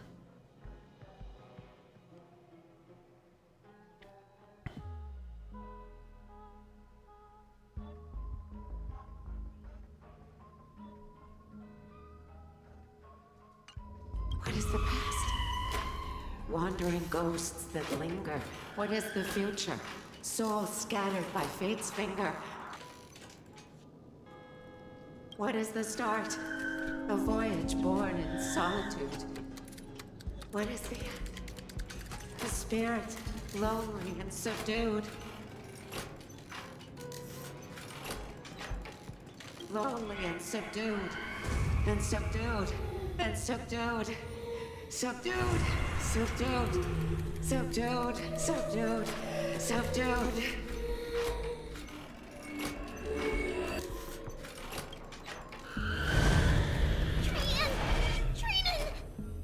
Mama, what's going on?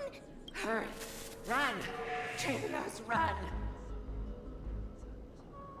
The black tide has arrived.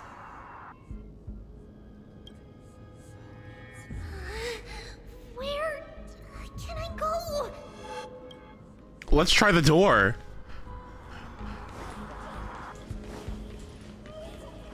What's this? Where's my pig? Okay.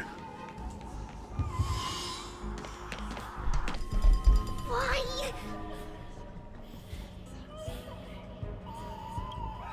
Are there dolls everywhere? me and my hallucination.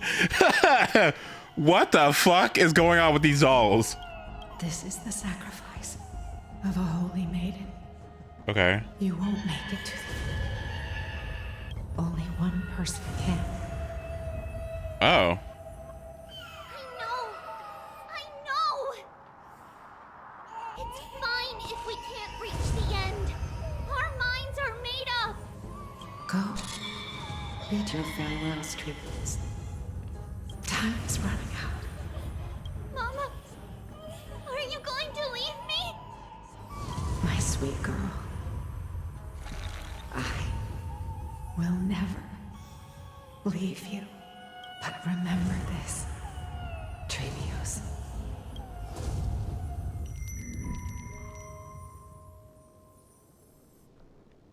All shall bid farewell to one, and that person alone will witness the miracle.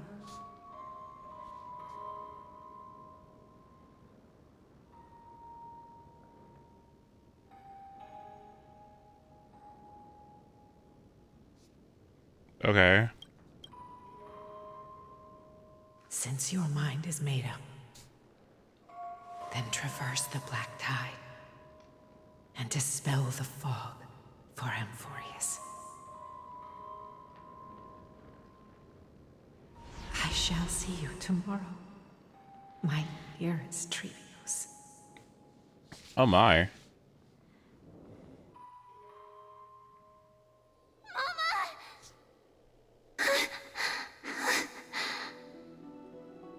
Are we still in a dream? Say something nice about gooning. Okay, how's about I goon you for 10 minutes with the timeout? There you go. Did you have a nightmare?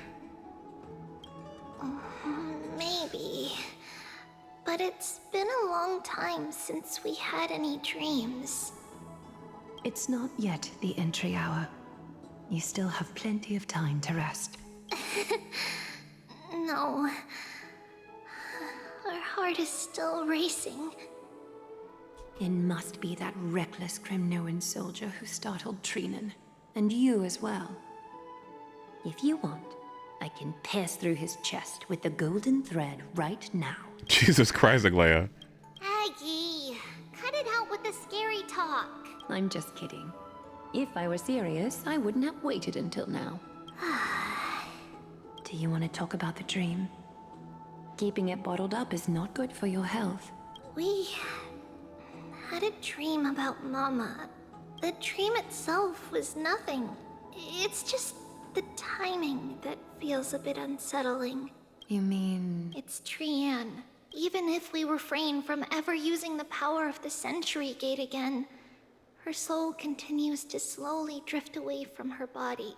There isn't much time left. Perhaps it wouldn't be such a bad idea to let her relinquish her role as the gatekeeper and live out her days as a carefree child. You have a point, Aggie, but our decision has already been made on that matter. I believe there's still another way. Souls will be spent until they dissolve into dust. Such is our fate. Once we had a whole and connected body. If that body were a tree, then its trunk and branches would share the same fate, decaying at the same pace. Now, we are fragmented into numerous selves. Despite the absence of a trunk, we are offered another possibility. We can choose how our branches will perish in a way that is most beneficial to the Flame Chase journey. Compared with saying farewell to one person, watching many fade away before me is even more sorrowful. But advancing is the destined end of Yanis's trial. There's no retreat in our path. Advancing, huh? I'm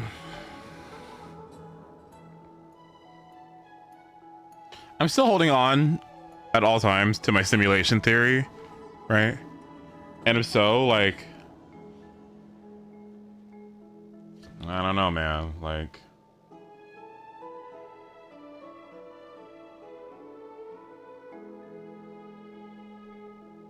I don't know. Noah's better take a look at whoever's in charge of this. Don't feel sad about saying goodbye to us. We've already agreed on this, right? It won't be long before I forget what sorrow tastes like.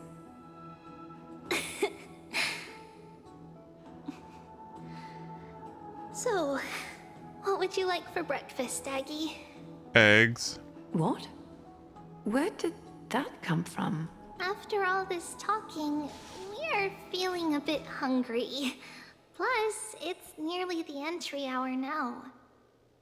Do you remember when we first met, Aggie?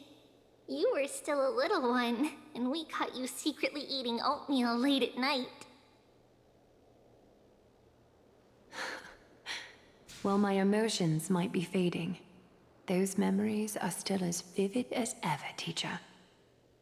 Please, let me do it. What would you like to eat? It's fine. Leave it to us. You should rest for now. It won't take long, and we'll call you when it's done. In that case, thank you. Then, see you tomorrow, Aggie.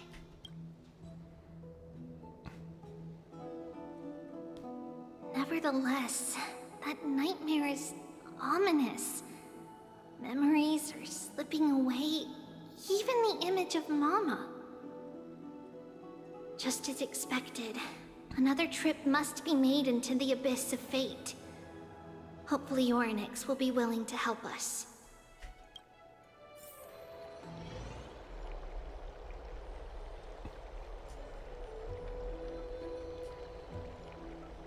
Long time no see, Professor Anaxa. Who are you? It's been a while. I'm the one who once overthrew the entire classroom in that spiritual physics lecture. Oh, it's you.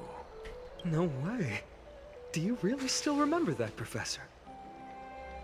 I remember that glib tongue of yours. What brings you here? Surely you're not here to reminisce. You could tell. Of course. You only beat around the bush when you have a hidden agenda. That's not true. I'm here to seek enlightenment, as always. Could you please teach me everything you know about the black-robed swordmaster? Oh my. Rumors sure travel fast. Unfortunately, I too know nothing about it. I can only tell you that it is clad in a black robe and wields a greatsword. At least, it looks like a greatsword. It's shaped like a twisted half-sun, and a peculiar dagger resembling a crescent moon. By the way, take this with you. I got it from the sneak attack. It's yours now. I was right.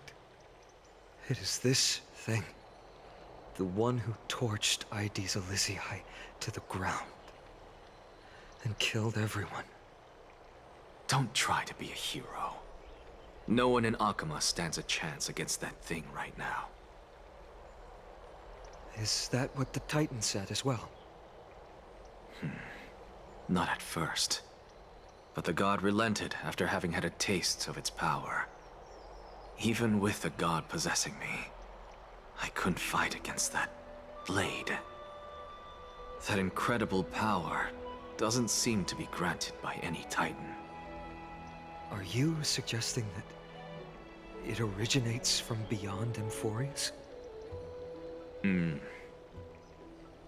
It's possible. Much like the Black Tide, no? Nonetheless, it's an enemy we must overcome. We? We? Drop the pipe dream, Finon. No one wants to see you fall by their blade. Their mere presence will endanger the Holy City and the Flame Chase. Bro said we. That I don't believe. You don't believe in the so-called prophecy, I know. However, I'm here to seek your assistance, not at the request of Aglaya or Treeby. I just want to eliminate a threat to the city I pledged to protect. That's all. The tragedy at the Grove must never happen again. Hi, Cloudy. Good to see you. Take a seat. Since you are sincerely seeking enlightenment, I suppose I can tell you one more thing.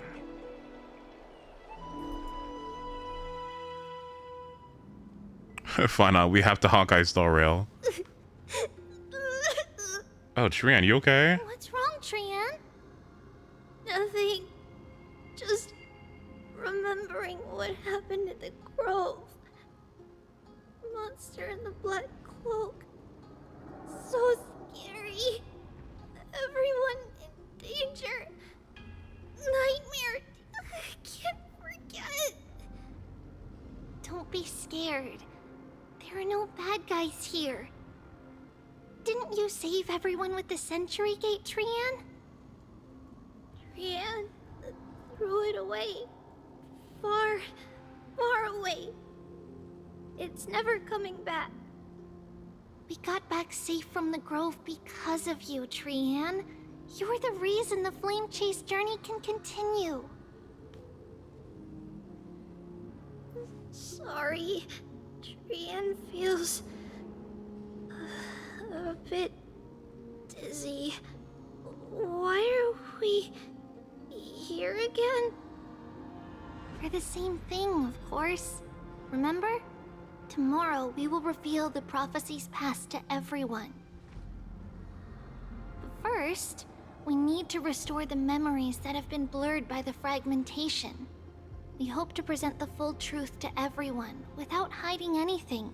Since Yanis caused the fragmentation, we can only turn to another Titan or Onyx for help. Well, we need me, right? Also, remember to get breakfast ready for Aggie before the Lucid Hour tomorrow. Oh, yes! Trian remembers now. Oh, on that note, we had better prepare some saffron before we meet with the Titan. Saffron? Saffron? Huh, it's an essential offering for rituals in the Temple of the Three Fates. You think we shouldn't go to Orynyx empty-handed? Yes, it's also a symbol of Yanisopolis.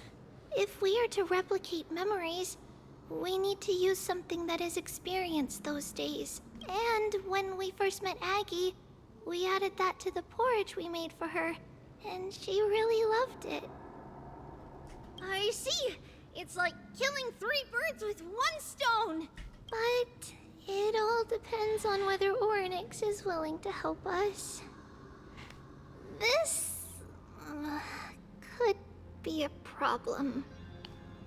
After all, it was us who took the core flame from Yanis, from Orynyx's kin. We will have to give it a try. If there's truly no other way... In our current state, we probably can't do anything to them. We'll cross that bridge when we get there. Leave it to Trian. Trian knows how to play cute. In any case, let's look for saffron first. I hope there's still some left in the temple, untouched by Mikador's soldiers. I remember that aged saffron is preserved in sealed jars. Let's be on the lookout as we go. Where are we going? Okay.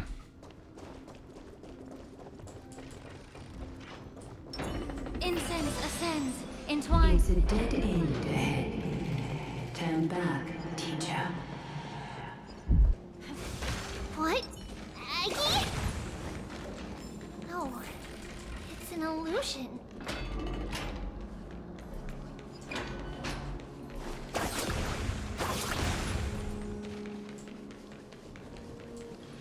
Wow, this room is huge! Not another big ass room, please. Did you? Yeah, I saw it. Was that a warning from Orynyx? What are you two whispering about? Treeby? Treenan? Did you not see it? Trian can't even hear our own telecommunication. Uh-oh. Well, never mind. Trian suddenly feels like this place is quite familiar. Oh, there's a whiff of safari in this room. Safari? Right over there. Oh, we need to get her to a doctor. Over here. Follow Trian. Trian, slow down.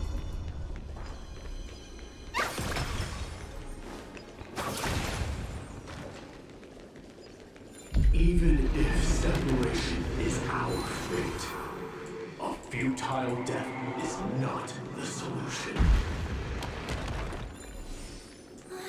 It appeared again.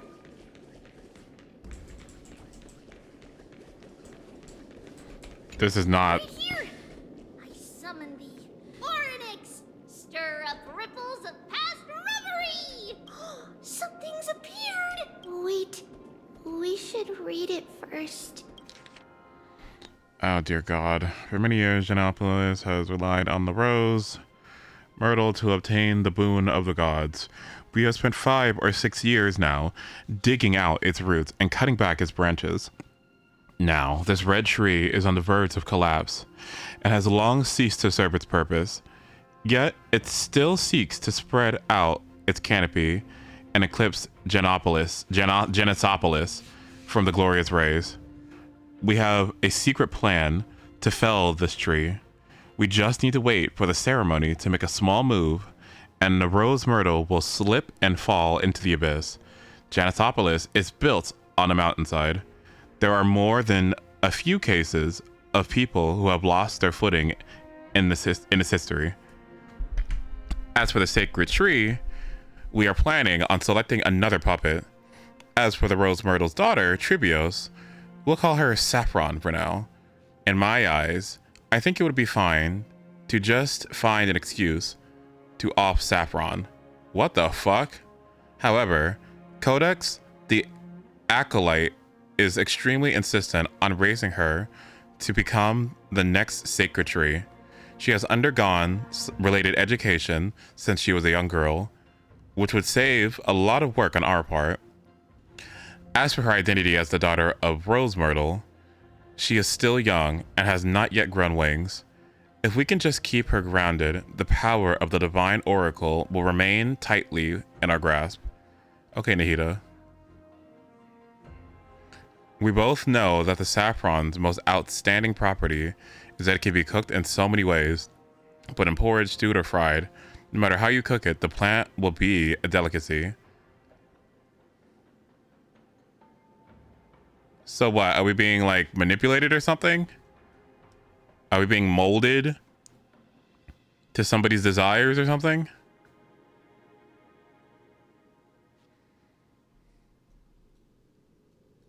Is that what this means?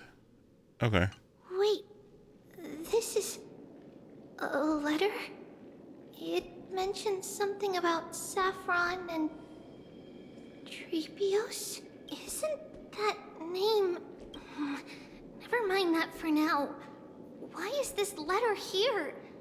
And how did Trian sense it? Could it be our lost memories? Is it possible that we were already noticed by Orynyx and entered their trial? But why haven't they said a word?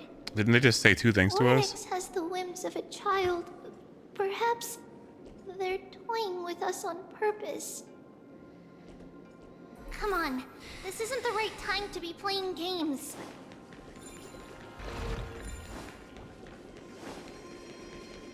Separation and death, reconciliation doesn't come easily for a mortal. Are these visions also fragments of the past?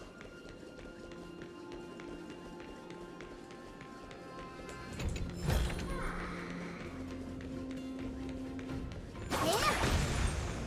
Treeby! Treenan!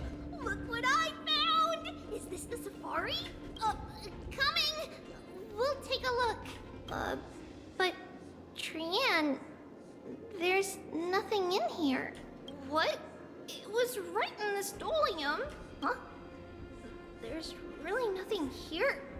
That can't be! I swear I saw it! I swear! Trian is telling the truth. It was right there. Where did it go? Trian, Treeby, why aren't you saying anything? Trian can't seem to hear you at all. You? Oh, that's not the pronoun I want to hear. What do you mean you? You? Alright, she's gone. It's GG's. We were just lost in our thoughts. Don't worry, Trian. It's GG's. What you saw was likely, Yanna's hair. We must have startled it away. Okay. Could Oryx be trying to make us falter? But why would they do that? Something feels off. Treeby, don't you think this temple is a little too quiet? What do you mean? It might just be an illusion. But Trinan wonders, is Oryx really putting us through a trial?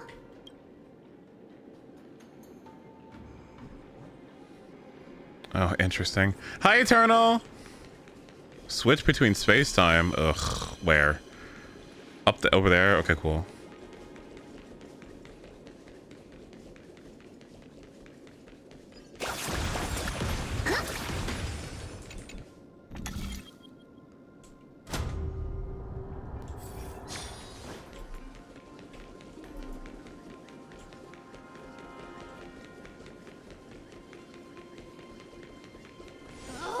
Still no luck finding any safari.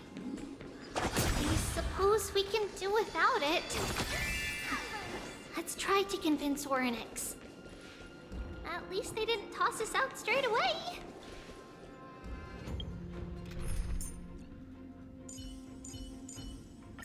Just leave this to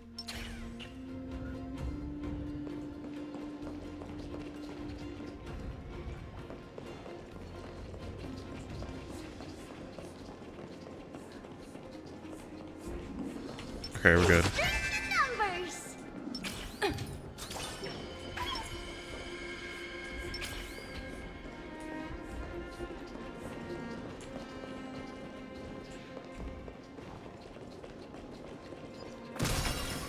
Nambi?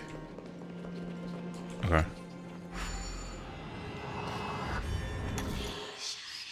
How many do I have? 9? 1, 2.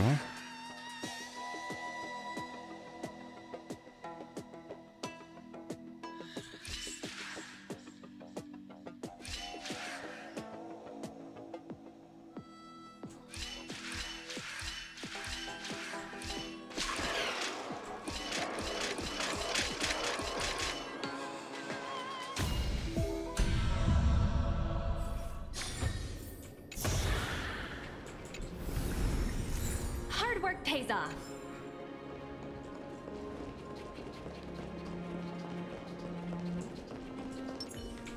This song's good. What the fuck? The door needs to be open in another space-time. Okay. How about I just jump? How's about that?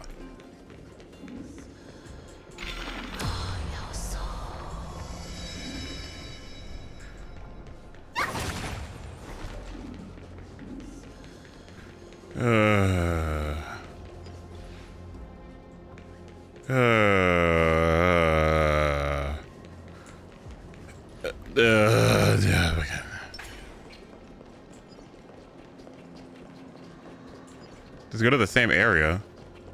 What, over there?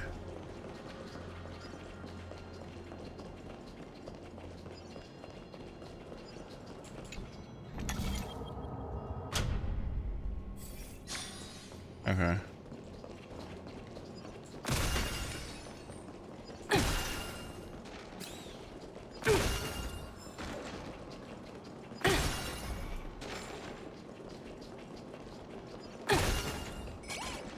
Wait, where?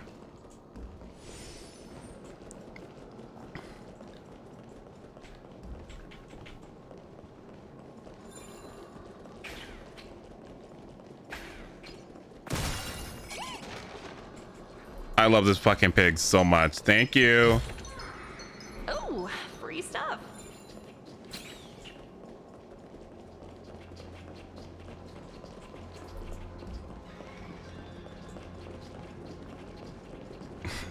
Like Topaz, you will always be famous. Okay, we don't care about Cypher. Sorry.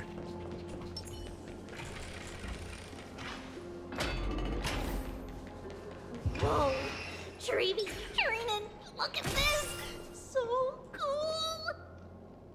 There are so many of us now! Brienne! Oh my god. Nambi?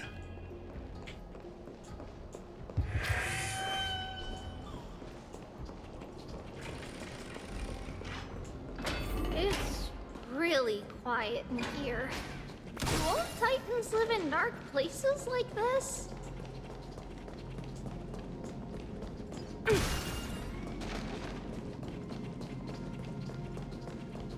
Thank god there's so like there's not that many puzzles. Oh, this is the best. Oh, this is the best thing. What's going on? Can we get an audience, please? Oryx disappeared? Disappeared? We went all this way? Oh my god, what do you mean disappeared? Is it ma'am? Great, now what?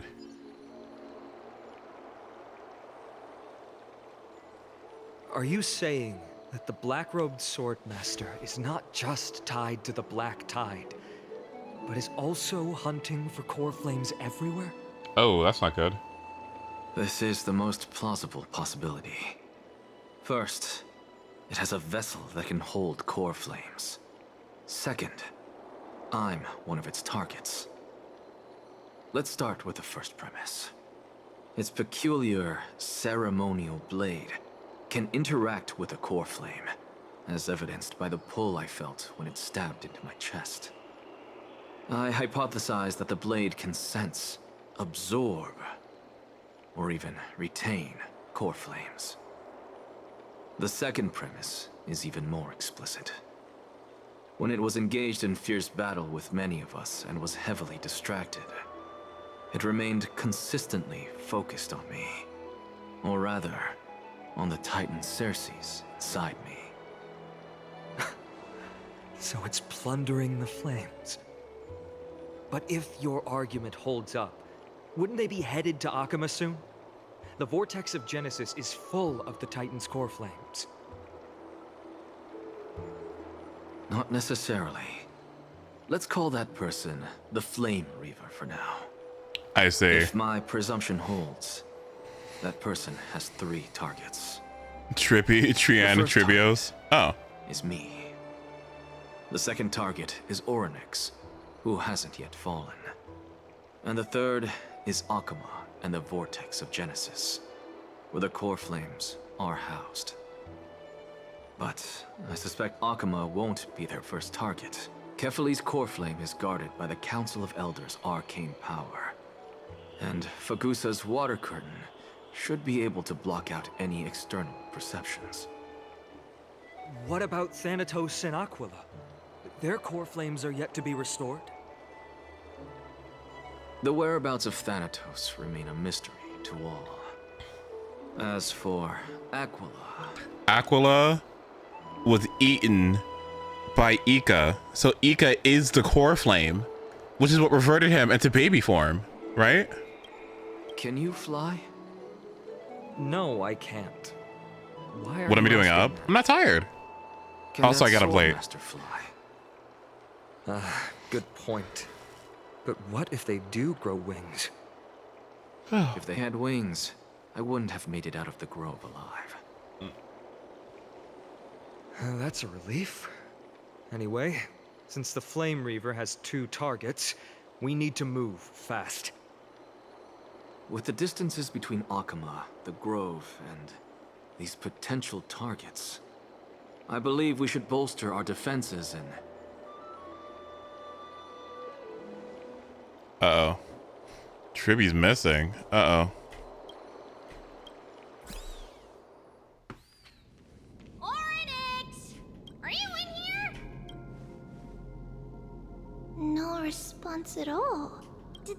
foresee that we were coming and hide in the fog, or...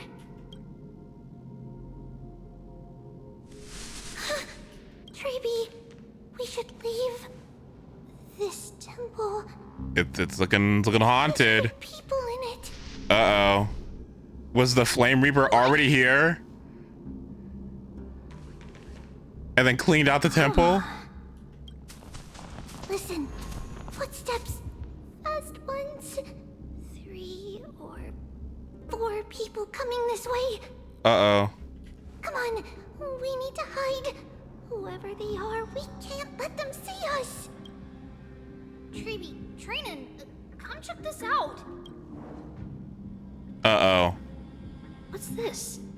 Trian feels like it's so familiar.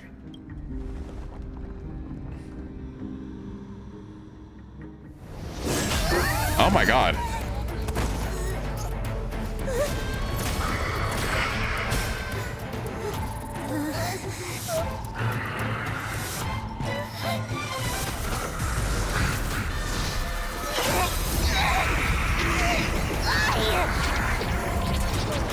We're doing this again?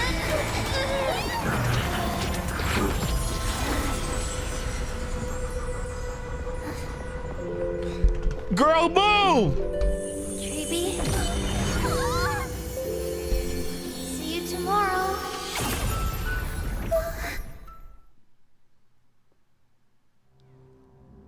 I thought she couldn't do it anymore. Oh, she's done.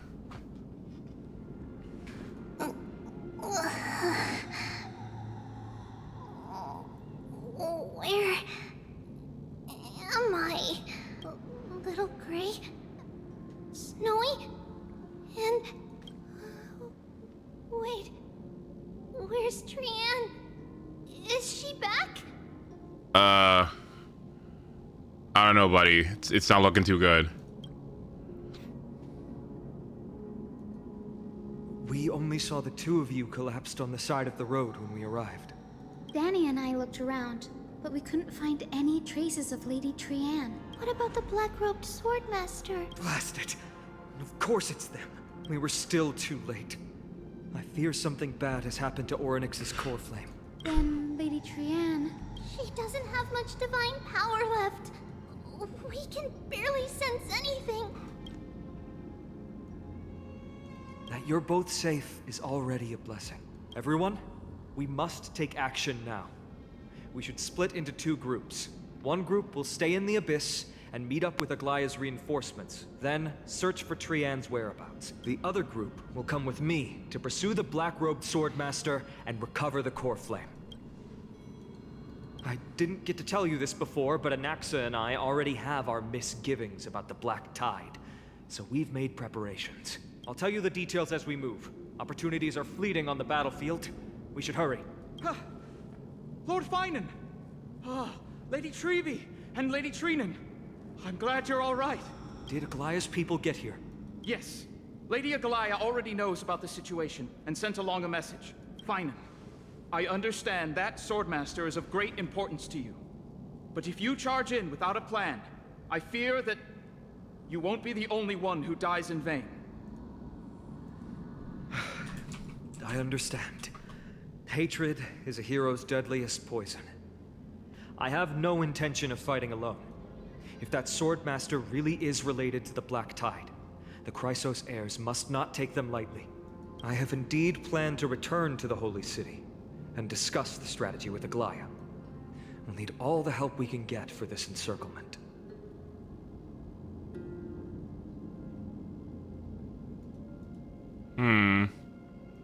Trinan will stay in the Abyss too. That way, both sides can communicate with each other if anything happens. Thank you, everyone. Partner, Treeby, let's go. We're back, Aglaya. You should have come to me first, Finan. Aggie, there's no need to scold Snowy. Alchema is currently in grave danger. I know.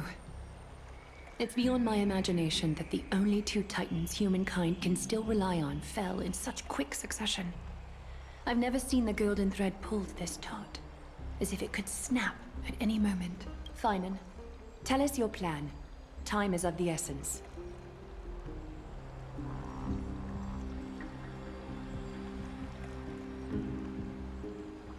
This being is not just hunting titans, but taking the core flames too? Yes. Just like the Flame Chase journey is doing. Professor Anaxa thinks the Flame Reaver's arrival is likely a sign the Black Tide has spread further. Regardless of whether you're right, this being is still far more aggressive than we expected. But its madness is also an opportunity for us. If its goal is the core flame, then that means us humans can lure it into a trap. Anaxa had already left the Holy City with Cersei's core flame while we were on our way to the Abyss. So he can make preparations for the battlefield. Tell me, what makes you think this won't end with us losing another core flame? Because this time, the power from beyond the sky is also at our side. Me. He is the key. Me. We need your other companion too. Ma'am, do you mean me? What the fuck is going on? What the fuck is going on? So what? If we take out Titans, Mim can start speaking? What's going on? Did he get another core flame? Like, why is she speaking? What is advancing her intelligence? The Flame Reaver? What the fuck is happening? I see. Finan, that battlefield you mentioned, is it Castrum Kremnos? Yes. I'm sure everyone remembers the astonishing miracle our partner here performed with his companion during the battle with Nikedor, and how they awakened Castrum Kremnos' past. That will be the key to our victory. We will use Orynyx's power to once again open a passage to the past and lure our enemy inside. Then, we'll seal the Flame Reaver in the maze of time. Impressive. Orynyx has fallen, and Yanis's divine power already belongs to Akima. Once we take back the core flame, the Swordmaster will have no means of escape. It's very clever, using the element of surprise instead of brute strength. Can you do it, little one?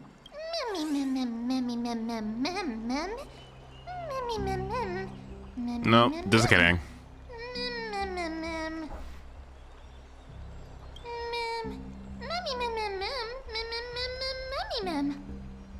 Never mind.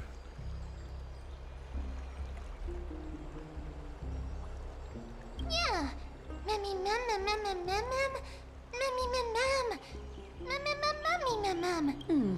Such enthusiasm. I'm glad to see you're confident. By the way, the Council of Elders declared a state of emergency when Treeby went missing. Kynus and her following have heard tell of the incident at the Grove, and are galvanizing support in secret. Uh-oh. I fear she'll make her move before the next assembly of the citizens. Oh god, here we go. Oh god, here we go.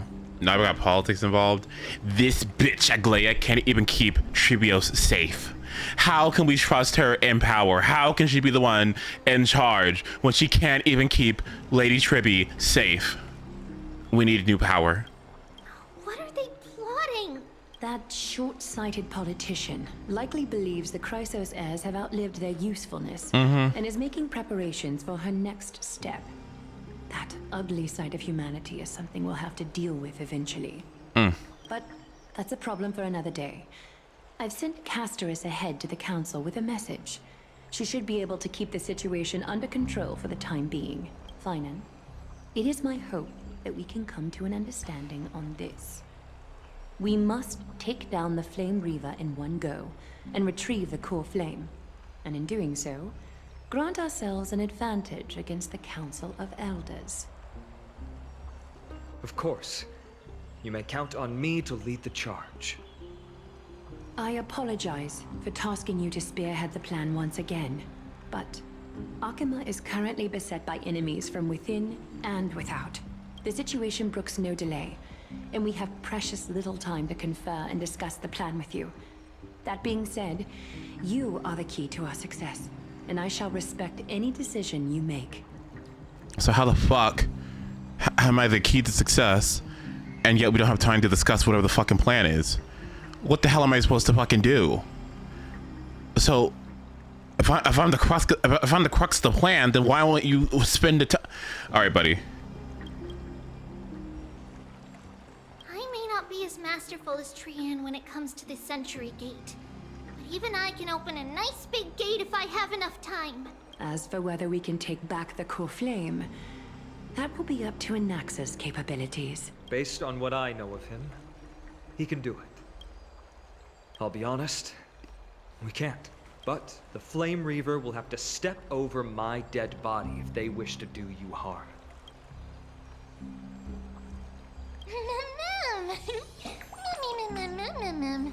We are grateful to you for your aid, and to the rest of you as well. Now, let us be off to begin the hunt. What the fuck? May carefully sharpen our gaze and grant us victory over the enemy. Where's Don? Wait, no. You mean Mighty? He's dealing with a different problem. Don't worry, that man would never miss out on this fight. Is he still talking to?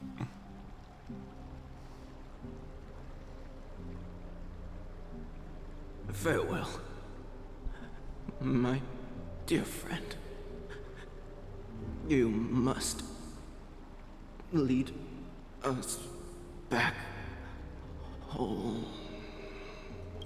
You and I. If you're truly capable of leading our people beyond this blood-stained fate, then prove it to me. Okay, so what are you gonna do? I knew you'd be here. Aren't we busy? I heard you're about to set off on an expedition. That's right. It's going to be a tough battle, and our destination is... turns out to be Castrum Kremnos. Is that why you're here? To pray to the dead Nikador? No, just the opposite. I'm here to tell you, you can entrust the front lines to us this time. You can't afford to lose your upcoming battle either. Have you heard the story of Geocles the Mountain Breaker? Sounds like you've spoken with Cartonus. That's the name of the legendary mountain dweller, right? Let's have a chat before we go our separate ways. Bro, we don't have fucking time to chat. Cartonus told me that back in ancient times, the mountain dwellers lived in seclusion. They spent their days quarrying and gathering, living a simple and peaceful life away from strife. But Geocles was different. He resisted their traditional way of life, yearning for the world beyond the mountain. They're safe, but humdrum culture was like fetters around him. He sounds a lot like you. Yes. That is why he, too, faced the same dilemma as I do. One day, during one of Geocles' many ventures beyond the mountain, he spied a battalion of Ladonians stationed at the foot of the mountain. The Ladonians were at war with their arch-enemies, the Companions. Okay. They used the mountain as a base to carry out guerrilla warfare operations. When Geocles, who had taught himself the common tongue, approached a soldier, he learned a shocking piece of news. Ladonians were planning to plant mines and explosives all over the mountain, and then lure their enemies within. With danger lurking with every step, the mountain dwellers' homes were no longer safe. Geocles quickly returned to his village to bring the news to his people. But... let me guess. They refused change and chose to put up with the situation instead. That's right. The mountain dwellers were fearful of even the smallest change to their lifestyle, let alone leaving their home. Despite the imminent war, the elders would rather negotiate for peace instead of leaving the mountains. This made Geocles both angry and sad. But he didn't give up. If you were in his shoes, what would you have done? Lead my people on a resistance, perhaps. I'm not sure. I can't think of a solution that would make everyone happy.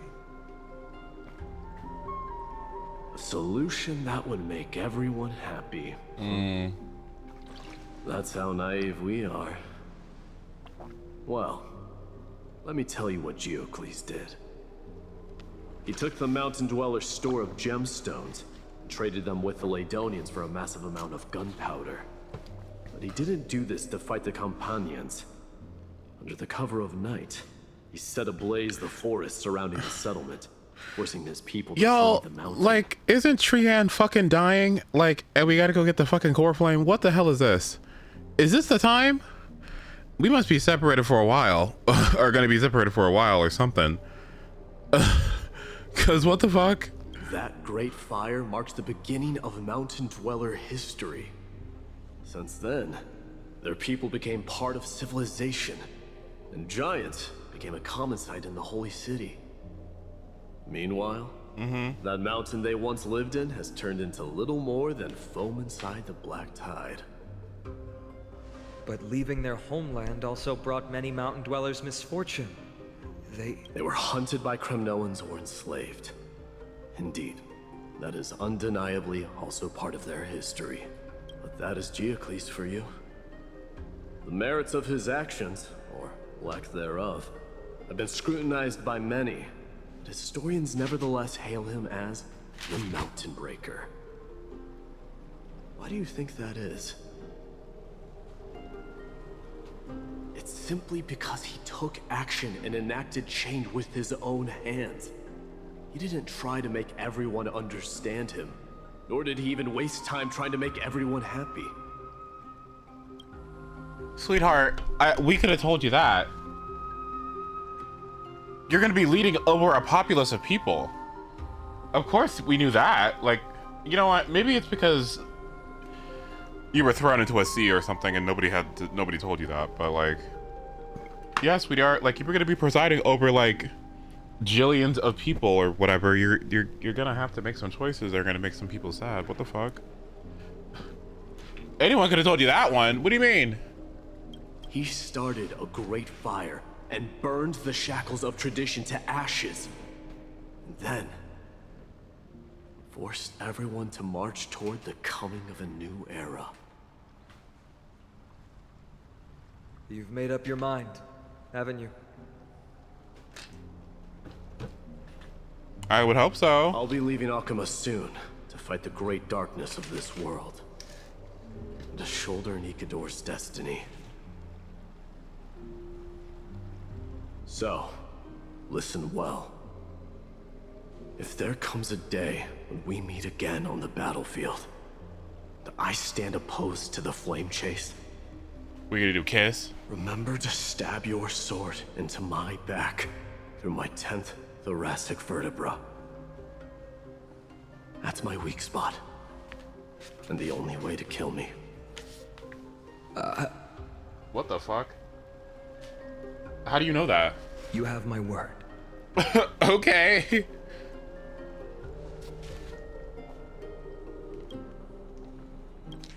Do you think like one time like Mighty went to the doctor or whatever for like a checkup or something?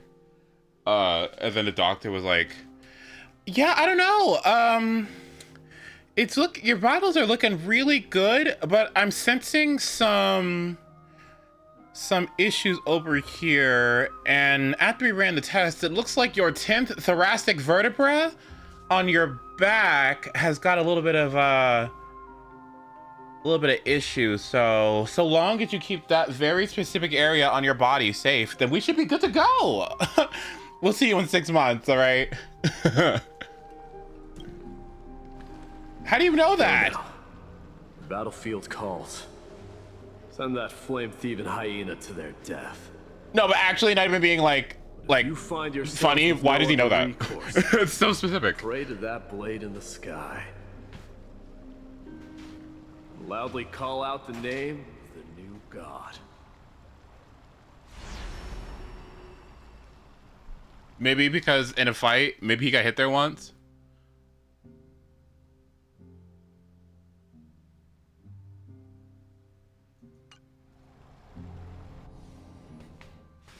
That's the sound of an all-out war.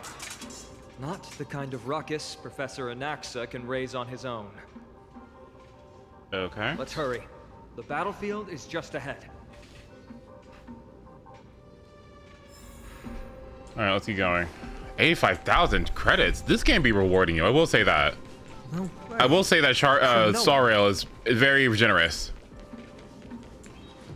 with I its. think she'd manage to send the Kremnoans to assist.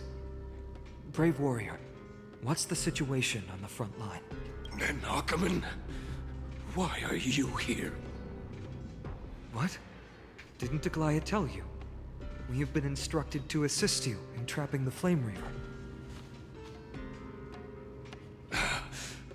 Aglaya, that vile usurper. I spit on her name. Okay. Our king will be back soon. He'll be able to deal with you and that black robe.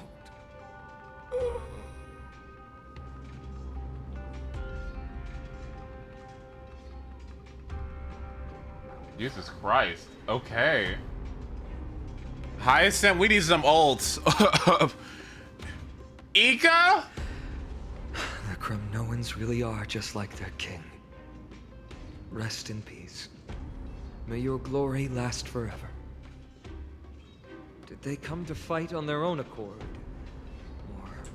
How many credits do I even have right now? I think I've only had money issues in this game a single time. And you know what's funny? Do you remember when I first started playing this game and there's a recommendation to only farm EXP books and only farm only farm EXP books and only farm credits for like many levels, right? I really do think that made my entire that set me up so ahead, high-key, doing that, I think, for like the rest of my account, because I haven't had to do it like since at all. I think I have never had to farm a Calyx ever since. I mean, I'm sure the battle passes help a lot too. Ace, you telling us that reaching level 60 doesn't give you extra dennies actually made me so sad. Well, I'm sad too. I was looking forward to actually getting money, but I guess we're always going to be stuck in limbo. Such is the path of the flame chase journey or something.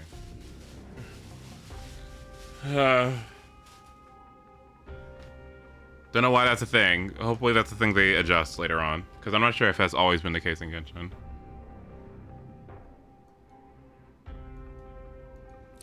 Yeah, Bach the Hollow Zero we go. Love's Endless, but that's not one of my favorite choices.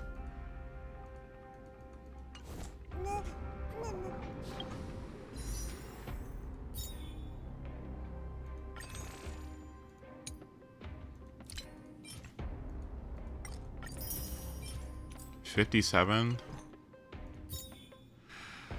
Okay, let's see. 57. Okay, let's see. 27, 844 divided by 160 plus 57 equals 231. It's not looking too bad, I guess. Plus the 10 that we get from... let's check.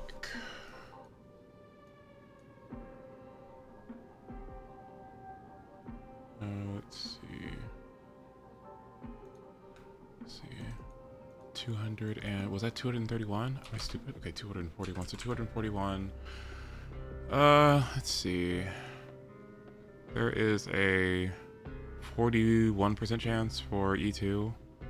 And a 14% chance for S1. Okay. I see. Alright. When does it start getting more reasonable? Let's try 61.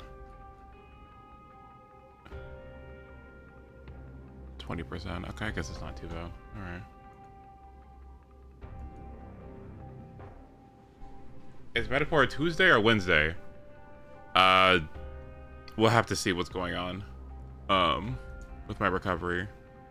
But I'll aim for Tuesday. Did I miss your DA? No, I haven't done it. I can still must fight. Jesus Christ, y'all. Okay, let's get you your king. That sound.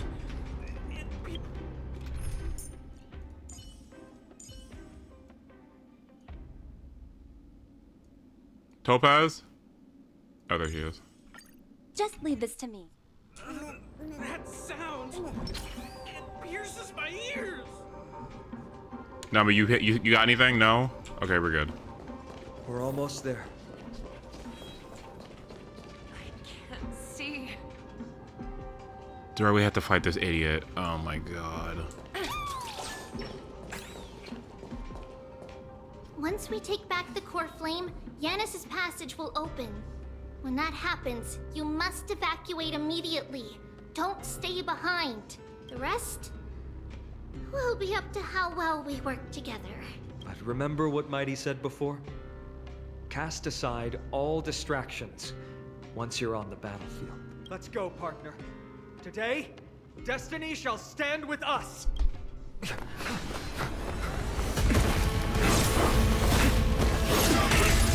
Oh my. Finally.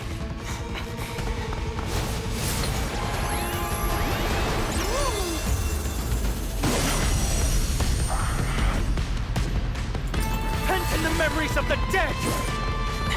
Executioner. That is not the right sword. You sure know how to keep a man waiting. Any later, and I fear the Titan would have sacrificed me. Frail child of humanity, 'tis more effort keeping you hale and whole against that blade than it is in seeking the truth of the world. Bad. It's gone! I feel that flame! Let me go! The truth burns everything in this world. It's bleeding. Time for a lesson. The market is on Christ! Investing in victory. Need a plan. Where's he at? There he is. 1, 2. Watch closely! May the foul stench dissipate quickly. Yeah.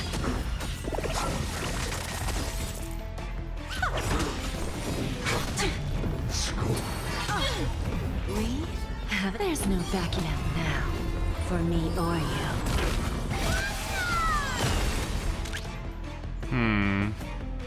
Go Nappy! Be of your body and mind. Who's the little backstabber? Get ready, Croft. Can't hold out much longer.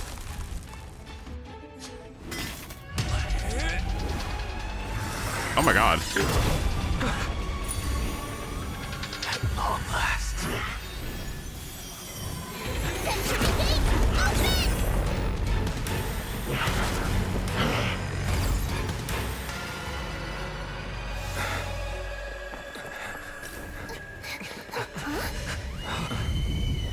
Oh my god. How embarrassing. You didn't come down from the sky? The city is mine anyway. So why shouldn't I go through the front door?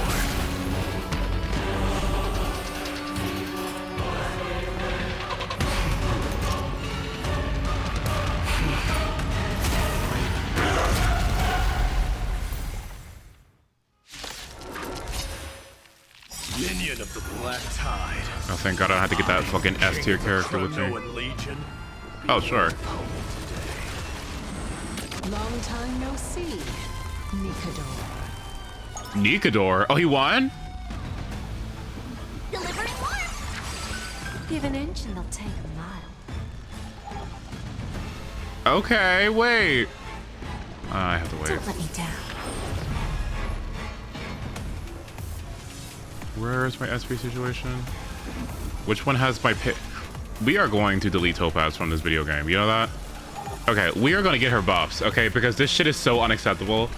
Can I just please have it on the highest HP target, please? Please, instead of this stupid Mario Party.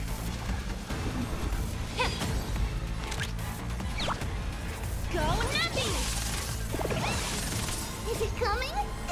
Lighting the wet flame. Away we go! The truth burns everything in this world. It's bleeding. Did I even summon? Oh, I didn't even summon Fuyuan yet. This sucks. Oh man. We need to get her a new job. Of the problem. Time to cleanse the filth. Time for a lesson.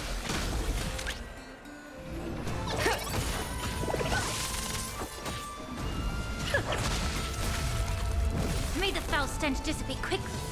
Be of your body and mind. Bending the rules. Watch closely.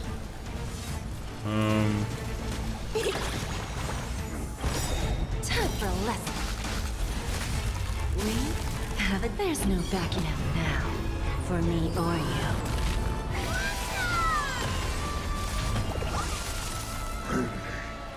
It's the self-destruction. This was not supposed to happen. Bad. Well fought. That was a good opener to the ceremony. Such petty tricks. Allow me to purge the root of the problem. The market is unpredictable. Right! Investing in victory means playing the long game! So can I do this, and then this, and then that? It's time to end this. Okay, so maybe the Flame Reaper can't be fine on, but maybe it is. I don't know.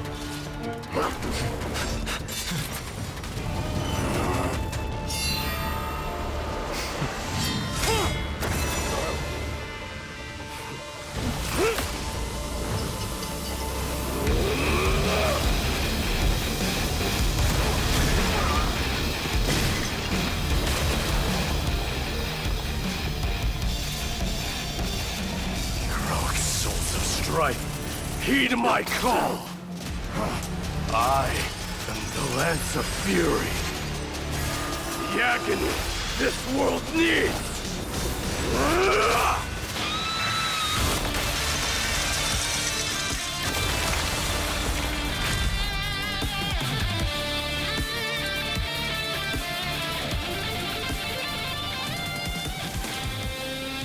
Witness this. New God has come to Castrum Kronos. Oh shit, not me.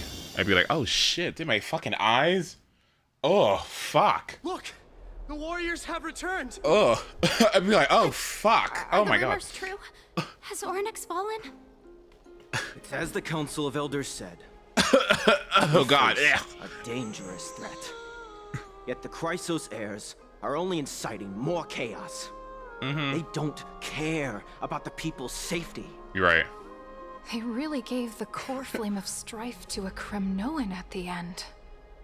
Red Hot Chili Pepper. What a noisy crowd.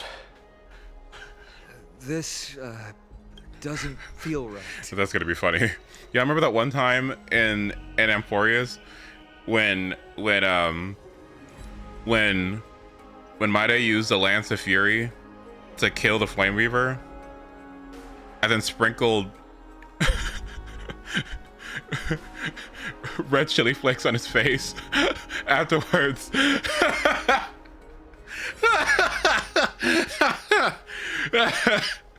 Yeah. Delicious. It's probably because Ornyx is gone. Ornyx was a generous titan in the eyes of the people. They graced us with miracles, allowing humanity to reap many a convenience from the past. What they don't know is that the Titan didn't do all of that of its own volition. Regardless, the Titan has fallen, and we must surrender Ornyx's core flame. A meeting with that woman again so soon? I just can't catch a break. Professor Anaxa, why don't you find someplace to rest first? Matters that require Aglaya's attention are piling up. You two meeting again will, forgive my honesty, only distract her.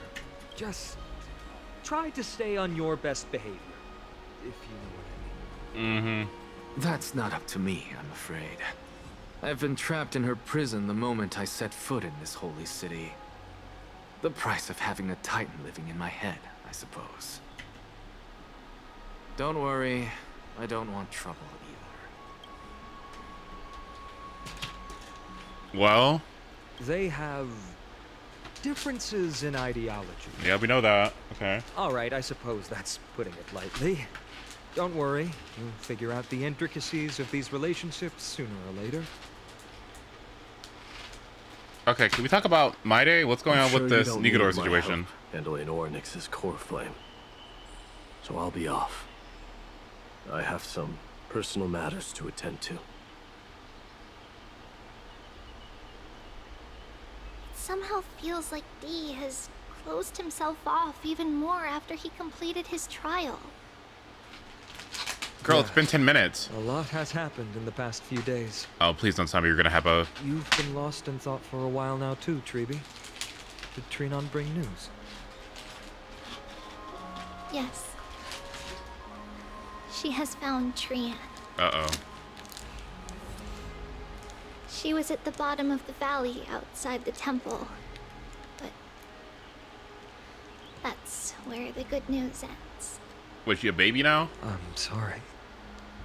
It's alright. They also found someone else besides Trian. He was no better than a corpse when Trinan and Hyacinth arrived. He had suffered more cuts than could be counted and leaped off a cliff from a great height. All to free Trian's body from the clutches of the black-robed swordmaster. What a brave soul. Do we know who he is? Is it what's his name? Is it the dude? Is the old? Crateros. It's Crateros. Okay.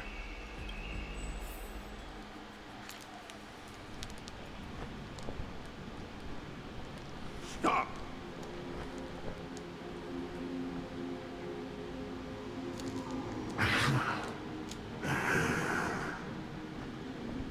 If you want this girl dead, you'll have to kill me first.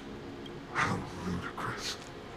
Your body made of flesh and blood as it is will not survive more than a single strike from me. Valorous death before glorious return. As a Kremnoan, I know not the fear of death. She's lost her divinity. I have no interest in an empty shell. But answer me this, child of strife. Why do you raise your shield for her? As the leader of the God Shield Brigade's elite, I protected the king against the Black Tide with this very shield. And I've done this over and over, hundreds and thousands of times. A pathetic killer like you could never understand the weight it bears. Pity. And crumble like rusted iron. Good. Supreme glory shall be mine, as I indulge in the libations and incense offered by my descendants. Come, let us fight. For Kremnos, for my king. About that. For AMPHOREUS.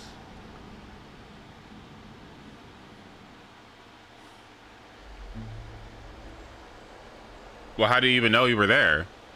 Uh-oh.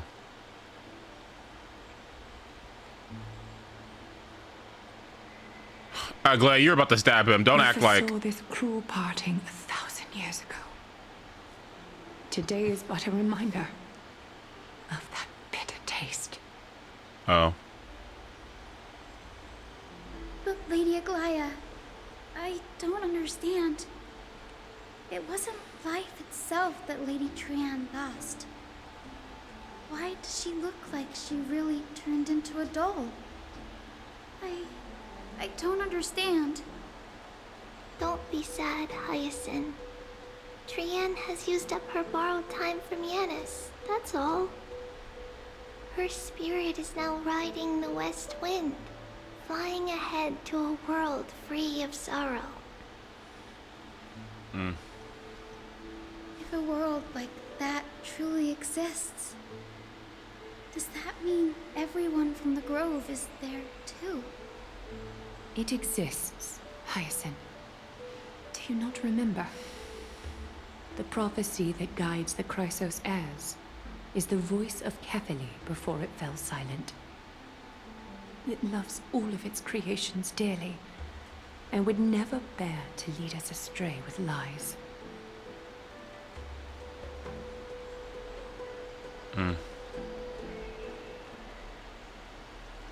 What about the Crimnoan veteran? How is he doing? The Twilight Courtyard has done all we can. Even so, we've only managed to keep him from breathing his last. I had to use the Sky Priest's techniques to help him to walk again. But if light ever disappears from Akama for good... No. Let's hope that never happens. The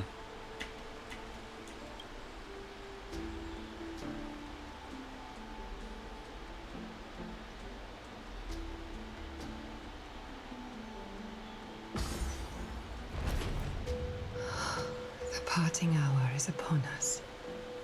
Yet the golden thread runs slack. The heroes have returned with their spoils. Everyone, please take this opportunity to rest and prepare for what awaits us. You've returned unscathed and brought tidings of triumph. Truly a moment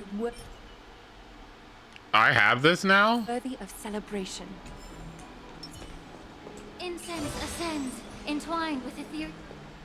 It's incredible to think that we returned Nikador's core flame not so long ago. It wouldn't be an exaggeration to say that you and your friend's arrival has melted the glaciers of history.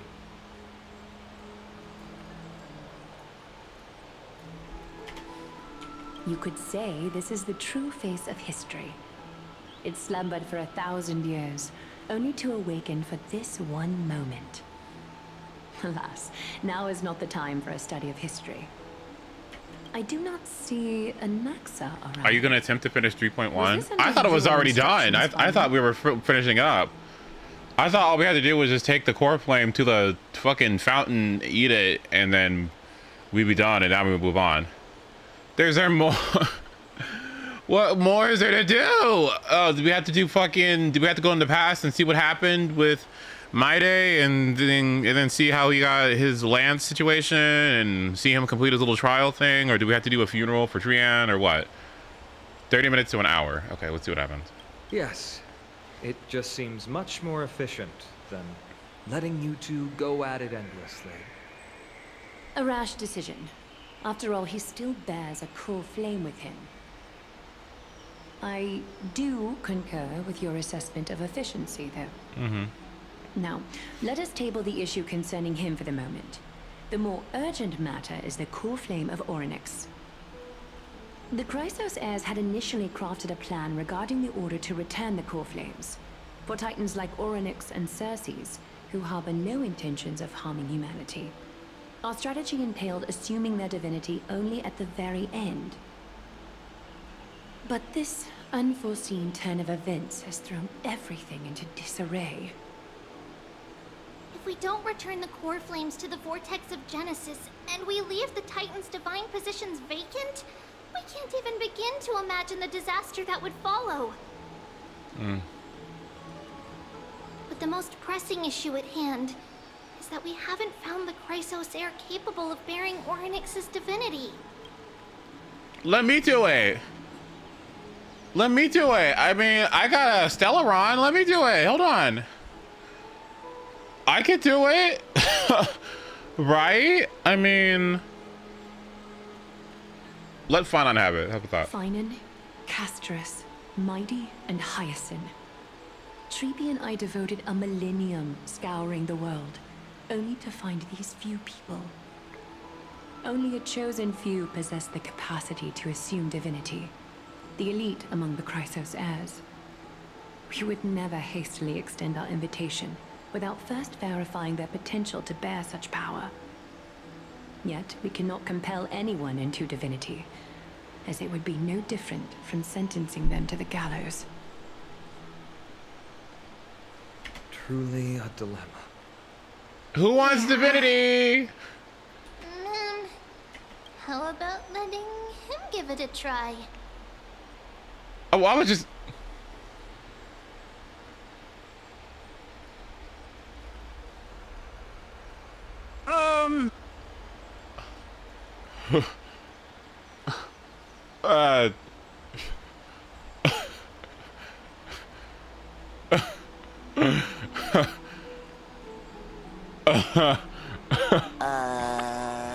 Why don't you fucking do it, ma'am?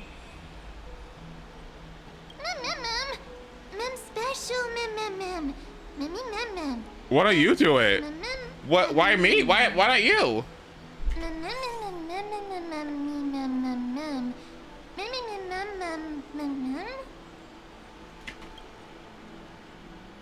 Yeah, okay, I guess we gotta go. Yeah. What's going on with this? Do I avenge your brothers and sisters and dad, or what is it? What's going on? Oh. I see the Reaper has forsaken you too, teacher.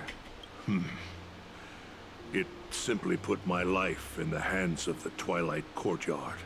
That priest girl's medical talents are truly exceptional. She might be far from the ordinary girl we envisioned, but this isn't about me, Mighty Mos. I saw it. You finally decided to embrace your own fate. Power of strife is stirring a tempest within me as we speak. My bones have turned into steel. My blood is seething in a blaze. Past rulers of Kremnos could only aspire to this might, yet I have merged with it. I've made history, and henceforth divinity and kingship shall coexist as one. Indeed. You've realized the aspirations of every former king of Kremnos. Right, and my first order of business. We will have men kissing hour at noon every single day. Kremnos will never be the same. No war whatsoever. Everybody, instead of having to join the military, will have to join cooking school. We're gonna learn how to be male wives here, okay? And now, you can at last bring Oh our yeah, people home. it's time. And reforge the glory of Kremnos. Oh. Unfortunately, I harbor no such desire. Yeah, sorry, buddy. That's not happening. What do you mean by that? Over 2 millennia past, devotees of Nikador's might banded together beneath their feet and erected a city of their own. Ever since then, Kremnoans have served as the blades wielded by the god of war, following the Titan's path in its conquest. Yet, gazing upon our history through the lens of my newfound divinity, I now see it with unprecedented clarity. This history is sheer absurdity and inferiority. People surge onto the battlefield like ants, plundering and slaying for their own greed, only to be trampled upon like ants. The city and the beliefs that Kremnoans hold so dearly, alongside the supposed tradition, mere anthills that could be crushed with a single touch in the eyes of the Titan. You! Are you trying to strip Kremnoans of the pride we've amassed over thousands of years? Yeah. With mere words? Yeah, sorry, buddy. That pride holds little significance, Krateros. Now that I've assumed the divinity of strife, my next step will be to renounce the title of king. Yay. No! Sorry, buddy. Convey my message to every Kremnoan. This is an order.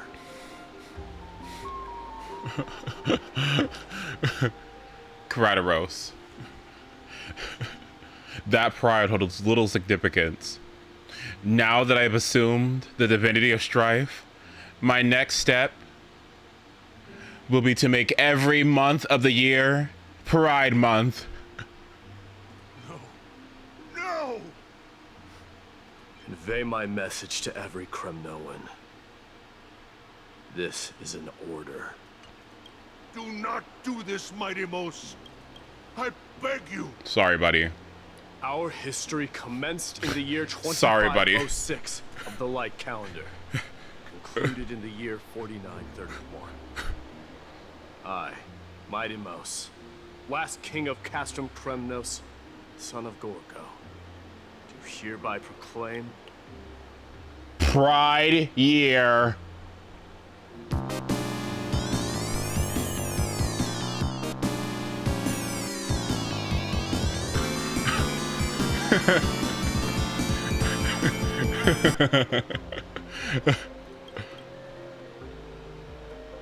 Kremnoan dynasty comes to an official close today. That's what I like to hear. You have killed us. You have killed us all. No. I am granting you a new beginning. What is this? This is so funny. Okay, maybe I like him more.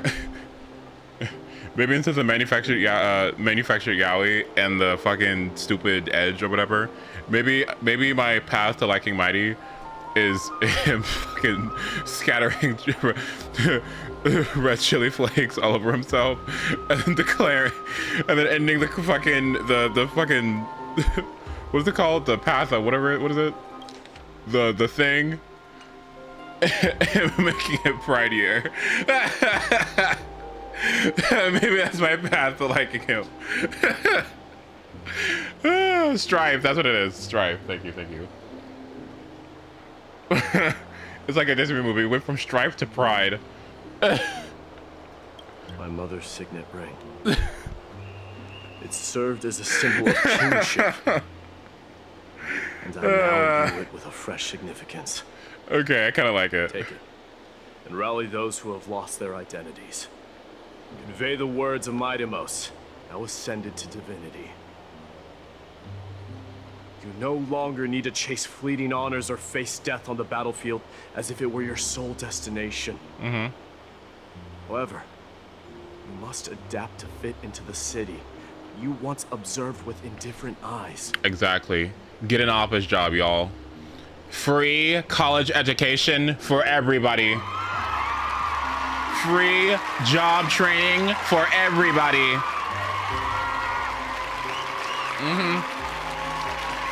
Tax exemptions for those who start families. Everybody who engages in community service will receive a humongous tax break. This is what I like to see. A cruel fate awaits AMPHOREUS. No matter how illustrious a dynasty may seem, it crumbles to rubble and gravel before formidable foes. Yet, you shall tread the only path out, one that leads to a brand new world at its end. Why task me with being your messenger? Why not explain all this to them yourself? I'm a king.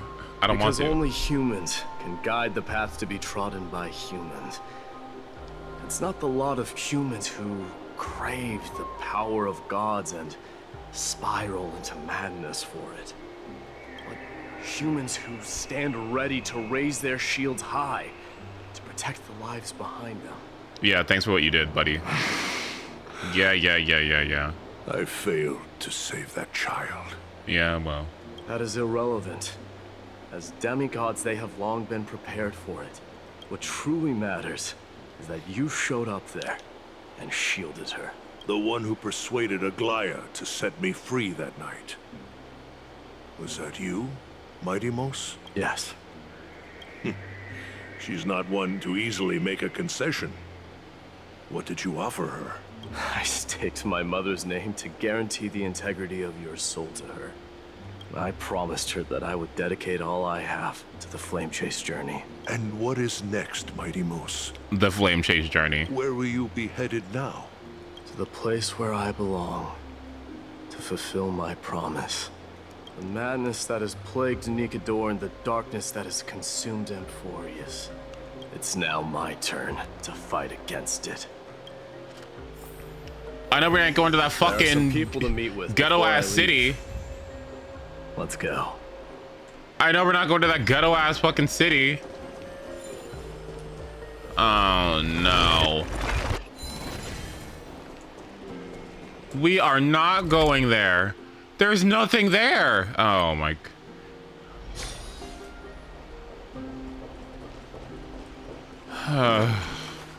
You're here, my Demos. Hello, Aglaya. It seems that you are prepared. Yes. You aided Akuma through yet another trying ordeal, and my gratitude knows no bounds. Isn't that exactly what you wanted? Not everything unfolds according to my plan. In the current state of the world, I can only proceed one step at a time. Furthermore, you are ready to dedicate all that you have, regardless of the promise you made to me, aren't you? Throughout my time in the Holy City, I've gleaned valuable lessons from you.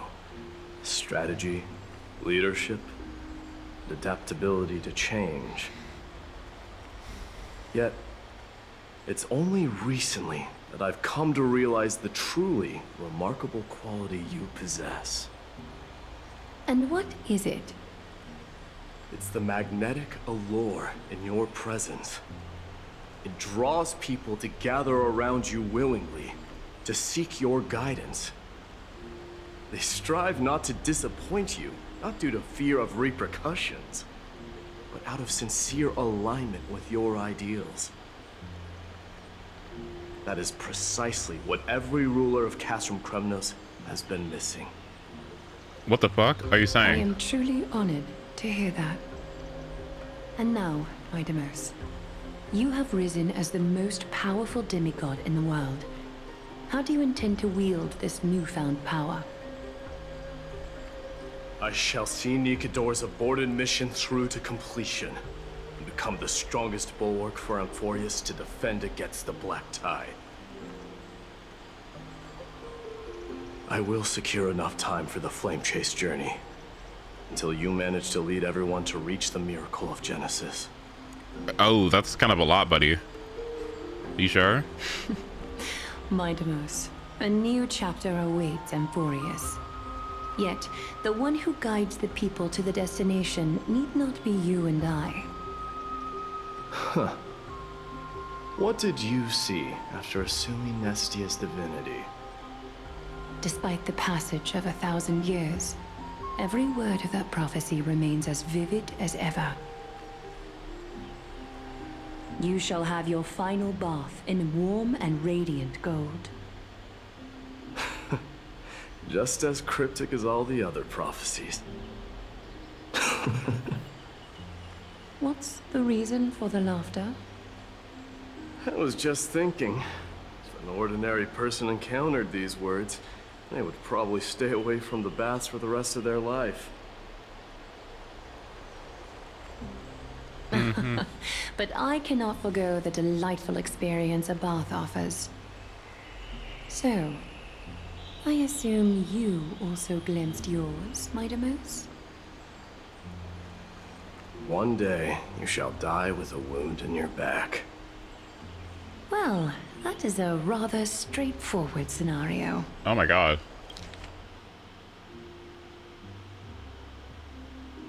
Well, yeah. If I were to be terrified by drivel with no basis, I would not have attracted your gaze and joined the Flame Chase journey in the first place. You speak the truth. May you be destined for a powerful fate, and may we reunite in the promised new world. Farewell, mighty.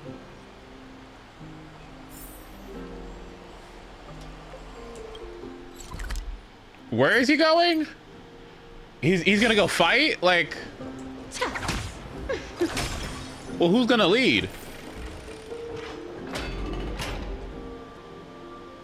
I should probably go say bye to them, huh? And where are they at?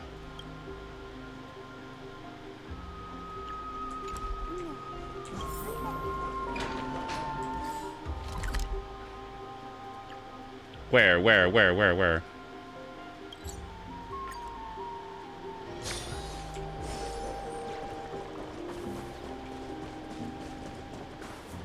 Is Lady Trebios not here? Lord Mighty!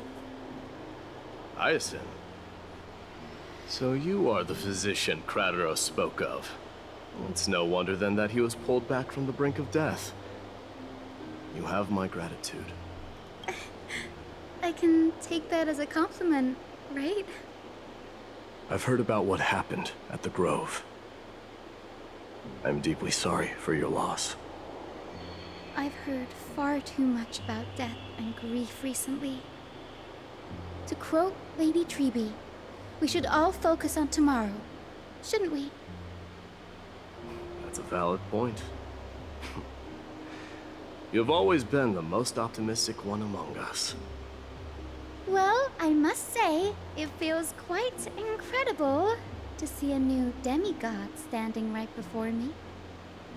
You should prepare yourself as well.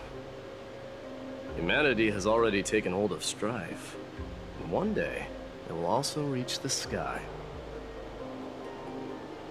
Do you really believe I can do it? Even my ancestor, that hero of legends, couldn't conquer the core flame of Aquila. Given your good rapport with the demigods, you should know that the path to assuming divinity is never limited to swords and spears. Right. What, are you gonna heal the core flame? Oh, that'd be cool. It's like those. You've always been so perceptive. Oh, Lord yeah. Mighty. Rest assured, if fate has truly selected me, Those are some of my favorites. Like in Final Fantasy 13, I remember when you used to get your Eidolons and you used to fight them. I remember like during those boss battles you had to do a very particular thing, right? So like Snow had to be a tank, right? I think it was Vanille, I think already had hers. No, Vanille had to like apply debuffs. Like Saz had to apply buffs, right? So they all had to like do a thing that was like close to their roles in order to like beat the boss, and it wasn't just about doing damage or whatever. I always like unconventional things like that, where it's just like the way that you get through this is through knowledge, or the way that you get through this is like through healing, or the way that you get through this is through sacrifice, or the way that you get through this maybe through fighting, right? Those are nice.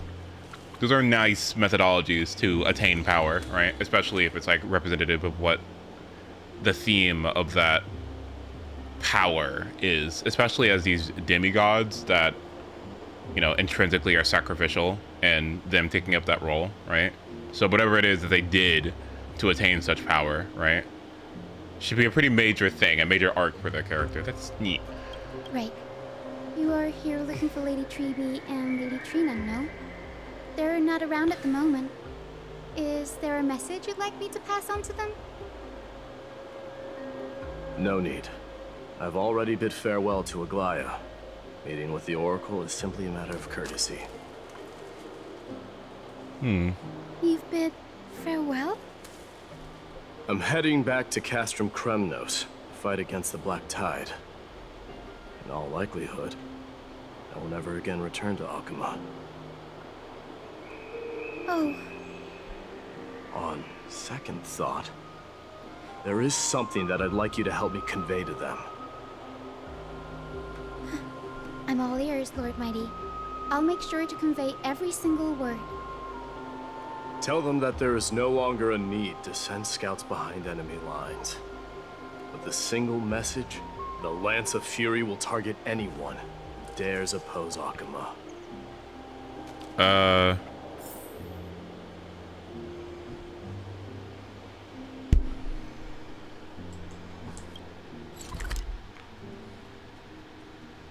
So what's he about to do? Fucking 1v1000? Like,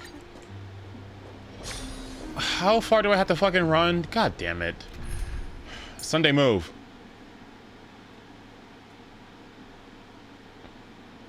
Oh God, Shao, please help me. The creature... Let's say something.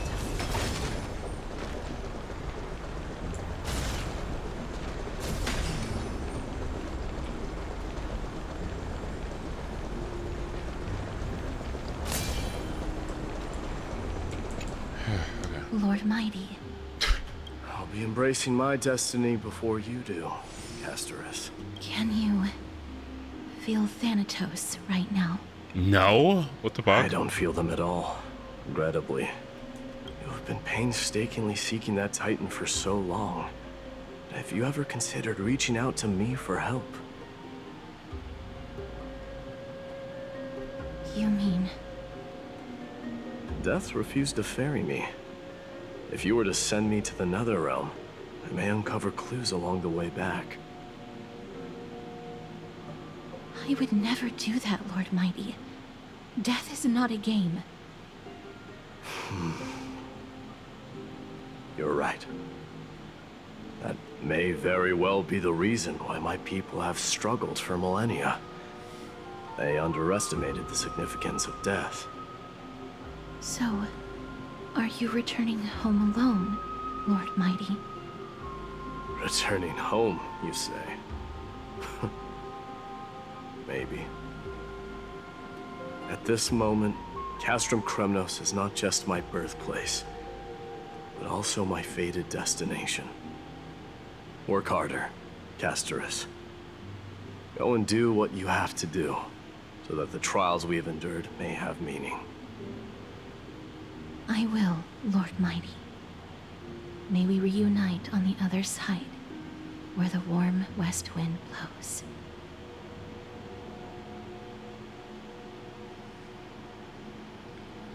Alright, where's the last one? What the fuck? Who the hell is over here? Let's say something. Oh yeah, this dude. The King of Kremnos, without the signet ring, but looking more like a king now. I'm no longer the king, Grand Craftsman. Matters not the title. Surpassed all former kings your achievements have. I will honor your trust and liberate the world from the clutches of fear. Nevertheless, I must request that you continue to watch over Phainon, Cartonis. I have a feeling that his fate will weigh heavier than all of ours combined. Keep Phainon in mind, I will. Return to your home, brave king. Together with everyone, I shall remain here. That thunder from Castrum Kremnos we wait to hear. Okay. I have to pee yet again. This is like the 8th pee this stream. Okay, 1 second. Right back.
Okay, I'm back.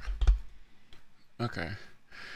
Thanks for waiting. Sorry, it was Fat Boy Friday and I forgot to engage in content yesterday, so it took me a bit. My bad. Oops. Alright, know what's going on?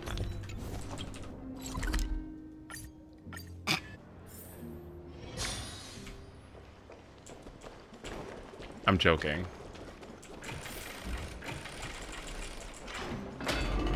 Let's see. Outlanders? No. Trailblazers. I will soon make my way to Castrum Kremnos. If all goes according to plan, this may be our final meeting. I just want to let you know that I appreciate everything you have done for AMPHOREUS. Oh, thanks. Oh, shit. With the 7th anniversary of Mario Tennis Aces coming up in June, we're looking to hold a big tournament to celebrate. This is the 7th anniversary spectacular, 4 tournament brackets spread over 2 weeks. Compete in standard singles, simple singles against some of the best players in the world. Grab a partner and compete in standard doubles and simple doubles and prove who's the best duo in each. Standard doubles, June 7th at 3 p.m. Eastern Time. Okay. Standard singles, June 14th, a week later, at 3 p.m. Eastern Time. Please be advised that the doubles partners need to be playing on separate switches in order to compete. Luma is banned in standard doubles.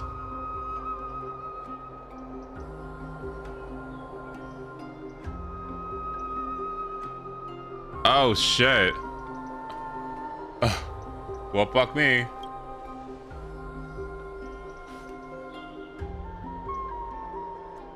Well, that means a lot to me. May success accompany your trailblazing wherever it leads. Thanks. Why Luma? Because Luma is incredibly broken. Oh, in doubles. Oh. How about you let me guess what's on your mind? Are you gonna say something insane again, Trailblazer? Yes.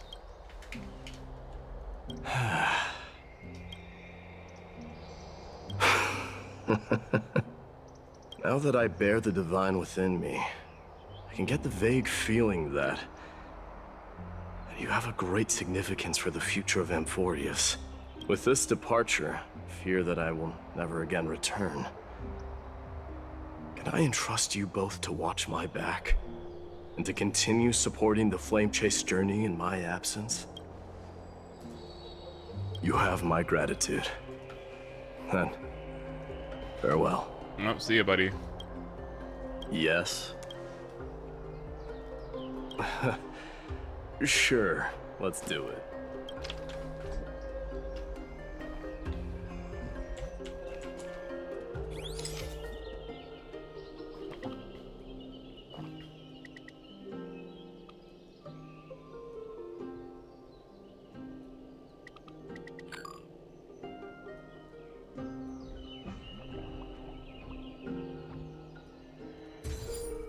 Fuck.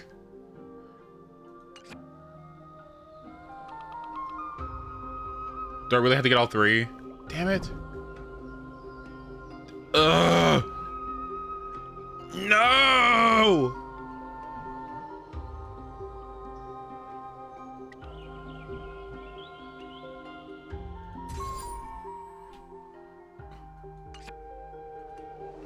Why is he doing the okay? What, the stand? Well, okay. Feels peculiar, I suppose. I'm not talking about your photographic skills. It's just that I rarely take photos. But this one, it's pretty good. I wish the same for you during your time in AMPHOREUS. Let's see. Did we end this shot, please? Where are they gonna be at? If I can look out Kiss Point, what are they gonna do?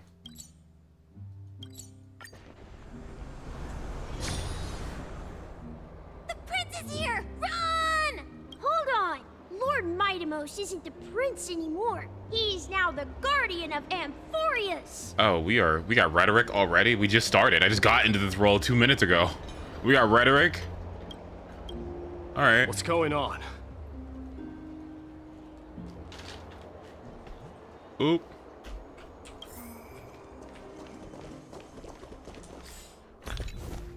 Let's see. Where the fuck? Oh my god.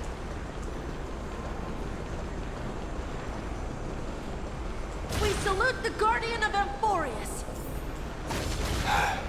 We salute you. Farewell. It's been a while, Guardian. I should have known you were the mastermind behind this. Yeah, I wanted that chest, not this, but... Hey, don't go pointing fingers without cause. I swear I'm innocent this time. See those kids over there? They're the ones who brought everyone together. I admit, that took me by surprise. Were you seriously just going to sneak off without a word with me? Well, I was actually on my way to bid farewell to you, but ended up running into this. Oh, that's quite an honor, I suppose. We better not leave them waiting too long, don't you think? The road to Castrum Kremnos from here is long. Perhaps it wouldn't be a bad idea to take a moment and etch their faces in my memory one last time.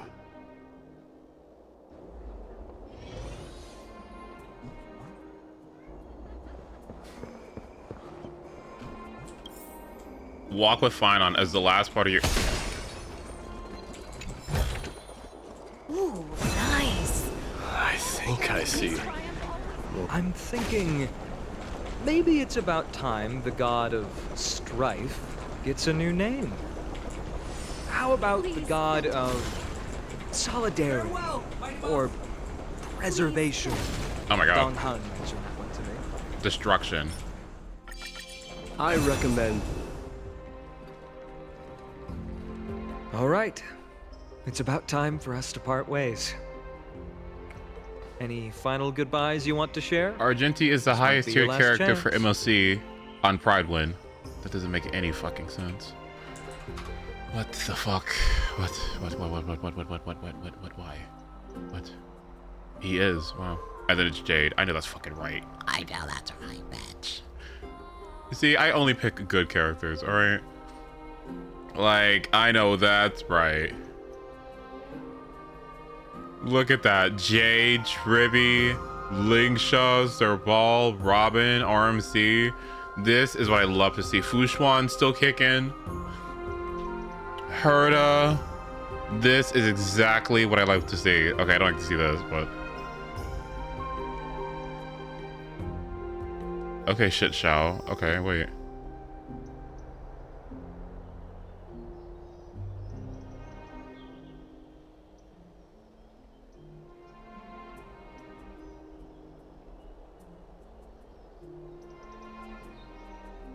Don't call her that. Well, then what do you think she is?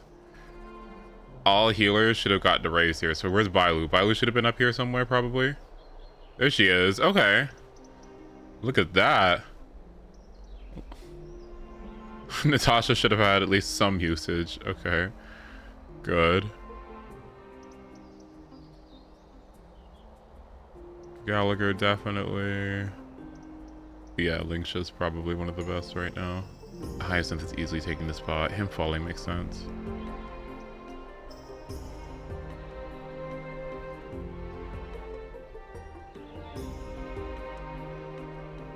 Up to E2.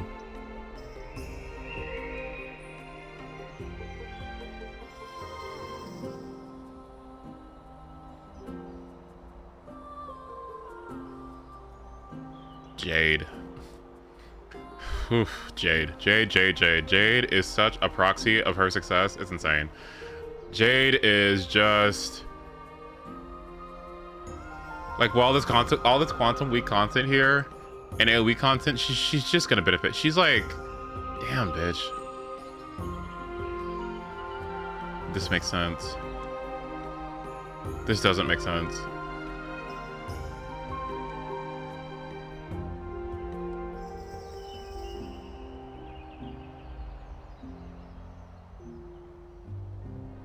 Nice.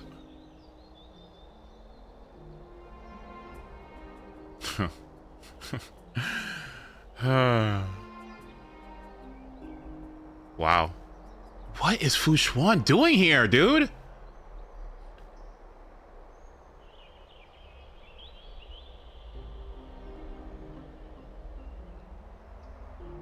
Oh my god.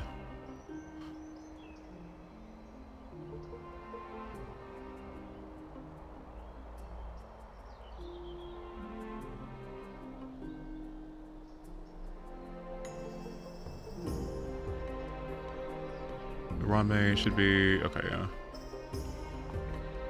Jade being this high in all modes, she needs to be tier 0. I'm sorry, she is so fucking good. Like, I'm sorry, this character is, she needs to be here. I mean, at least she's here in pure friction, but like, she needs to be here. Like, she needs to be here. Anyway.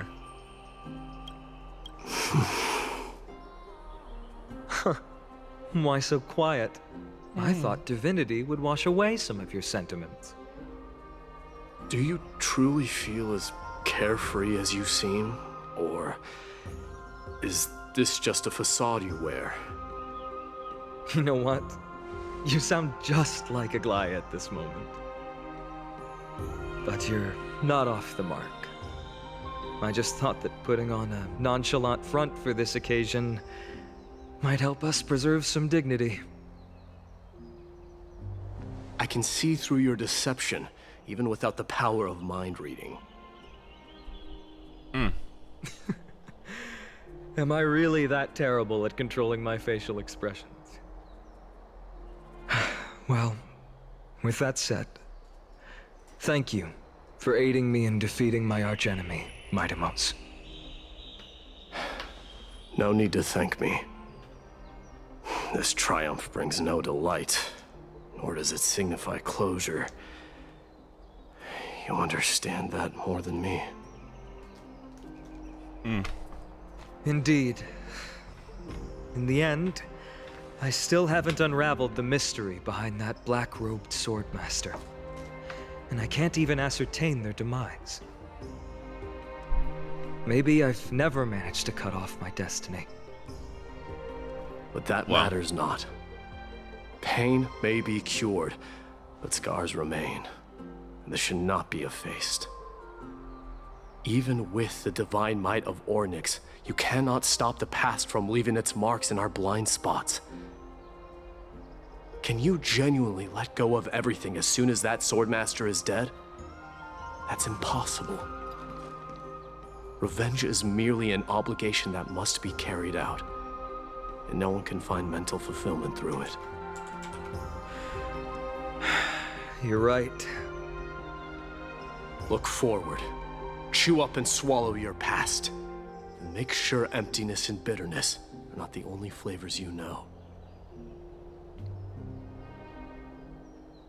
Remember that there is a whole world behind you waiting to be saved.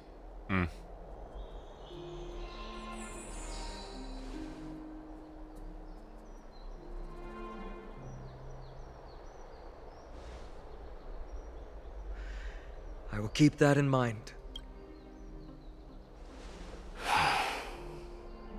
I have a final favor to ask. Please look after the Kremnoan warriors in my absence.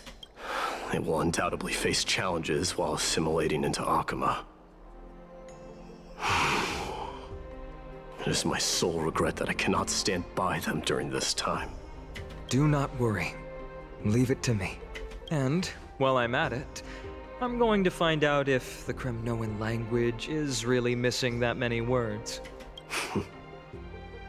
The Kremnoan philosophy can never be encapsulated in a mere dictionary, but if there's a chance in the next life, you should come visit my library.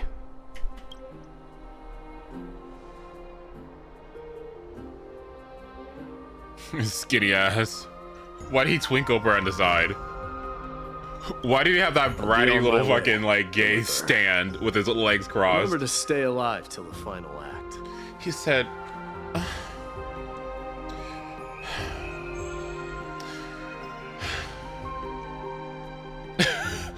Like, yes. Mandated pride. Same goes for you. He's preparing for mandated Don't die pride. too easily. May triumph always be yours, Maidamo. Okay, so what are we doing? So we're gonna fight the Black Tide until the Flame Chase journey is over, or like what? Like he can get out of this role, right? It's not like it's just gone forever, right? Like is he a Titan now? Like what are we doing? Like what are we?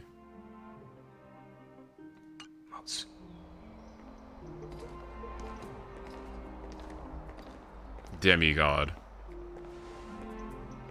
Oh, right. Oh god. Oh god, is it happening?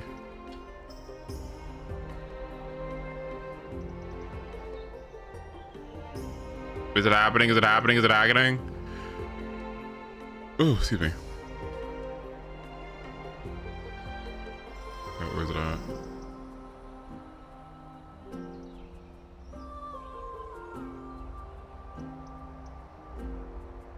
Hello, where's it at? Oh, well. Oh, guess it's gone. Okay.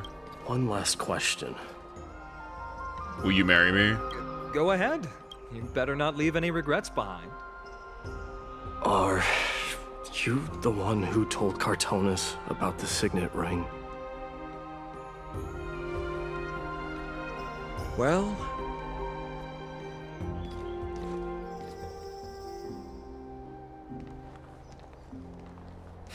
who knows?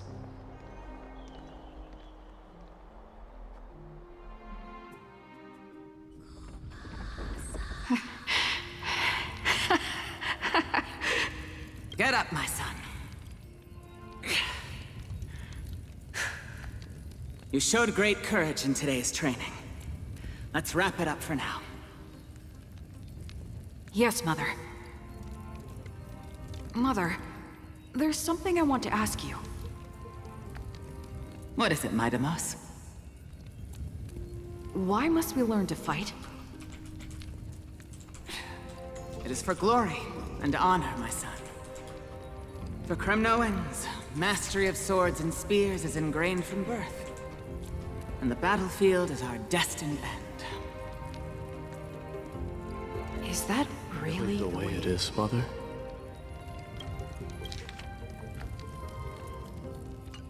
What makes you say so? Because you don't sound entirely sure. You're right, Maidamos. I once believed those words, without question. Until your father cast you into the Sea of Souls. It was at that moment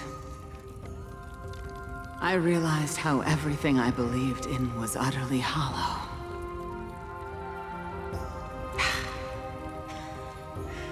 Perhaps the spirit of Kremnos had once existed. But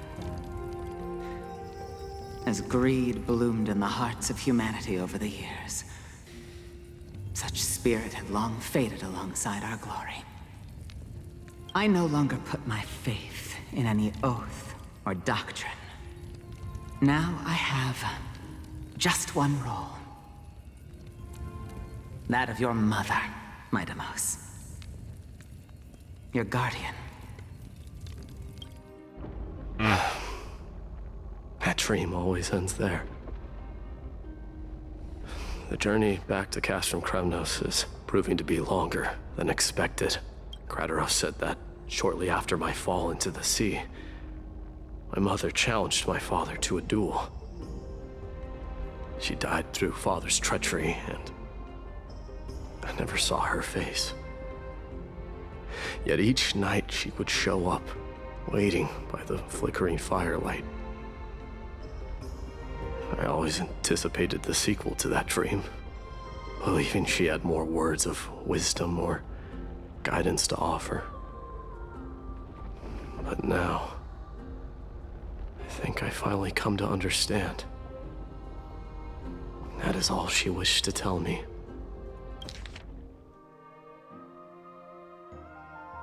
That I'm your mom. And now, I too am left with but one role.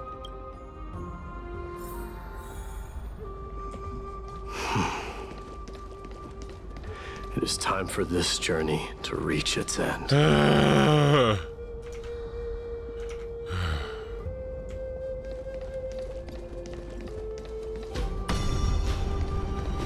Look!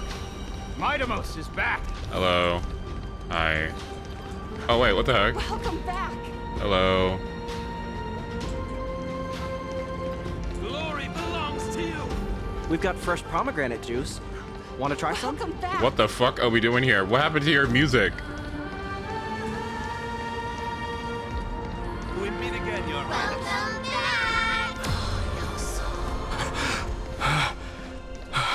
Oh, I thought it was the chest. Oops.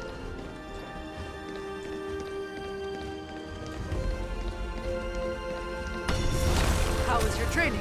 Ooh, say, come and check out what I just wrote. Looking well. Midamos! Did you just come back from training? Damn, I didn't know you had twins. What the heck? May Nikador defend you! Where's your sick best friend? I'm gonna beat been a you while. at the festival.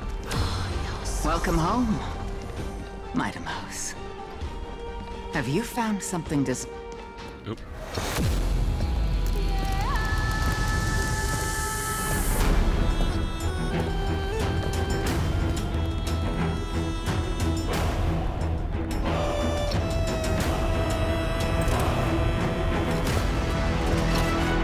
The son of Gorgo will be crowned in blood! The son of Gorgo will be crowned in blood!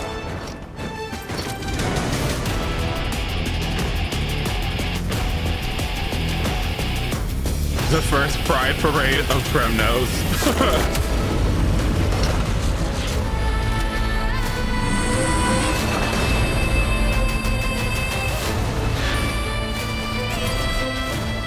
Mother,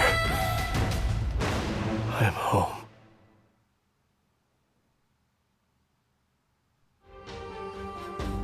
Girl, I thought this was addressed. Year 1491, okay, blah, blah. Okay, Nikador the Strife Titan fell, Midamos, king of Kremnos, triumphed over the trial, and the new god was born. On that day, the Kremnoan dynasty, which had lasted for 1,000 years, came to an end.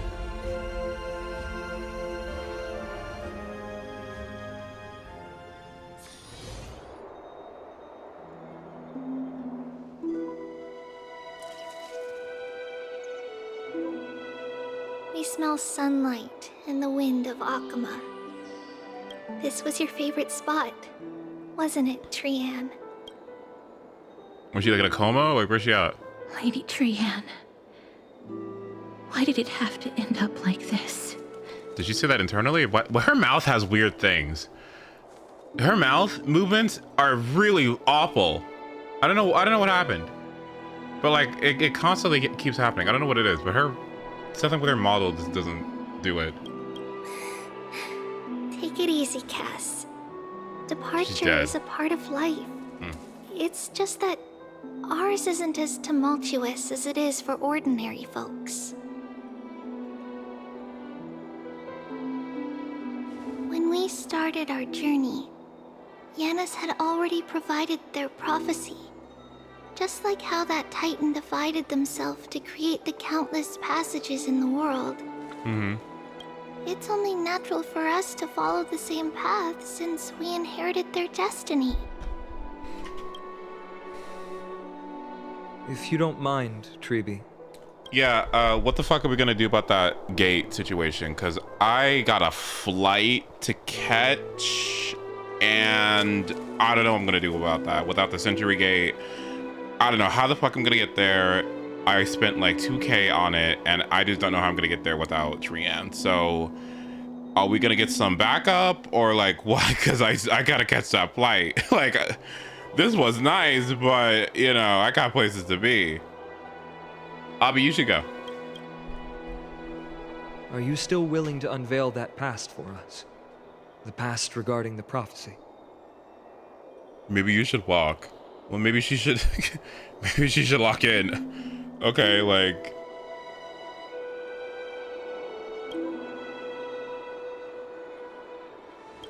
What do you seek to learn, Snowy?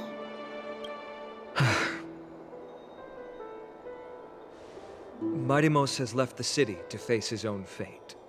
That is, the fate of every demigod. We will all eventually let go of our past to follow the same path as his.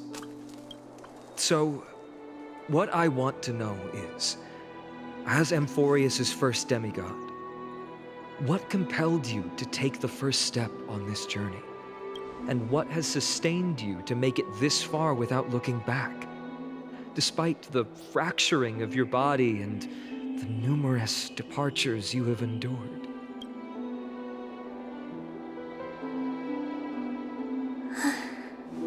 All right. Teacher, are you sure about this? D is already doing what he has to do. What reason do we have to keep it from them? Let's go, everyone. Let's go to the Abyss of Fate and see how it used to be.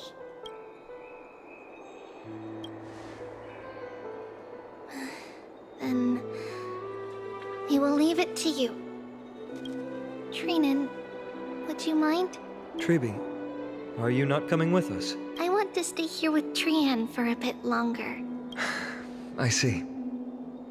We'll be off then. Since you have made your decision, then let's proceed as you wish. See you later, teacher. Cass, are you not going with them? No. I'd prefer to remain here to accompany Lady Trian. She hated being alone. What's this?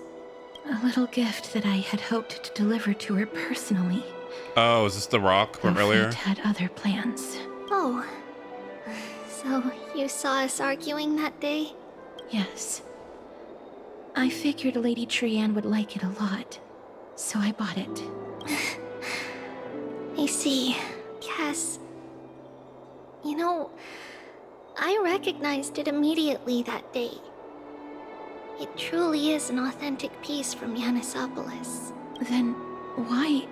It's just that Trian had forgotten far more things than I. For example, she forgot that this glass object meant something unfortunate according to the traditions of our homeland.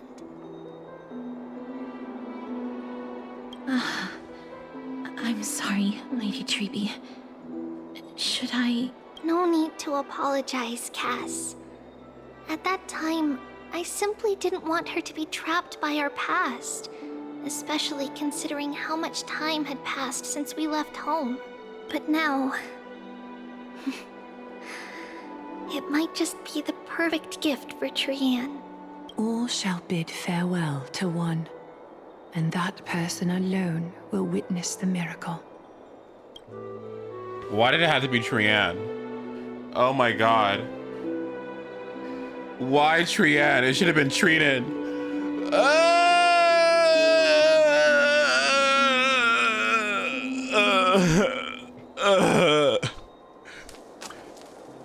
Be nice. Okay. Well, what's Trinan gonna do? Stand there quietly? Oh, great, fun. While you and I have long accepted this absurd fate, they remain fresh and inexperienced. Teacher, don't let the weight of that cruel prophecy crush their spines. But it would be even more cruel if we allow them to ignorantly fall before the gates of the new world. Oh, right. Okay, why are y'all booing me? Why are y'all booing me? I guess y'all fucking hate Trinan then. Or, Trian. Damn. Fuck Trian. Oh, damn, okay. Like, I just wanted more for her. Damn, okay, like... I see how y'all are. Thank you, Thought. I agree. They will eventually need to know the truth. We just need the right opportunity. This, to me, feels like the right opportunity. So, this is how the Temple of the Three Fates looked back in the day. At this point, Yanisopolis still resides under Aquila's protection. yet it is already fated for decline, and only contains a beautiful facade. Is it because AMPHOREUS has entered Era Bellica? Yes. Here we go. Jargon. Okay, what are we talking about? Okay, Genopolis is under the Sky Titan protection. You get it fated for decline. Okay. Whatever that is.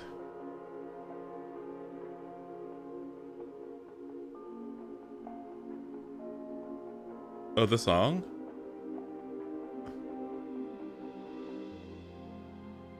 Tribute story should have been first, because how do you go from an ending like My Day's arc to this?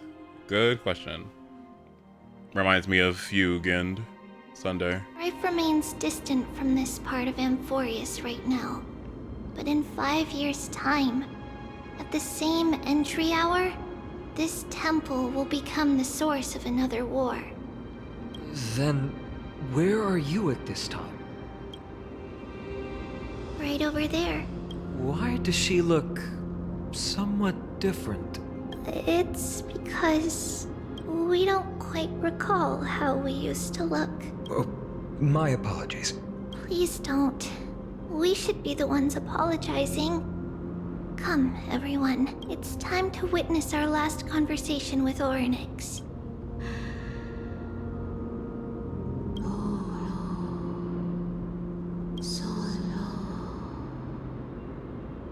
You're here, Orynyx.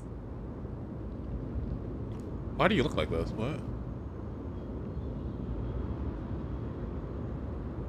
This is our memory, so your senses are also aligned with the Trebios of that moment.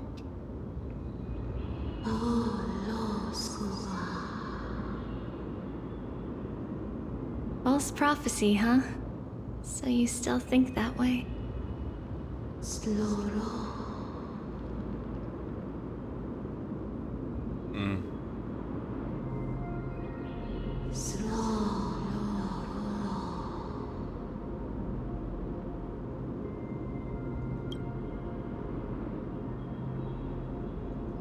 But the Black Tide has already arrived, and Yanis remains in slumber. If even the God of Passages, known for guiding mortals, cannot resist this catastrophe, then what can we do against the incoming destruction?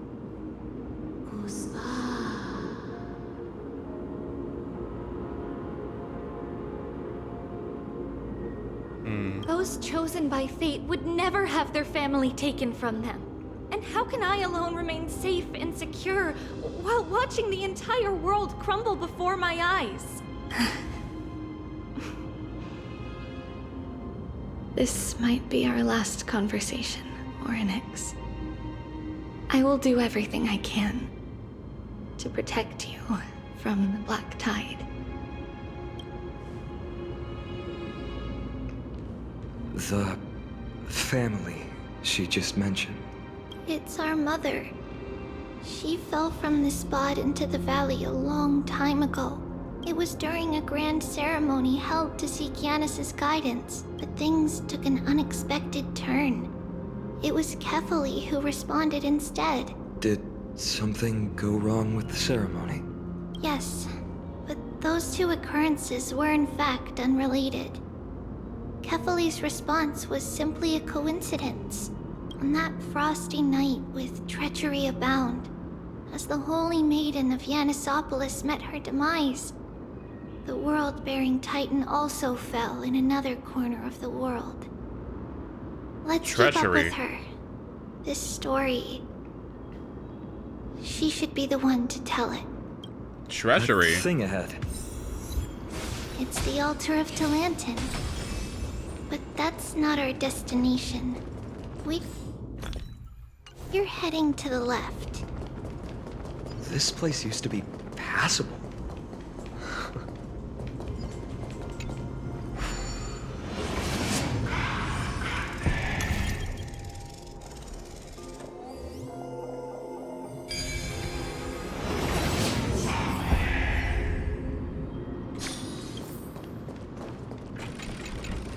Incense strength in numbers. A day of peace. I never thought there would be such a hidden space in the abyss. This is the Archive of Prophecies. An important ceremonial Sorry, I have to cut you off just for a moment. Just leave this to me, Lady Jade. back then.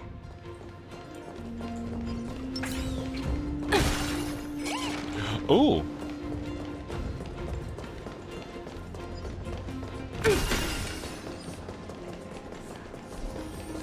I know that's right. Sorry, you're gonna have to wait, girl.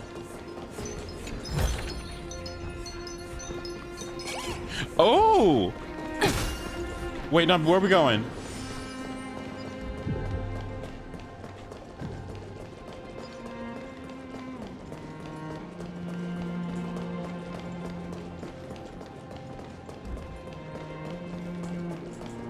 Thanks, sweetie.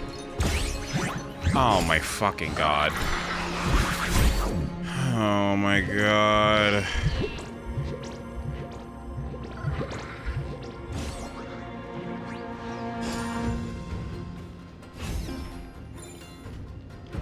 Thanks.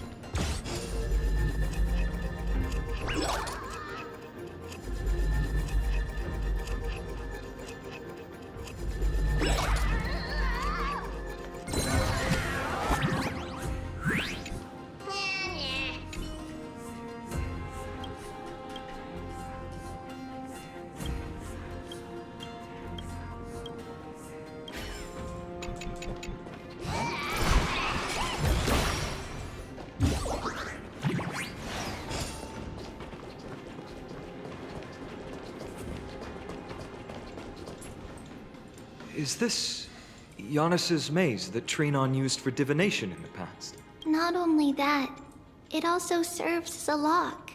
Our childhood abode lies sealed within. This is the largest puzzle I've ever laid eyes on. And it even acts as a door lock. Should have expected something like this in the homeland of puzzles, I suppose. So, how are we going to solve it? Just follow the designated path and let the stone ball fall into the pool twice. Seems pretty straightforward. Even Mighty might be able to complete it in a single try. Mm-hmm.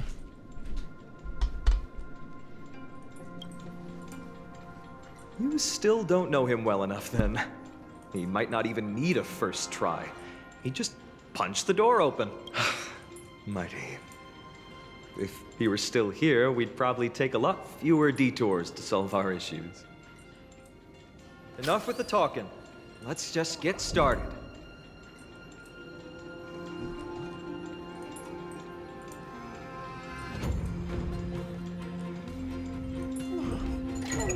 Hi, this is Toby. Okay, what are we doing? Wait, did Aventurine fall down a tier? Please say yes. Please say yes, please say yes, please say yes. Oh, it's Christmas. Wait, please, please, please. Did it finally happen? Damn it, bitch! Wait, no, did they update?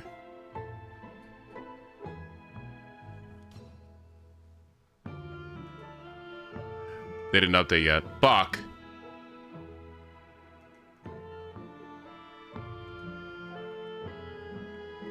That bitch is gonna fall off so hard. Oh, I can't wait. Oh, I mean, not really. He's not gonna fall off, but like, oh, Hyacinth, just like whack him again for me. Because if you're gonna be a sustain with personal damage, look at Aventurine's personal damage. You can't even get it in half of his teams. Are you joking? Ugh. Versus Hyacinth, ugh. Doing your job and doing damage for it. Ugh. Generating SP for free. Ugh. You're incentivized to build speed to get a tanky stat. Ugh. Instead of building 4,000 defense, which sacrifices how much speed that you can actually get. Ugh. Ugh. And it doesn't compromise on your personal damage either. Ugh. And you can interact with healing mechanics too. Ugh. Just whack Aventurine for me again, please. Ugh. Oh, I can't wait. Ugh. For as long as the game's gonna be out, Hyacinth will never fall off. I love it. I just love good news. I love good news. Love it. Love it. Press and hold the button to activate the rewinding power.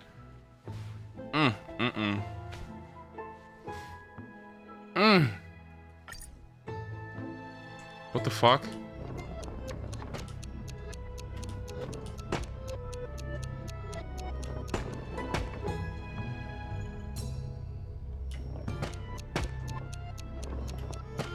Slowing boss incoming. Too bad she's got effect res. 50% in her kit. We did it.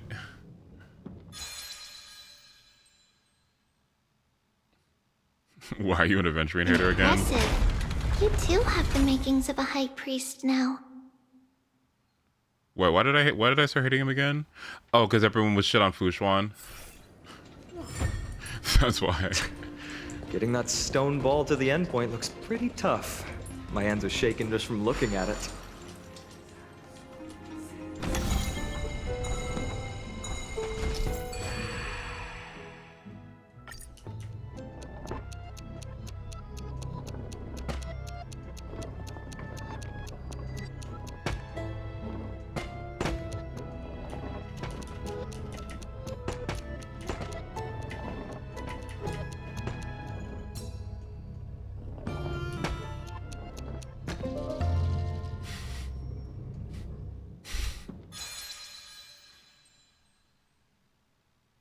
Hate for adventuring is so deep and nasty that he almost skipped Hugo.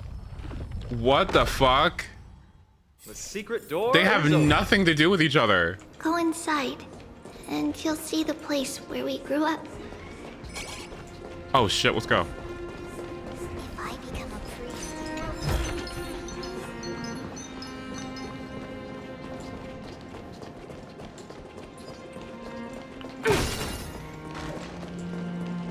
They have everything to do with each other.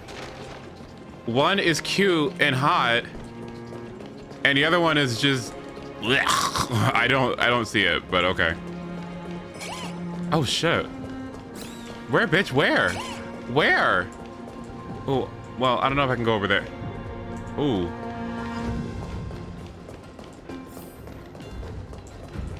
Are we sure? Numby, I don't...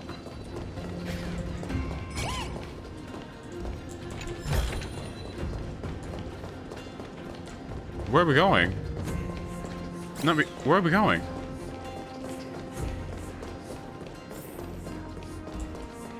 That was your initial reason? Well, I was just kidding.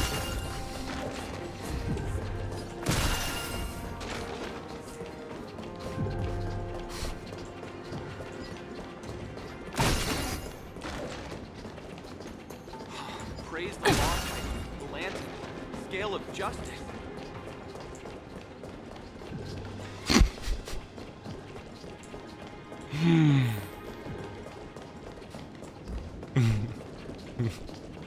Ace into Twinks. Yeah.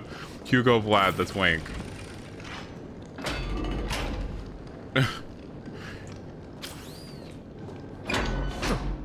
You grew up in a place like this? By the time we were born, the role of the Holy Maiden had already diminished to a mere title. Those in tune with the Titan's guidance are bound to become messengers for others.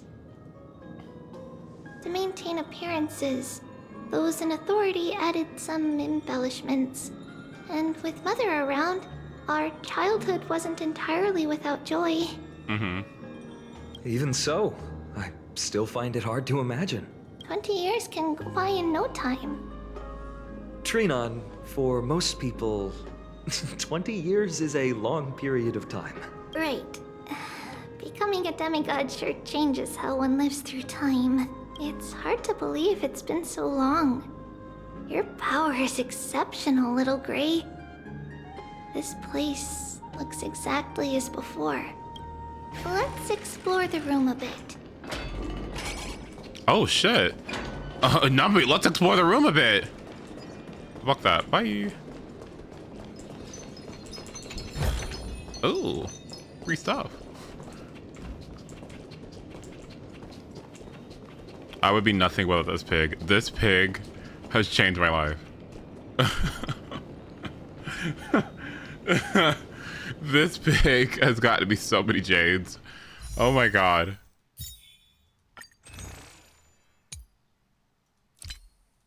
Speaking of so many jades. Okay, doing the story stuff was giving me so many jades. What the fuck?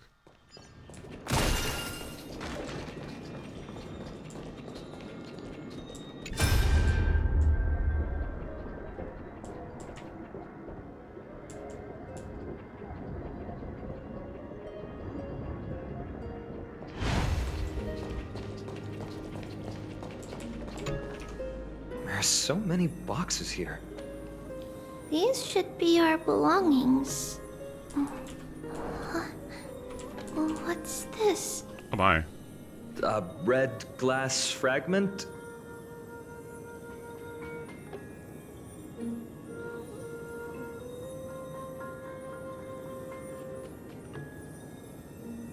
We were still very young the first time we saw it. Mother came back with a beautiful glass piece, but her face was streaked with tears. She simply placed it on the table. It looked so sparkly that we couldn't resist playing with it, but we ended up breaking it by accident. Mother didn't get angry. She simply held us quietly for a long time. It wasn't until we were older that we learned in Yanissopolis, if someone gloriously died for destiny, the Holy Maiden must pick a piece of glass from the volcano's quarry and polish it, and give it to the deceased's family. On the day Mother returned with the glass, her friend lost his life on the battlefield. Since he had no family left, Mother had to keep it herself. Later, on the eve of the ritual, Mother also gave us a beautiful piece of glass. Let's move on to the bedroom.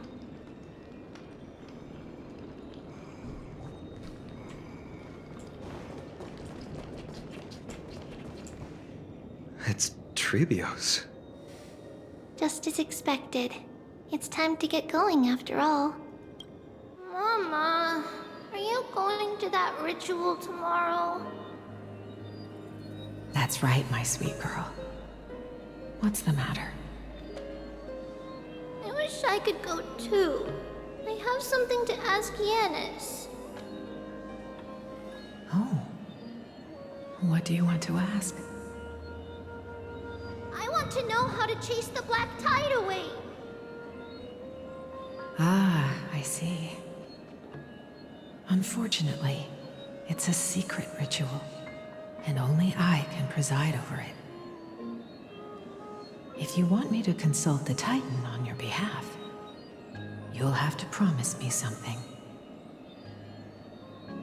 What is it? Be a good girl and go to sleep now. And whatever you dream of, don't be afraid. Just sleep through the night until morning comes. Until the next time Aquila opens their eyes. Can you do that for me, sweetie? That's it? Of course I can! Trebios is the most amazing Holy Maiden of Yanis! Well, little Holy Maiden. But why, Mama? Because this ritual might take a long time. Oh, wow. How long?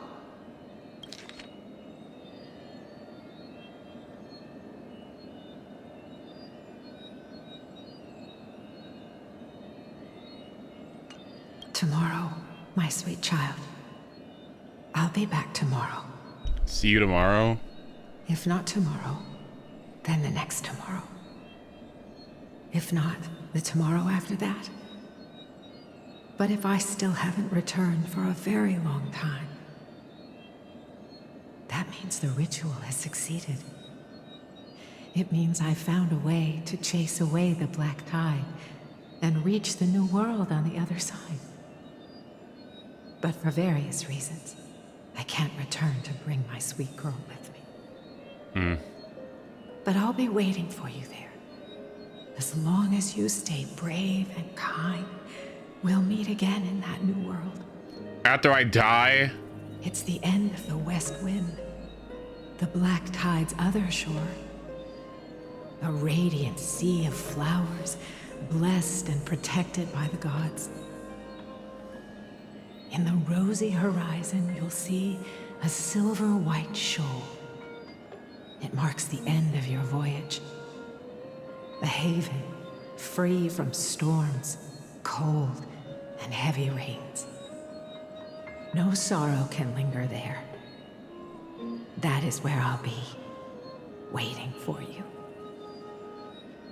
Wow, that sounds just like the island from my dream. Oh, I know. I'll turn the moon into a ship and the stars into sails to go find Mama. Pinky promise? Pinky promise. As long as you sail toward tomorrow. As long as the sun will rise for the next day.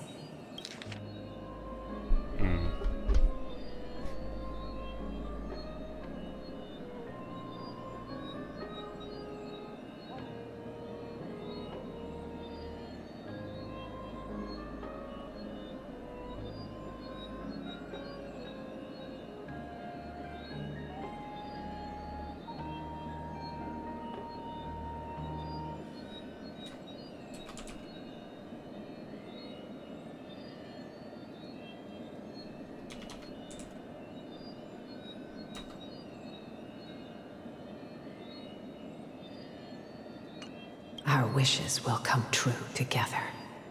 If the final murmurs of the Titan are true, if such a place really exists on the shore beyond the Black Tide at the end of Genesis, then our promise still stands. Please, wait for me, Mother. After those 10 years of darkness, when Aquila opened their eyes for the last time, we finally set off. Where did she go? Didn't she fall off a building? Oh, never mind. This way. Now, we'll go through this shelf. But how? With Yanis's power? No, we hadn't acquired their power back then. So, this obstacle, it was simply a mirage? Yes, the answer is right on the shelf. Go ahead and give it a try.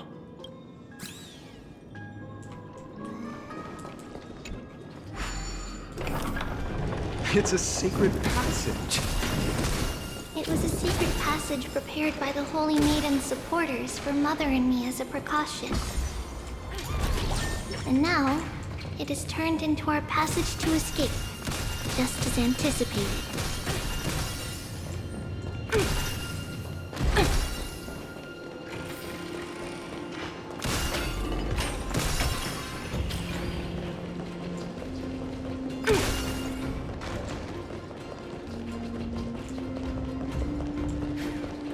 Oh dear God. The path to the temple. No, while others were willing to. I can't move it. Time Titan? Is that you?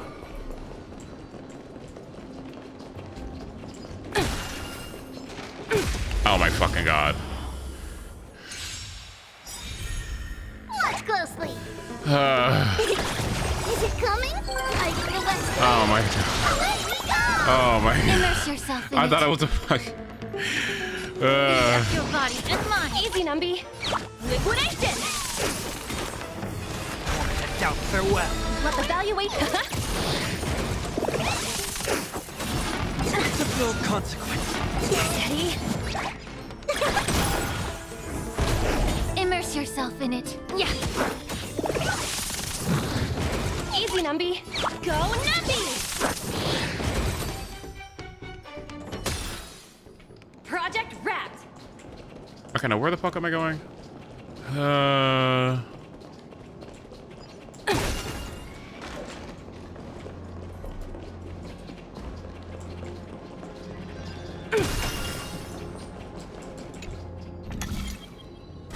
Just like this.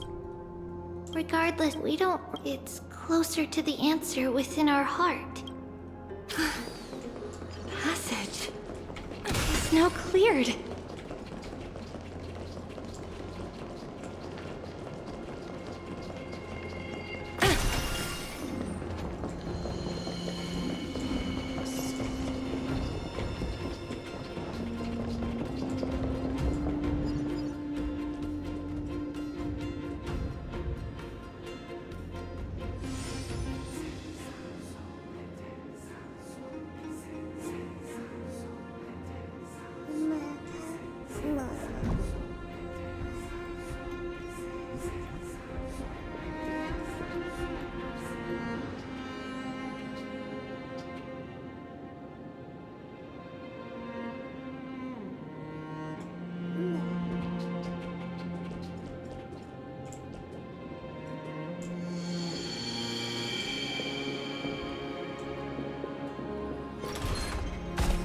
Oh shit.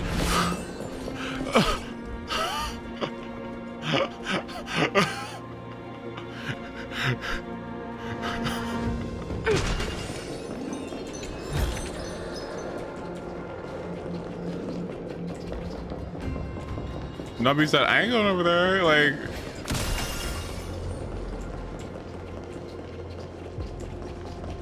Ornix.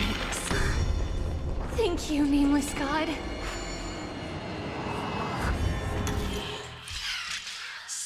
Well, GG's.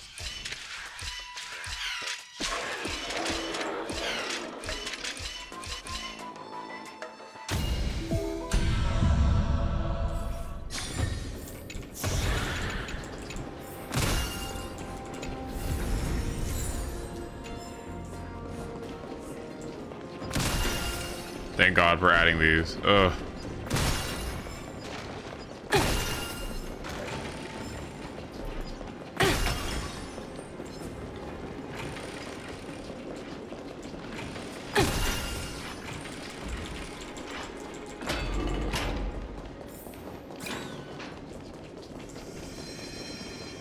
What?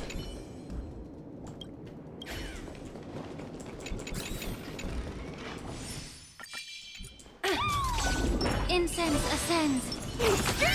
A day of peaceful repose.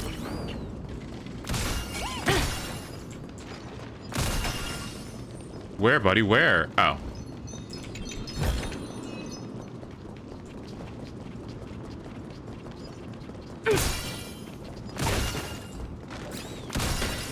Please stay clear.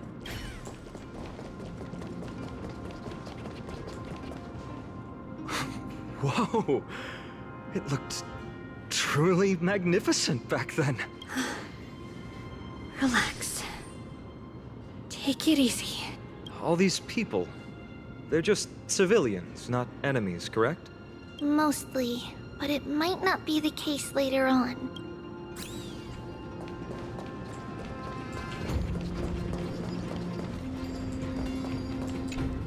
We good? Hey, little ones. How did you sneak in here?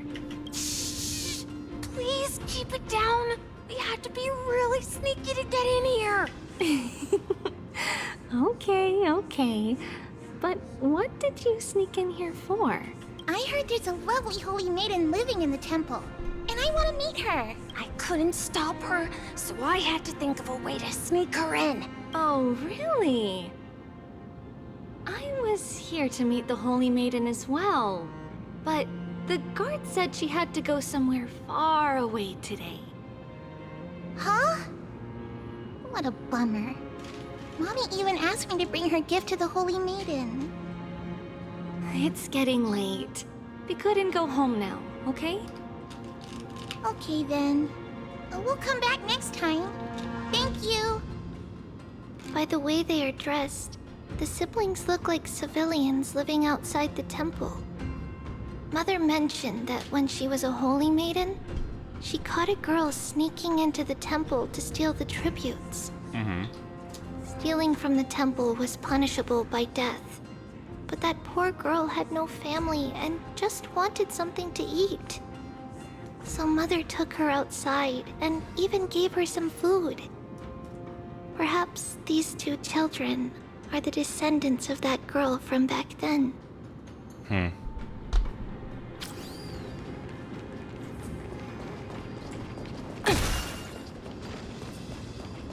Go, Topaz, go! Ah, Lady Maiden.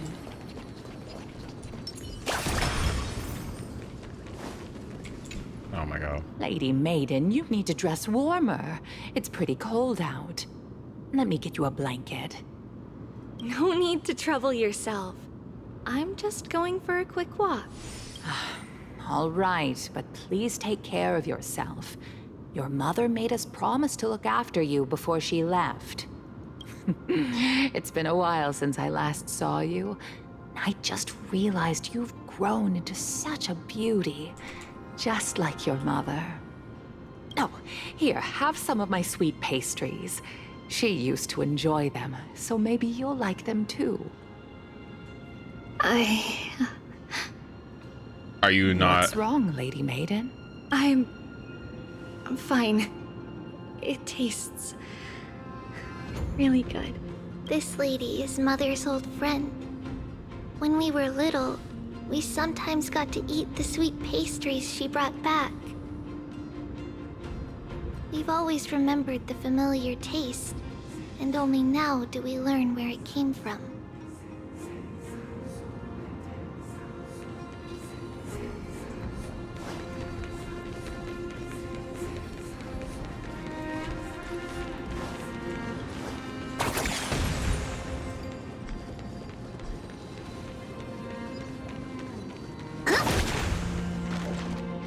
Apologies, Lady Maiden, but the Yanis vault is under maintenance today. Perfect. That way, no one will disturb me while I'm talking to Mother. All right then. May Yanis guide your path. The Yanis vault? It's where Yanis's heart lies and the core flame is kept. Just enter on the left. It's also the place where Trebios was born.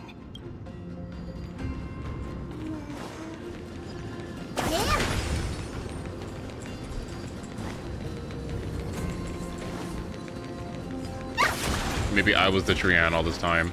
Ugh, with all this energy.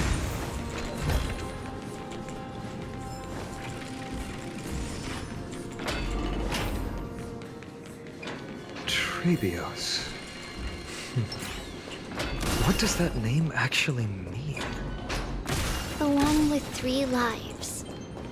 Mother believed our birth was blessed by the 3 titans of fate. She named us thus to express her gratitude. Looking at how things have unfolded, fate might have had a role in it.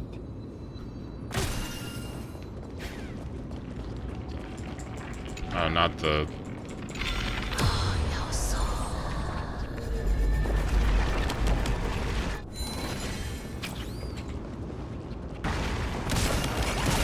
Yeah, I see that too, buddy. Hard work pays off.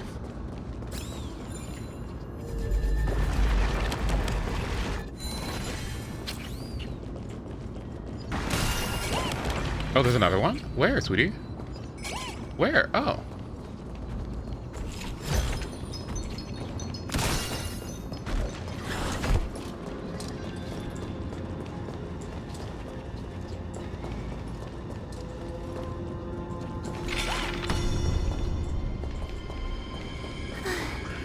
Finally, the Yanis vault is right ahead.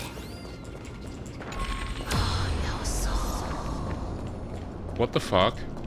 Numby?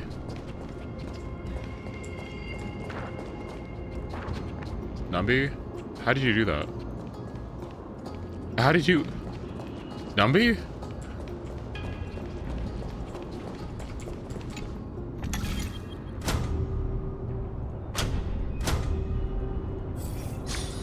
I mean, that's not doing anything, is it?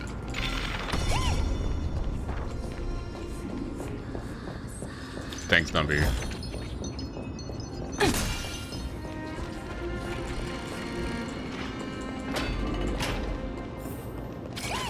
Wait, where, sweetie? Where? Oh.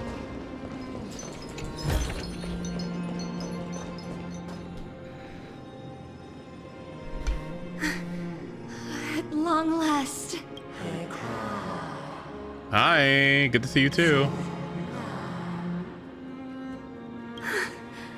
I knew there was some sanity left in you, Yanis. Just as I thought, you too have been confined.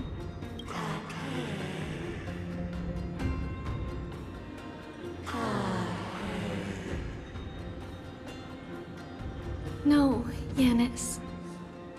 I've come here to take on your fate. Oh? By the blood of the Lamb and the strength of my blade-wielding right hand. I am Trebios, the listener, the announcer, and the witness of the prophecy. I, the Holy Maiden of Yanisopolis, the Walker of the Infinite Paths, have come forth to assume your duty.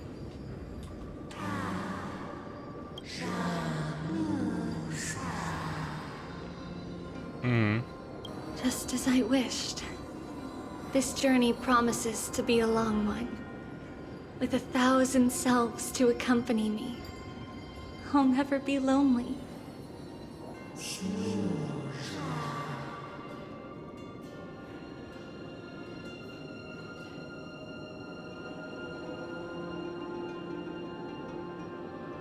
Uh-oh. No matter. My hands are not made for bearing arms. But my feet are destined to embark on a journey for the benefit of all.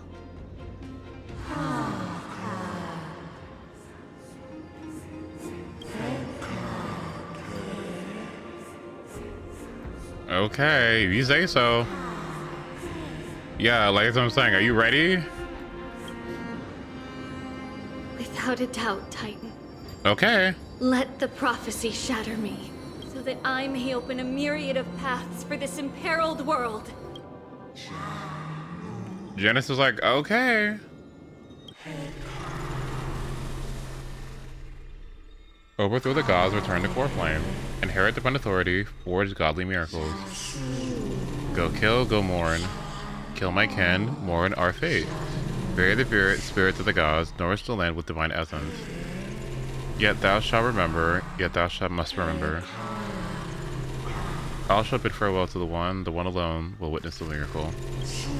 Such is destiny. I understand, Yanis. Thank you. Now, may you rest well.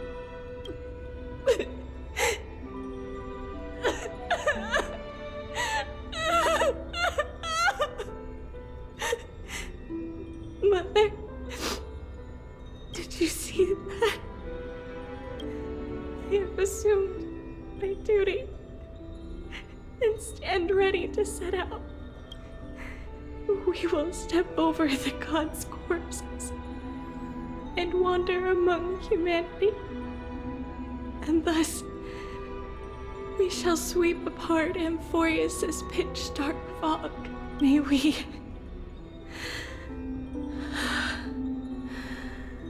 the world follow the myriad paths trodden and reunite at the end of the west wind, where flowers bloom in spring. Mother, I shall see you tomorrow. Oh. Who dares lay hands on the core flame? Drop your weapon and surrender at once. I knew this would come. It's opening up. Move aside and get ready. Oh boy. The Holy Maiden?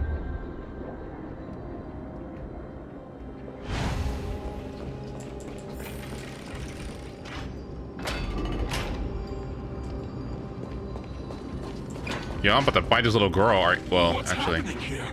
Lady Maiden, where's the thief who stole the core flame? Look at what she's holding, you buffoon! She is the thief! Take your positions and ready your arms! We're taking back the core flame! Bring it on! What? Come forth, loyal guards. At least do it properly. Pierce me in the chest. What are you scheming? This is your last chance. If anyone wants to earn a promotion and rise through the ranks, I'm right here. You all know who I am. Go ahead. However, if there's still any loyalty within you, step aside for the Holy Maiden. Otherwise, by the decree of the Holy City's Codex, anyone who dares to harm the Holy Maiden shall face execution! Captain, what should we do? Do it. Kill her! If any of you want to get rich, then come with me. Take this traitor's head and wealth will be ours! We can't just stand by and do nothing. Let's move, partner. But isn't this... Okay. Y'all do it. Fight for the West Wind! Away we go! Right!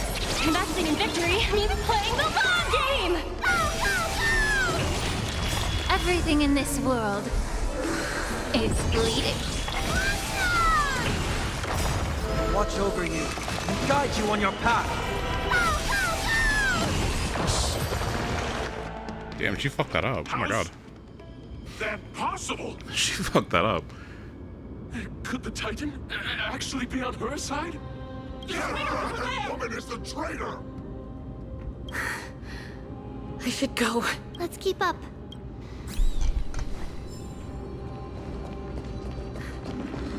The path is opening up for me. Oh, Yanis, protect me.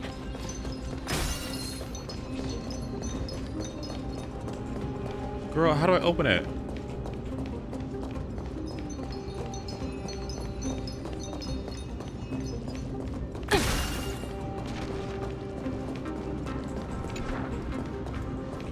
Ugh.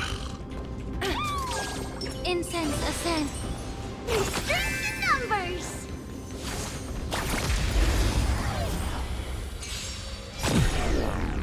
Fight for the West Wind! Away we go! Be of your body and mind. Go Nappy! Right! Investing in victory means playing the long game! Serenity is before me.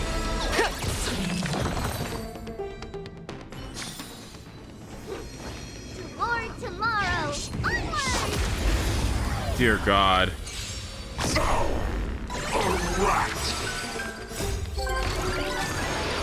Away we go! Time to cleanse the filth. Everything in this world is bleeding.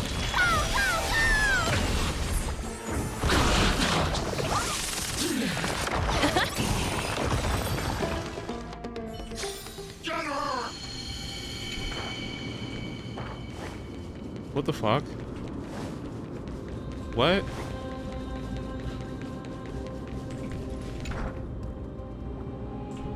What? Okay.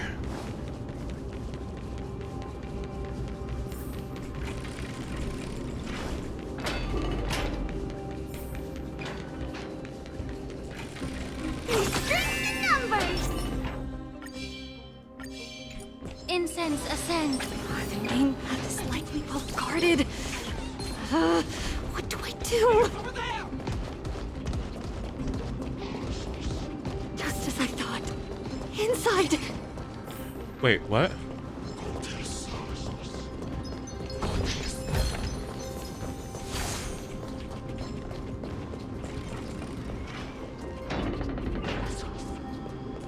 A day of peace.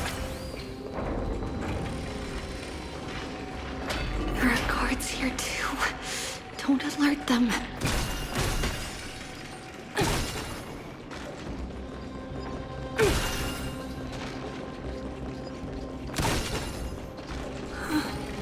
At long last.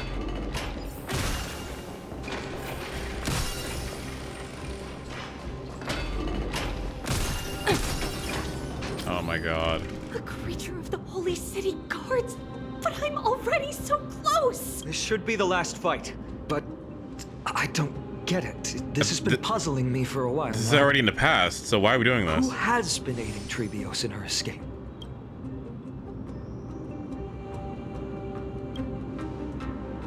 while history might be blurred by memories, seeing how the whole city is hunting her down, she clearly had no allies. If she pulled it off alone, were we too involved in this process? Trebios had been on her own since she entered the vault. But what did we truly mean to her? You'll find that answer at the end of this memory. In that case, let's focus on the mission at hand. Alright, I'll do it. It's of no consequence. I'm not afraid! Be of your body and mind! Is it coming? Are you the West Wind? Let me go! Liquidation! Right! Investing in victory means playing the long game!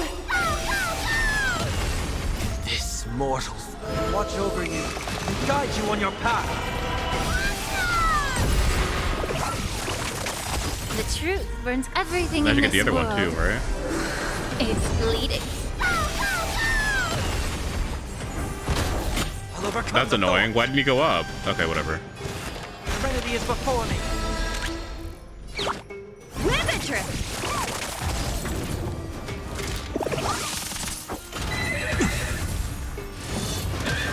Watch closely!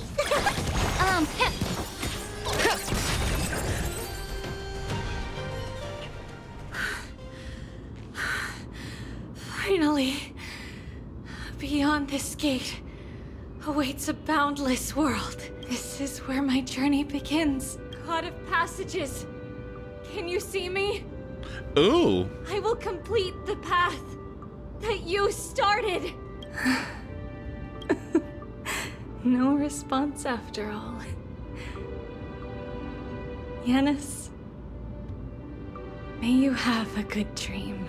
I can't stay here much longer. It's time to leave. Well, looks like this is the end of the memory. Not yet. The question that has been puzzling you. She's about to reveal the answer. Oh. But nothing happened. What was making her or you hesitate at this moment? If she had known this flame-chased journey would proceed as the Titan foretold, bringing about great suffering. This is insane, by the way. Fatalities, including Screenshotted. That looks fantastic.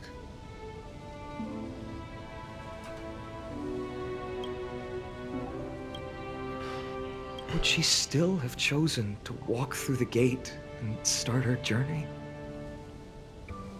I think the answer is already within you. And you've made your own decision. Excuse me? What? You can hear us? Not really. She can neither see nor hear us. Yet she knew that one day someone would return to unveil this dust-covered memory. Okay. We can never know for sure who helped us back then. But that kindness was forever engraved in our hearts, motivating us to move forward. Time has modified this memory into a special letter, so that we do not forget our original intent. It's a letter written by Trebios of the past and sent to her future self. In this memory, it is Trebios of the future who overcomes all difficulties for her and sends her on a long journey toward the tomorrow where we are. Yes, you'll remember it all. And then find your way back to the gate where everything began. Here, I will set sail toward the distant horizon. Here, you have traveled far on your way home. Such is the maxim that unveils Trebios' fate. You shall shatter into 1,000 fragments and wither on the soil of foreign lands. So, if you ever feel lost, return to this place. I'll keep this memory here for you.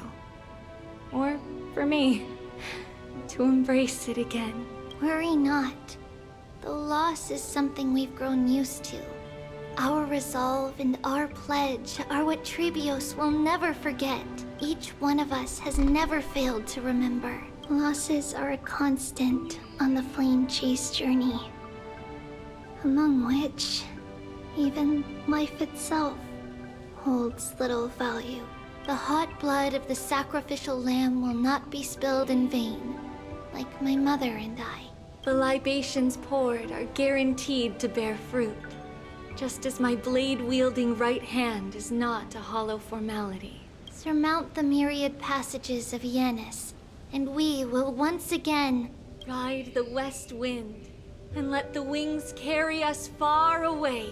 So, this... Us.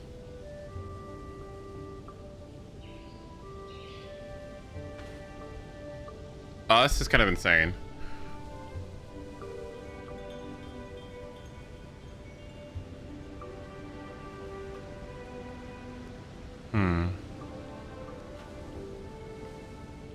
She's talking about the 1,000 fragments.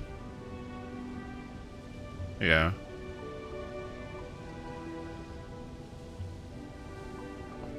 Okay. That's right. In the name of the three faiths. Note that she's been saying, she's been using like personal, like my, I pronouns, and then here. Huh. It's now, with or without the god's blessing. This art. I run towards the world's agony. If I can truly pierce through the utter darkness,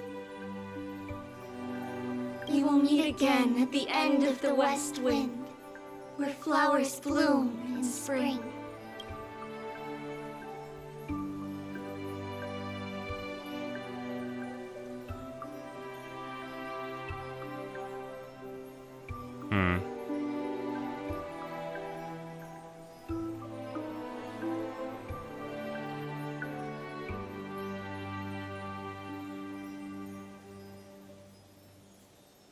Is that where there were all those trivies?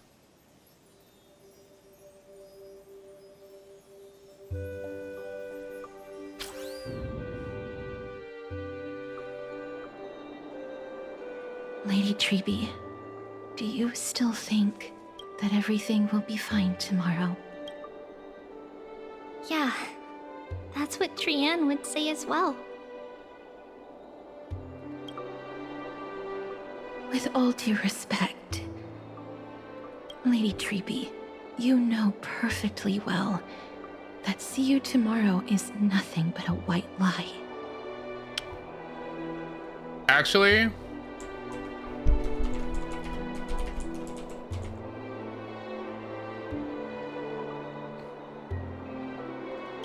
I hope your toughness is not a mask hiding a lonely heart. Cass, that's not a lie. See you tomorrow is the greatest prophecy in the world. Prophecy? Listen, in every corner of this land, every heartbeat carries a prayer for that prophecy to come true. It may be that only a few heroes will bring tomorrow to the new world, but the prophecy of leading everyone to tomorrow belongs to all in AMPHOREUS. But not everyone has the chance to see tomorrow. How can such words be called a prophecy? Because people believe it will come true, and they are trying hard to hold on to that belief. Even as the world teeters on the brink of collapse, everyone is pressing forward, longing to reach farther and move toward tomorrow. And that is why a holy maiden exists to lead the world toward tomorrow, and why Yanisopolis' prophecy unfolds as passages. Fate is not about the outcome, but the journey. It's not the flowers that bloom at the end of the road, but rather the paths that lead beyond the gate, where people tread toward the sea of flowers.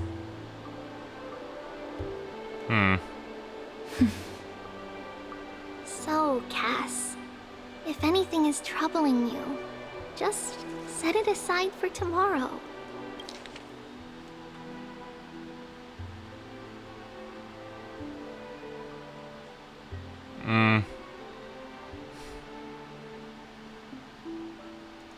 There's no difference between demigods and mortals. The troubles we encounter can only be resolved by our future selves. Reflect through the long night. Wait for the dawn as you think. And set off at daybreak. The hesitant part of us will be left behind in the dark, while the determined side of us will know no fear. Because that's how Tribios has journeyed so far to spread the prophecy. Beckoning the morning sun, and the tomorrow it promises to bring. We will now continue the journey and face our destiny. We will step over the gods' corpses and wander among humanity, and thus we shall sweep apart AMPHOREUS' pitch-dark fog. And at the end, all will reach that silver-white shoal. Come back! End of the journey. No! That new world and new tomorrow. It is a haven free from storms, cold, and heavy rains. No sorrow can linger there. We've made a promise to meet again at the end of the west wind, where flowers bloom in spring. See you tomorrow, Brienne. See you tomorrow. This is the worst. There's nothing for me left. Child of humanity. Surely. Without Trian, there's only Hyacinth. I don't know what's left. There's nothing left for me here. There's nothing left.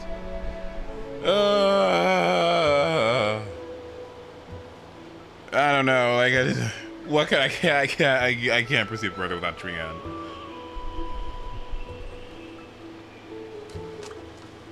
I remember you asking what the West Wind was, and now you have your answer. What, is it like fate? Like...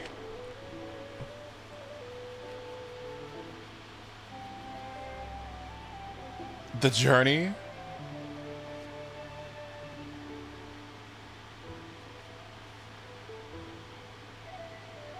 Oh, fuck. No, just tell me what the allegory means. Like, what is it?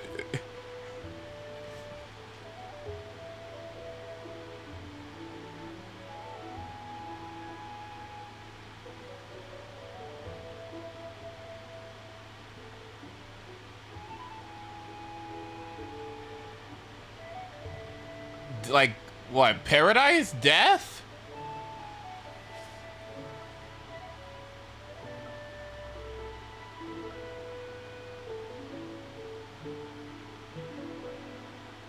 Oh.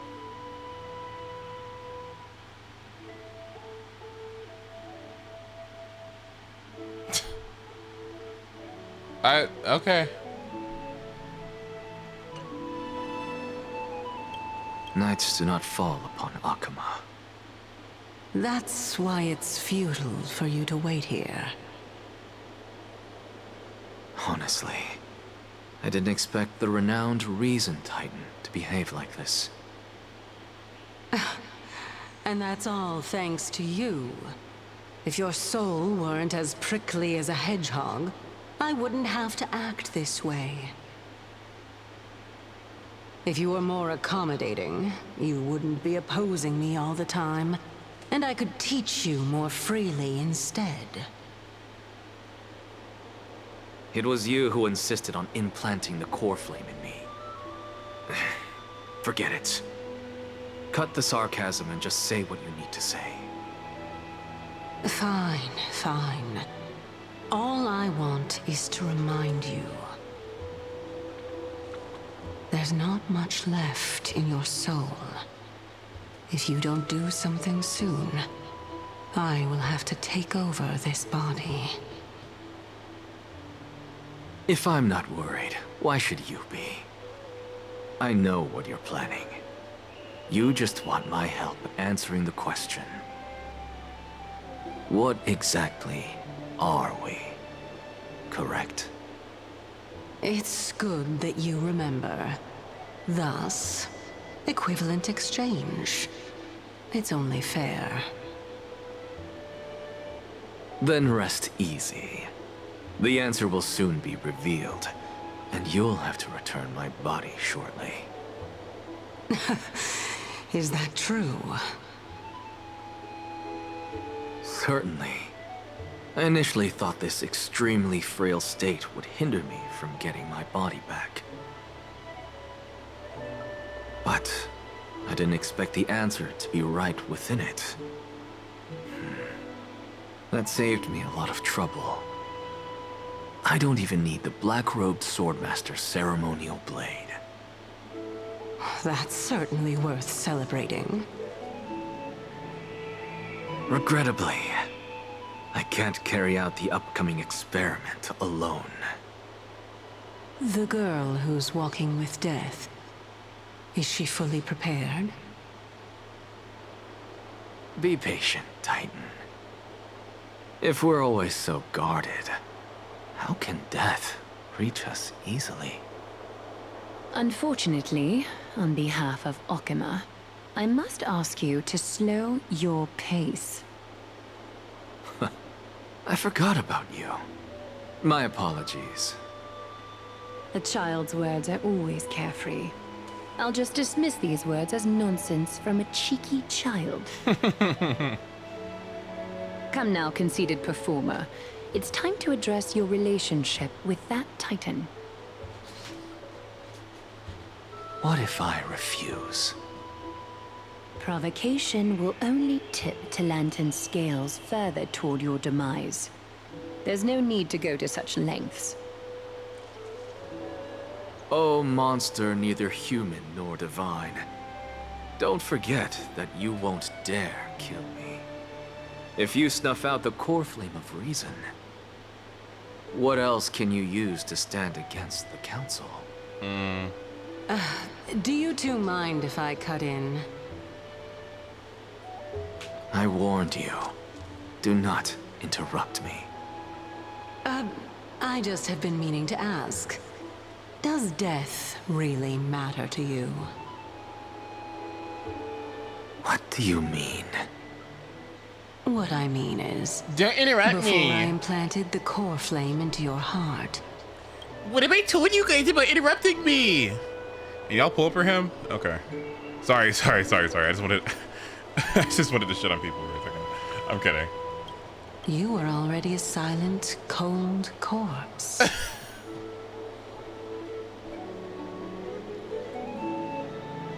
Well, then...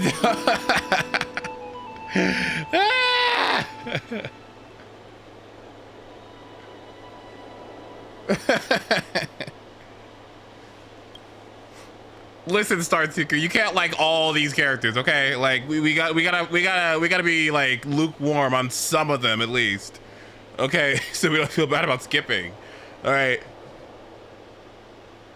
Sure, let's get the core flame.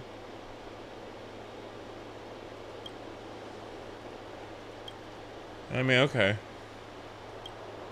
And it was Topaz. See, you get a man with some abs, and you go fucking.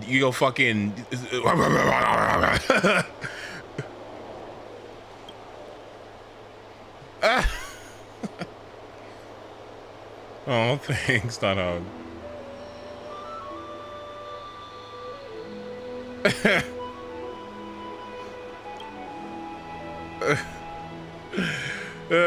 Okay, messengers of the elder. Can we just get out of here, please? Are we done? Can we move on to an action, please? And cast, please. Are we done?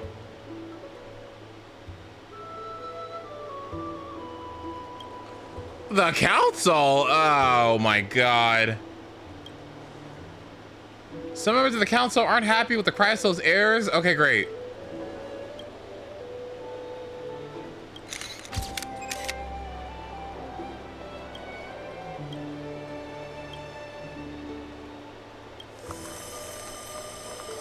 What the fuck? And so, this long day passed for Okima. What the fuck? Why did you jump scare it for? I can't even like look at it. What the fuck?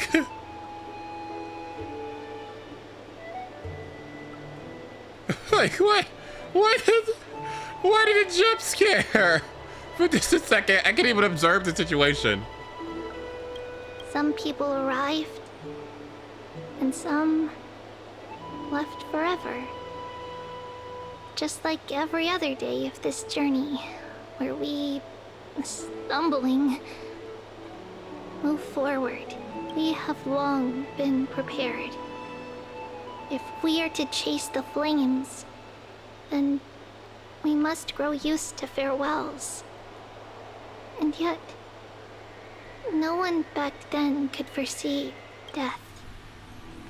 Its arrival would always be so sudden and so momentous. Even little Gray, coming from beyond the sky, could not escape the Reaper's two hands. And what people gained and lost in that trial of death was far heavier than life itself. Girl, I'm not dying. We still have a turn. It's a life service game. If you don't get your hands off of me. Just like the destiny that the prophecy revealed for Cass, at the end of the Sea of Flowers, the souls of the living shall warm thy fingertips. And after an embrace, there shall be eternal separation. Mm-hmm. Thank God. Alright, am I done with 3.1? Oh, great.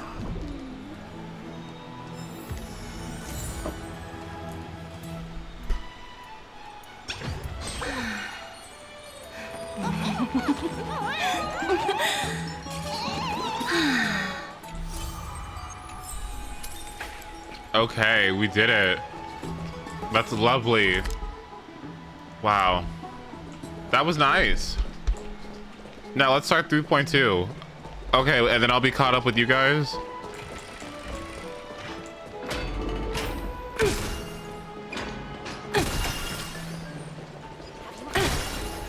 Is it good? Is it long? Just hearing this melody makes me feel better.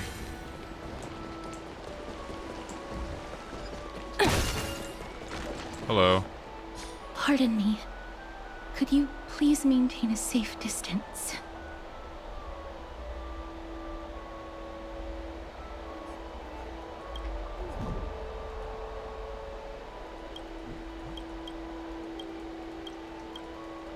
Oh dear God, never mind. Okay. Okay, okay. Oh, I am so sorry.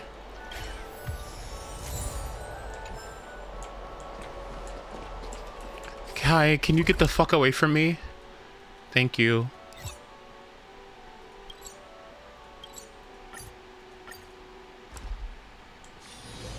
Time for a break.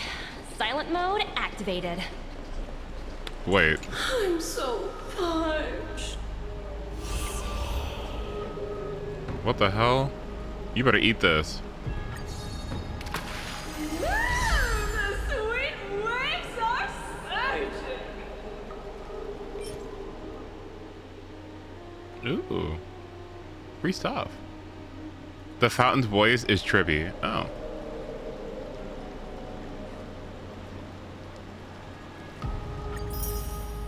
Okay.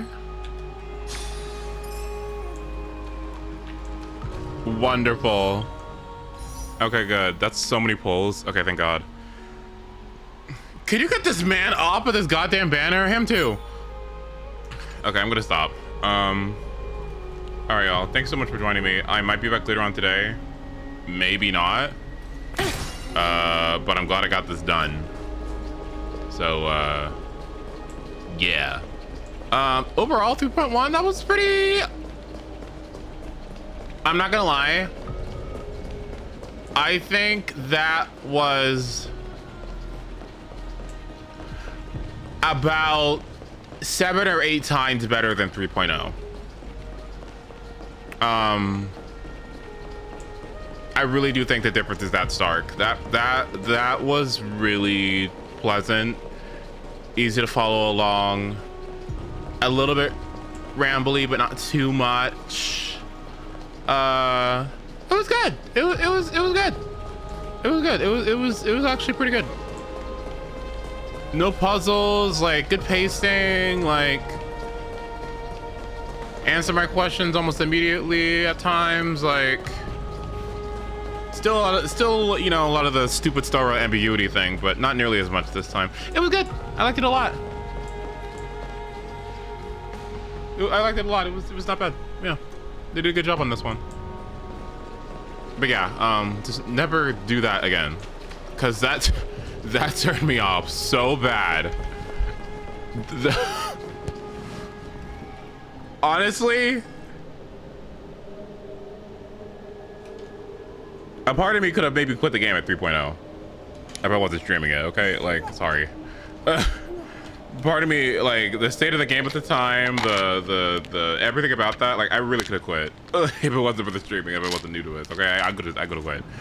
But we're good. Okay, it was worth sticking. We're okay. All right, we'll start 3.2 maybe soon, right? So we're gonna be doing 3.2 and Metaphor. We'll see which one takes longer. And then we have 72 hours for Hyacinth. All right. Whew, okay. Yeah. All right. I guess I'll stop now. So, I plan on starting. What's it called? Metaphor on like Tuesday or something? Maybe Wednesday. We'll see what happens. How long is my school break? Hi, this is Toga speaking. Till August. Maybe. I'm not sure yet. Still trying to figure it out.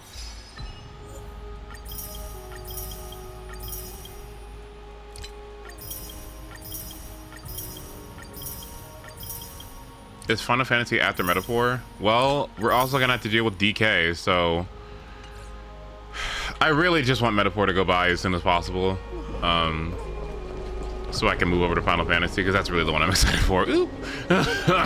Sorry. Final Fantasy Rebirth. I really want to get to that game. But we'll see what happens. And I still have DK Bonanza on the way, and we still have Mario Kart.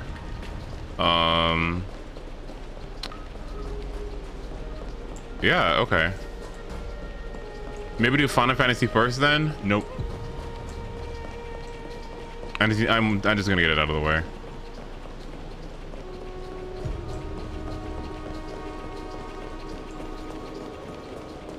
Oh yeah, ZZZ 2.0, you're still right, yeah. Yeah. We got stuff to do. Yeah, okay, good. I'm not really tired. I could stream longer, but I feel awkward. So I guess I should stop.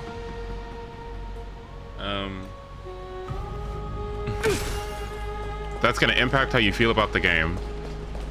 Yeah, no, I don't think it's that binary. I don't think, if the game is good, I don't think it's gonna, I don't think I'm gonna play all of Metaphor and go like, yeah, this was nice, but I really wanted to play Final Fantasy Rebirth first. You know, you know. Hi, if it's good. Speaking. If it's good. 여보세요? Hi. I better not see you online in Inhalio games. Sure thing. Yeah, I got bad news. What the fuck is this? A corpse? What? Oh, thanks.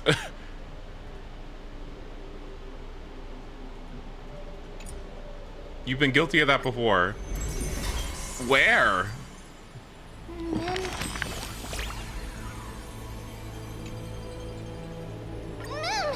Oh dear God.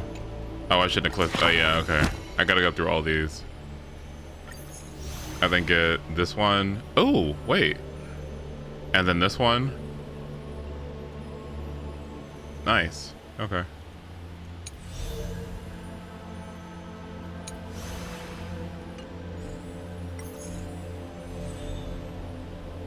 I'll keep my peace. You didn't have anything to say. See, just talking. See, just, I knew it. See, I knew that. That's why I pressed for details, because I knew you were gonna back down. I knew it. All right, I gotta go. All right. All right, I'll